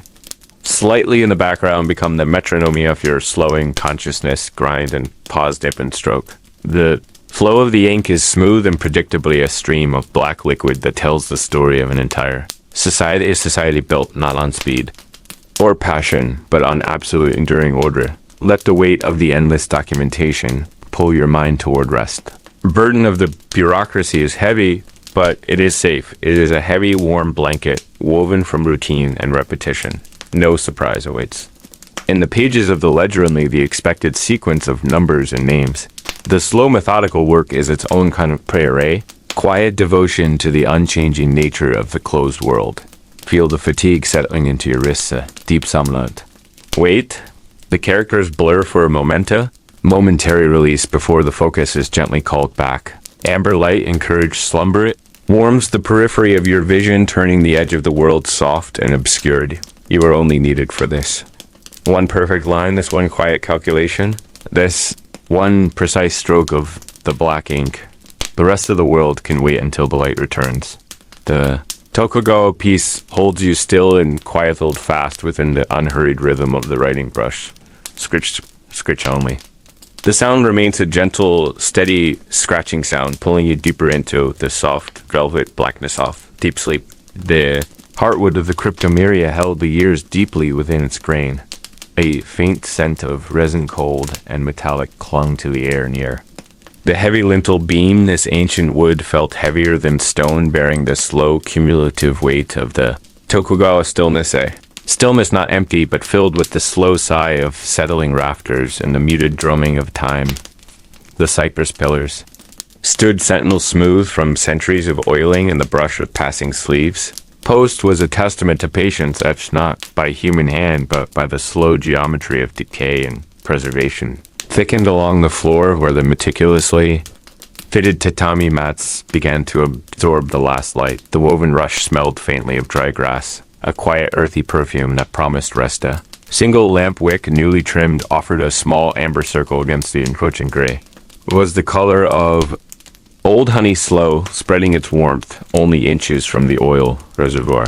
Air itself moved with reluctance, stirred only by the soft exhalation of the sleeping world outside. The Edo night had settled its great velvet cloak over the narrow streets, and the clustered roofs, no sudden sounds intruded, only the continuous low thrum of regulated existence far off, perhaps the measured clap of the night. Watchmen's wooden blocks confirming that routine held fast, distant, and regular the sound was. A quiet metronome marking the tedious passing of the second hour. It was a rhythm meant to soothe and reassure, but also to remind that movement must be constrained. Sliding paper shoshi doors remained closed, translucent screens holding the outer world at bay. They filtered the moonlight into vague, ghostly shapes, softening the edges of reality. If one pressed an ear close to the rice paper, one could hear the dry rustle of the wind passing over the outer, while a thin sound like the turning of a single brittle autumn leaf long past its life. Inside, the temperature held steady, a comfortable margin against the chill of the canto. Plain everything within this space was designed for permanence and the rejection of novelty. The very architecture spoke of tedious repetition generation after generation, respecting the same angles, the grain of the polished cedar. Floorboards seemed endless, stretching into a deep perspective. You could trace the subtle swirls with your eyes following the flow. Curves created by the tree's life, each imperfection was known, each knot a fixed star in this domestic firmament. Silence pressed in a palpable entity that encouraged deep, slow breathing. Inhale the scent of drying ink and aged wood. Exhale. The day's quiet duties, the weight of the kimono lay across the low wooden chest folded. Precisely along its creases, the fine silk threads felt cold to the touch, a smooth surface demanding respect. It was indigo dyed deep and permanent, the color of the midnight sky just before true blackness. Even the cloth held the gravity of the shogunate uniform and rigid in its quiet expectation. History of the cloth whispered of careful cultivation and the long, slow, patient work of the weaver. Every thread represented hours beneath a low flickering lamp, every crossing a deliberate choice. The simple act of weaving mirrored the detailed bureaucracy. Edo life tedious and essential. The looms themselves were massive wooden beasts that groaned under the weight of their own inertia. Their rhythm was slow, measured, insistent, a sound that provided the quiet backdrop to the lives of commoners far beyond the city limits, where the rice fields stretched. The moon illuminated the precise demarcation lines. Each paddy field was a mirror reflecting the silent, watchful sky, a grid of human order imposed on nature. Water flowed in slow irrigation channels, directed by the careful calculation of farmers. The sound of the moving water was barely a murmur, a liquid whisper against the wet earth. It was the sound of persistence and the unyielding effort required to feed a stable nation. The rice itself grew slowly, deliberately, each stalk an iteration of the last season's success. There was no haste in the fields, no urgent demand for rapid growth, only the slow organic swell. The air carried the faint metallic scent of wet soil and the deep odor of stagnant water. This was the fragrance of sustenance, the dull, necessary aroma of unending rural labor. Back within the protective walls, the small charcoal brazier glowed with a faint internal heat. Coals settled with a minute click, a sound of absolute finality in the quiet room. The heat radiated outward, a gentle pulse that counteracted the pervasive chill. It was heat born of slow combustion, requiring constant quiet tending and small increments of fuel. Ash beneath the glowing embers was soft and silver, a fine powder collecting the history of consumed wood. You could trace patterns in the ash dust with a single finger, a momentary disturbance in the stillness. The small iron kettle sat resting above the coals, its dark surface reflecting the amber light. It was heavy, sturdy, designed to hold heat and endure countless repetitions of the heating process. Its weight represented the steady permanence of the daily tea ceremony, or the simple need for hot water. Water inside remained warm, held at a stable temperature, awaiting the morning. There was a profound peace in this deliberate slowness, in this rejection of speed and frantic energy. The clocks of the world outside Edo might rush and tick, but here time moved at the pace of the settling earth. The passing of the hours felt less like a movement forward and more like a deepening, immersion, further sinking into the historical sedimentation of the Tokugawa age. The entire world felt cloaked in a thick layer of historical dust, beautiful and oppressive even. The breathing felt constrained, forced into a slower rhythm by the surrounding atmosphere. Each breath was a quiet negotiation with the heavy stillness, a soft displacement of the chest rose and fell with the rhythmic regularity of a far-off tide, ebbing and flowing. If you closed your eyes, the darkness was absolute, a velvet void that offered no distraction. It was the color of the deepest lacquer, polished until it reflected nothing at all.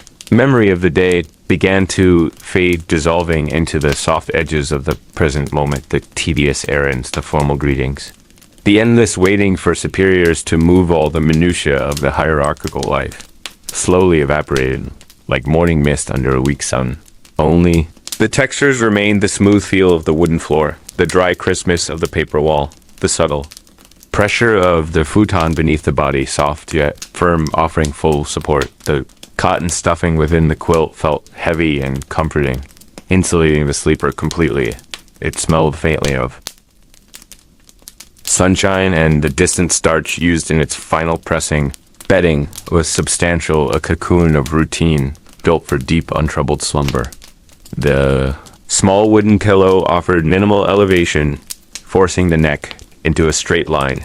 It was designed not for comfort, but for necessity, ensuring the careful hairstyle remained. Undisturbed even in sleep, the structure of the society demanded a certain maintenance of form. The world outside continued its slow, quiet operation, entirely indifferent to. The sleeper, perhaps a dog barked once far down a muddy lane, a brief interruption swallowed immediately by the quiet. The shadows deepened further, becoming indistinguishable from the substance of the wood itself. The corners of the room blurred, losing their sharp architectural definition. Transition from awake thought to sleeping consciousness was seamless and slow. A gentle surrender to the gravitational pull of a deep historical night. The air cooled slightly, carrying the distant perfume of damp earth and late-blooming camellia. Camellia petals are thick and waxy, holding their structure even after they fall. They carpet the ground outside in slow red pools, waiting for the first light to find them. Everything waited patiently. The profound and regulated quietude, the iron fittings on the sliding doors, were cold to the touch, dark metal against dark wood. They held the structure together, providing stability against the occasional tremor of the earth. Even the earth itself moved slowly, grinding its deep foundations without hurry. The weight of the shogun's authority felt like this, a constant pressure that molded every life. It was not a vicious pressure, but an inexorable one, enforcing order through inertia. The great river of Edo continued its silent passage toward the waiting bay. Black current moved slowly, carrying dissolved silt and the faint ghosts of the day's activities. No. Bright boats traveled now, only the deep, constant flow, regulated by the distant mountains. The moon shimmered on the water surface, transforming the river into a ribbon of black, polished glass. The tide was slowly turning, reversing the slow motion of the great body of water. A quiet negotiation between the freshwater outflow and the incoming salt sea. This meeting point was deep, slow, and entirely inevitable, reflecting the nature of existence. The cold light touched the moss growing slowly upon the oldest foundation stones. The moss was a deep emerald velvet, tenacious and soft. Absorbing moisture silently, it was a slow life form measured in decades rather than days, a true inhabitant of the long peace. Ancient stone beneath the moss held the deep history of the building's construction. Each block had been hauled slowly across the landscape, placed with methodical precision. The labor was immense, slow physical exertion, measured in the grunting effort of oxen and men. It spoke of a time when human time was cheap and stone was the true measure of worth. The building stood firm, a monument to the disciplined effort of the generations that preceded it. Within its walls, the deep sleep gathered its strength, pulling the consciousness downward, lower and deeper into the quiet cellar of the mind where thoughts ceased. Their frantic wandering, the mind settled like fine sediment, the bottom of a still pool, clear and undisturbed. Only sound now was the soft drumming of the heartbeat, steady, dependable, quiet, a rhythm belonging only to the self, untouched by the rigid demands of the external world. The slow flow of blood through the veins, a warm tide within the private darkness. The memory of the formal bow, the slight ache in the knees from sitting, kneeling all day. These tiny physical remnants dissolve, leaving only the sensation of floating weightlessness. The futon supported the body entirely, a raft upon the sea of profound quiet. Ceiling beams above were black silhouettes against the vague illumination of the outer world. They formed a geometric grid, a perfect pattern of structural support and constraint. Even the roof tiles overhead were quiet ceramic shells, protecting the inner peace. They absorbed the light and the faint nocturnal moisture, holding everything still. The air was still clean, filtered by the wooden structure and the paper screens, deep cleanliness that pervaded the senses, inviting full surrender sleep. Descended fully, now a profound covering, a velvet curtain drawn across the day. The tedious life of the Tokugawa era melted into the long, slow expanse of the night. Only the knowledge of the slow, inevitable morning remained somewhere far ahead, but the dawn was many hours distant, wrapped in layers of quiet darkness. There was only the deep, slow breathing and the profound silence of the enduring city. The deep peace settled heavy and complete, holding the sleeper, fast bound by the quiet rules of history and the relentless way of stability. Slow pulse of the centuries beat in the walls of the ancient residence, an unhurried rhythm an invitation to sink deeper into the quiet dark. The quietude was absolute, profound, unending. Pressure of the earth above settled upon their shoulders. 1,000 years of silence had condensed into this chamber. It smelled of cool, dry minerals and the dust of crushed cedar. They stood upon the polished floor of obsidian glass. The light they carried became a captive thing, held timidly within the enormous velvet dark. The ceiling vanished into the architectural sublime, colossal. Dome carved, not built etched with constellations that defied the modern sky. This was the vault of whispered chronologies, the final resting place of the forgotten lexicon. They lifted the simple tallow layer, sending long stretching shadows across.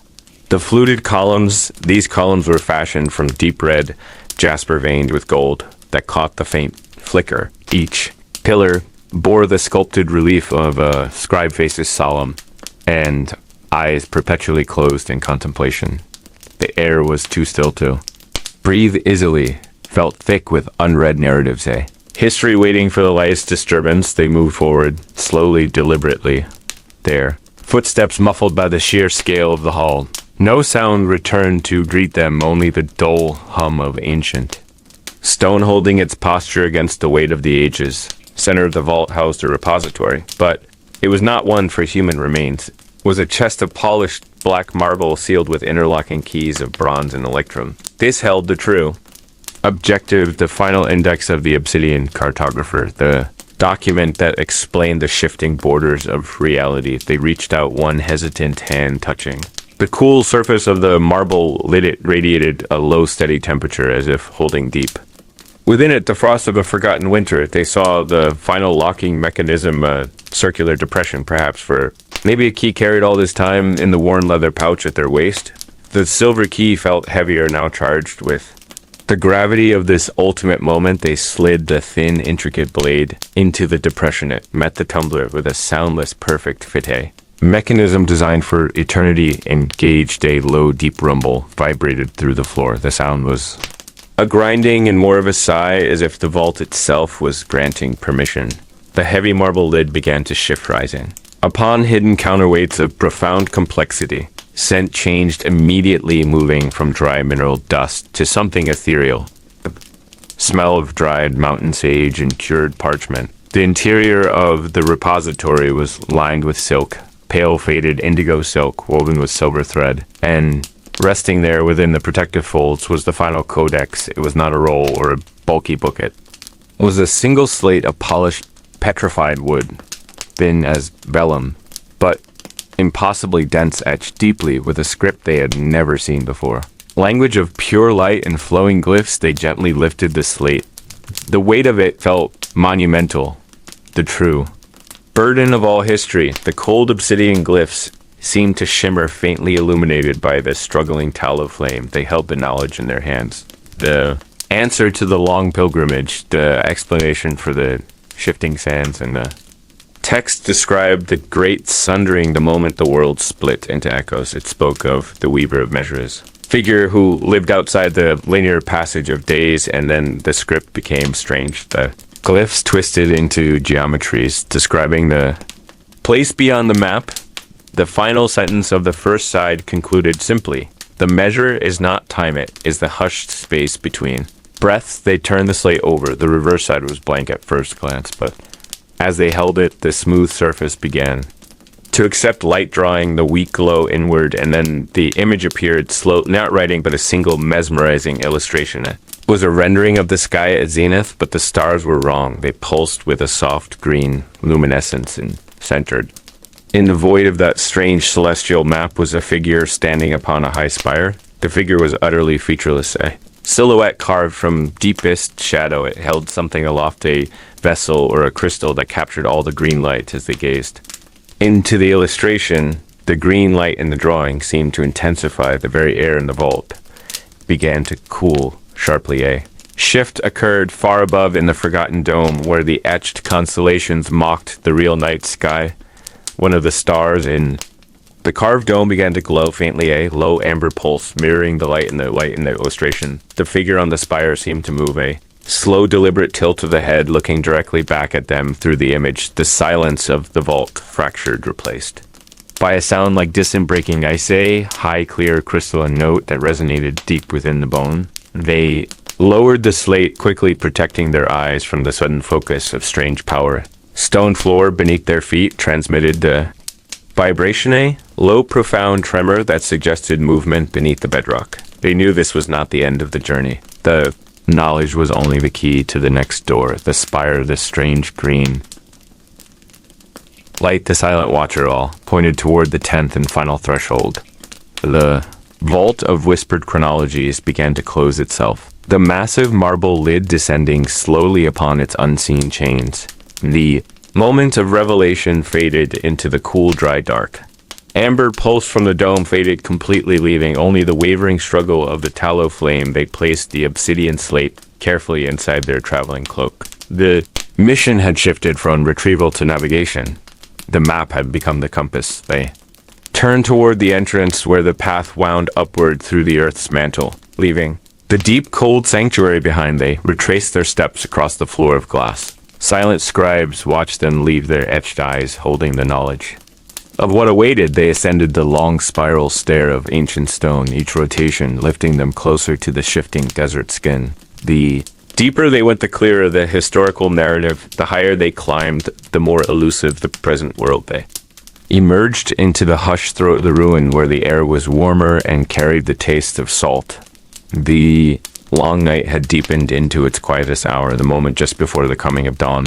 Desert sky was a cloak of heavy indigo stitched with distant, unmoving points of silver. They looked back at the entrance of the vault, now indistinguishable from the dune slope itself. A secret swallowed by the colossal indifference of the sand. They understood now the warning of the cartographer, that the only certainty was the endless flow, and that all fixed points were merely temporary resting places. They began to walk across the cool velvet sand, heading toward the eastern horizon, where the first subtle hint of dawn was bleeding into the dark. Obsidian slate beneath their cloak felt strangely alive, radiating a low, steady internal chill. It was guiding them toward the final location, the spire of the Zenith Watcher. The green light from the distant illustration seemed to linger etched upon the interior of their sight. They walked toward the growing luminescence.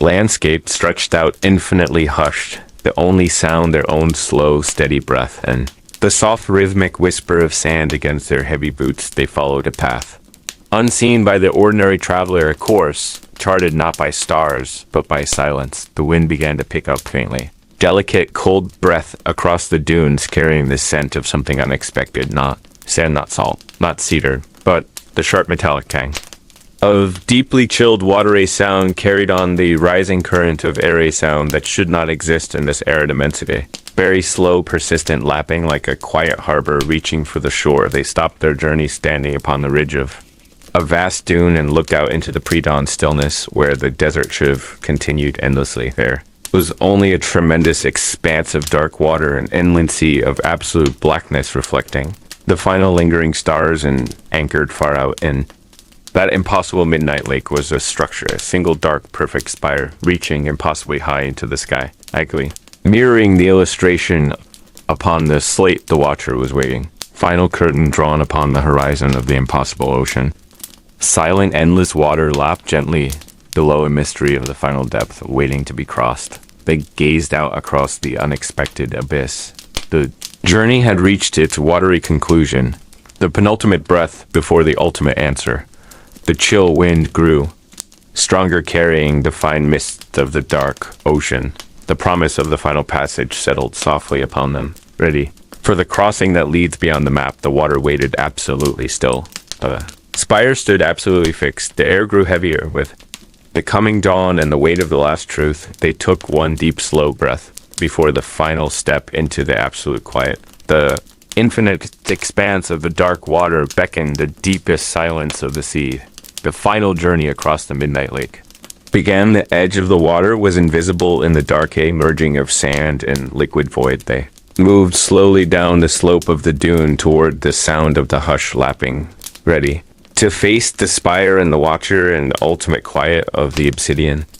Wave the deep water waited, the final secret held within its endless depth. The dark shore reached out softly, inviting the last crossing. The Water was utterly still, a perfect velvet mirror reflecting the final star. The journey rested here at the brink of the impossible sea. The long shadow of the cypress eaves lengthens and then dissolves into the boundless blackness of the hour. The air itself is waiting, a dense, cool curtain drawn across the sleeping world of Edo. We linger here within the absolute stillness where the heavy authority of the shogun's peace rests upon every fragile roofed island. Every folding fan, a profound silence settles deep into the marrow of the night. It is the hour of the ox when even the diligent watchman pauses for the measure of a cooling teacup. His wooden clappers suspended their sharp report, absorbed by the thirsty cedar walls of the close-packed houses.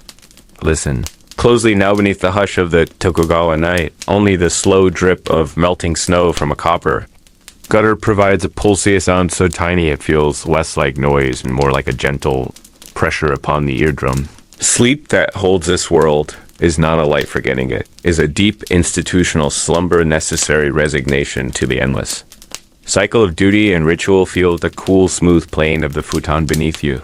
Heavy silk padding anchors your body, drawing the restless energy downward into the welcoming floor. Pale light of the single paper lantern we left burning hours ago has guttered low. It is now merely an ember of amber warmth, the final dying eye against the overwhelming darkness pressing in from the wood frames.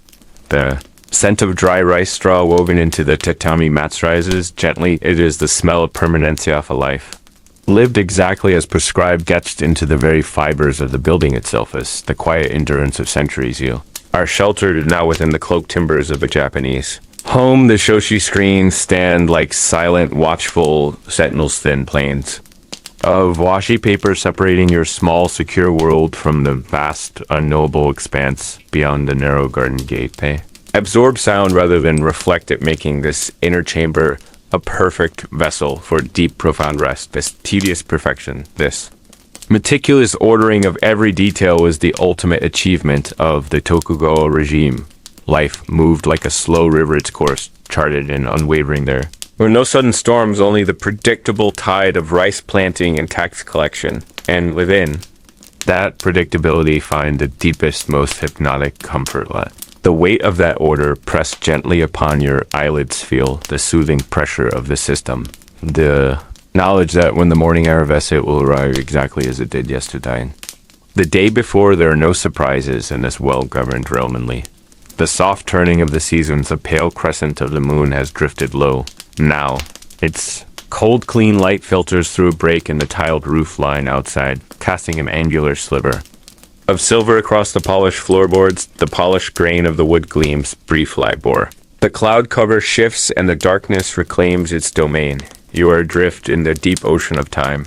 The long centuries of the Edo period fold around you like heavy silk kimonos laid one the other. You are protected by the rigid formality of the era, the unspoken rules of conduct, required uniformity of dress and manner. They all serve to lull the minto, remove the need for restless, independent thought. There is only the soft, velvety blackness and the distant rhythmic scrape of a merchant's cart wheel, perhaps hours before dawn, a sound that travels miles across the silent plains, a ghost of sound rather than a solid presence. It reminds us that the life of the city never truly stops. It merely slows its breathing and waits. The hearth is cold now, only a faint lingering warmth emanates from the ash peated ghostly memory of the charcoal fire that cooked the evening rice.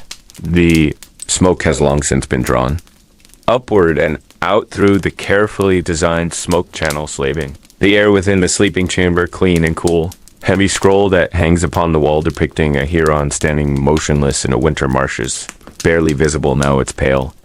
Ink dissolves into the shadow. The image itself is still yet profound, a metaphor for this entire era stillness. And immense hidden depth. Allow your breath to synchronize with the slow rhythm of the silent house inhale. The scent of ancient wood and dry paper exhale, concern or worry, all light, unnecessary thought. This is the final resting place of the long, tedious day. The burden of your duty, whether it was that of a samurai, bureaucrat, a humble rice farmer, a diligent artisan, has been set aside. Waits patiently for the sun to call you back, but that time is far awaitably buried in the unfolding night. The world outside is vast and complex, filled with the intricacies of political alliances and social stratification, but here now within the Four walls of your quiet dwelling there is only the profound simplicity of sleep. The floor beneath you is firm and reliable. The roof above you is solid and protected. You are held securely within the unyielding structure of this quiet society. Is a sense of completion in the deep dark hours before the turning. The cycles of the moon, the cycles of the seasons, the cycles of the Tokugawa, they all converge here in the heavy silence. They affirm the comforting truth that nothing truly changes. The world is fixed, immutable, perfect, and its patterned slowness. Feel the deep relaxation spread from your chest, outward reaching, down into the solace of your feet and up into the crown of your skull. Your mind softens, relinquishing its grip on awareness. Is drawn down, down, down into the cool, dark water of absolute rest. The pale haze of pre-dawn light is still hours away. Deep midnight velvet remains unbroken. We settle fully into this quiet permanence, this absolute end of the long day's story. Cycle closes here, all movement ceases, all sound is swallowed, only the heavy, deep sleep of the long Tokugawa. Night remains, and you are safe within a completely suspended comply. Held, let the stillness draw you deeper now into the profound weight of this ancient quietude. The quietest peace, the deepest sleep, all is well, all is settled sleep. Now sleep deep. The shoshi screens now held only the thinnest pale wash of light A spectral.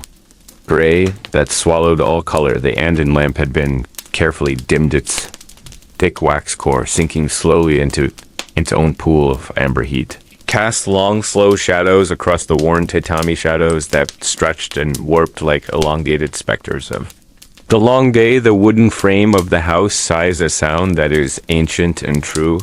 A muffled, resonant creak in the timber joints speaks of the generations who have rested within these walls, listening to the same measured cadence of the night watchmen's clappers. The sound of the yoshiji is now a mere echo, faintly reaching the back alleys of the urimachiya. Dull thud-thud marking the hours with steadfast reliability. A commitment to order that defines the entire Tokugawa piece, this enforced tranquility. This profound slowness settles over the spirit like the finest sifted ash wheatless. Yet inescapable, the deep quiet of Edo is not a void, is a low hum of concealed life. Scratch of a mouse investigating rice grains beneath the floorboards. A soft rush of wind through the dried bamboo eaves. Constant whispering movement against the roof tiles. Each sound is isolated, slowed down, magnified by the stillness. The air inside this simple dwelling is cool and dry, carrying the faint scent of polished wood and charcoal smoke, a deep, clean sense of poverty and meticulous hygiene. The futon is spread low on the matting, a thickness of padded cotton, offering a heavy, comfortable surrender. The linen sheets rough spun yet soft from years of washing. They cradle the body, allowing tension to melt away from the spine. One simply allows the weight of time to press gently down. Weight of routine, the quiet burden of the fixed social order. There is no urgent expectation, only the slow turning of the cycle. Sun will rise over the Nehanbashi bridge, then the meticulous tasks of the day will recommence. Rinsing of rice, the folding of cloth, the silent walking. But that is an expectation for a distant future. Now is the moment of the velvet dark, the slow acceptance of inertia. The mind drifts, following the movement of the flickering lamp flame. A dance of light on the paper shoshi, etching momentary patterns that dissolve the instant they are. Perceive these are the ephemeral fleeting moments of beauty. In a constrained world, the small unhurried pleasures of stillness, the deep relief of being horizontal, of abandoning the upright posture of duty. The shoulders drop, the jaw relaxes, the breath deepens, slow, steady tidal pull, drawing the awareness inward away. From the narrow streets and the watchful eyes of the city, magistrates into the boundless expanse of the self, a place where the only calendar is the heart's slow, persistent drum. The silence outside deepens into a profound, velvety cloak wrapping. The wooden house and its impenetrable folds. One imagines the great expanse of Edo, sleeping the vast sprawl of wooden homes and curving roofs cloaked. Beneath the same canopy of the inky sky, the daimyo estates, their heavy gates locked against the night. The busy merchant wards now resting after the clamor of the marketplace.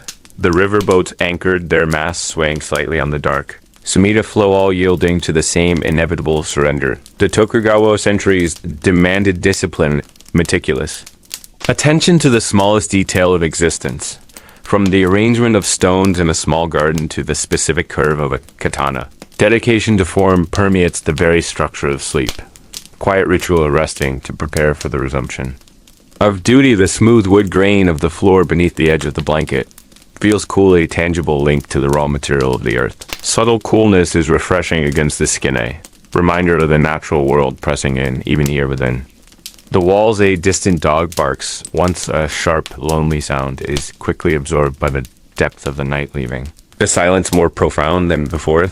Heavy futon seems to become one with the earth, grounding the body to the spot. There's nowhere to rush, nowhere to go, only this slow, sinking, this peaceful descent each. Muscle releasing its tenacious hold on the day's exertions. The small aches and strains of tedious work dissolve, fading into the neutral background of unconsciousness. Imagine the gentle pressure of the atmosphere itself, a soft, unwavering weight of air that presses down equally on all things on.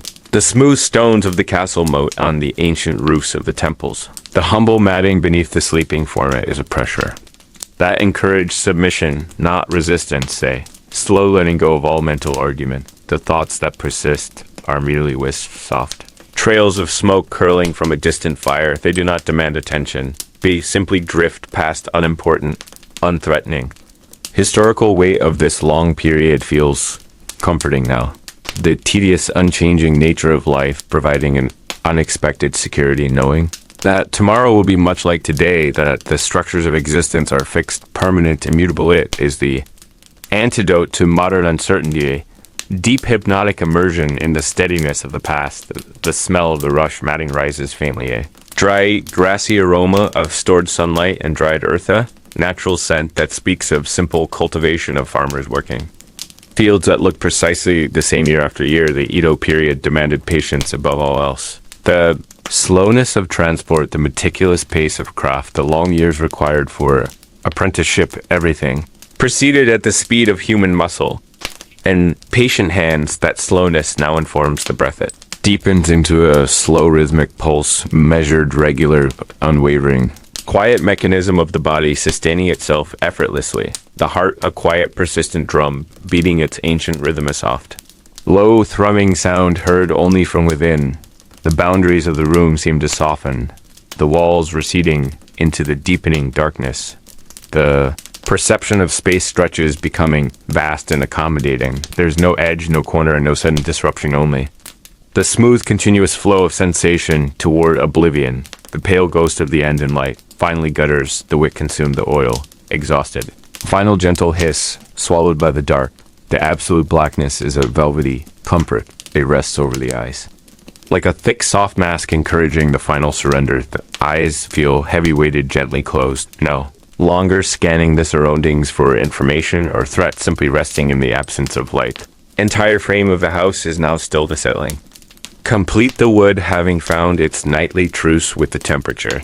Only movement is the slow, silent passage of time itself marking the transition from the hour of the dog to the hour of the boar, the deepest of the night, when the city truly sleeps, a moment of historical suspension when the relentless energy of the marketplace is utterly silenced. The rigid hierarchies momentarily dissolve into shared unconsciousness. Rest in the quiet center of the Tokugawa world, quiet that endured. For 250 years, a powerful, continuous field of stillness. The body feels heavy and unburdened. Deeper into the cushion of the bedding, the texture of the coarse outer cotton against. The cheek is soothing, a reminder of the tangible. Immediate reality of the physical world, away from the grand narratives of shoguns and samurai. Settle into the humble, intimate truth of the sleeping commoner. Simple life repeated millions of times across the generations, the tedium of that repetition becomes a powerful lullaby, a constant, unwavering reassurance that life continues slowly, steadily, predictably. The slow, smooth descent continues down. Through layers of historical time down, through the rough grain of the wood and the fine straw of the matting into a deep, restful historical quieta, a profound cessation of all effort only. The gentle, continuous breathing remains a slow, steady rhythm that carries us further and further away into the profound and peaceful sleep of Edo night, letting go. of the final lingering thought, allowing the quiet to fill all remaining space, a vast encompassing stillness. Rest now in the timeless heart of the floating world, sinking deeper and deeper into the quiet, historical darkness carried by the gentle, unrelenting weight of centuries of peace, deeply and profoundly asleep until the gentle light of the next slow day returns. But that is distant, that is future. Now is only the deep, hushed dark, the profound peace of the sleeping world, deeper and deeper. You sink into the calm, slow stillness of ancient Japan, letting go completely, utterly at peace, deeply and quietly asleep.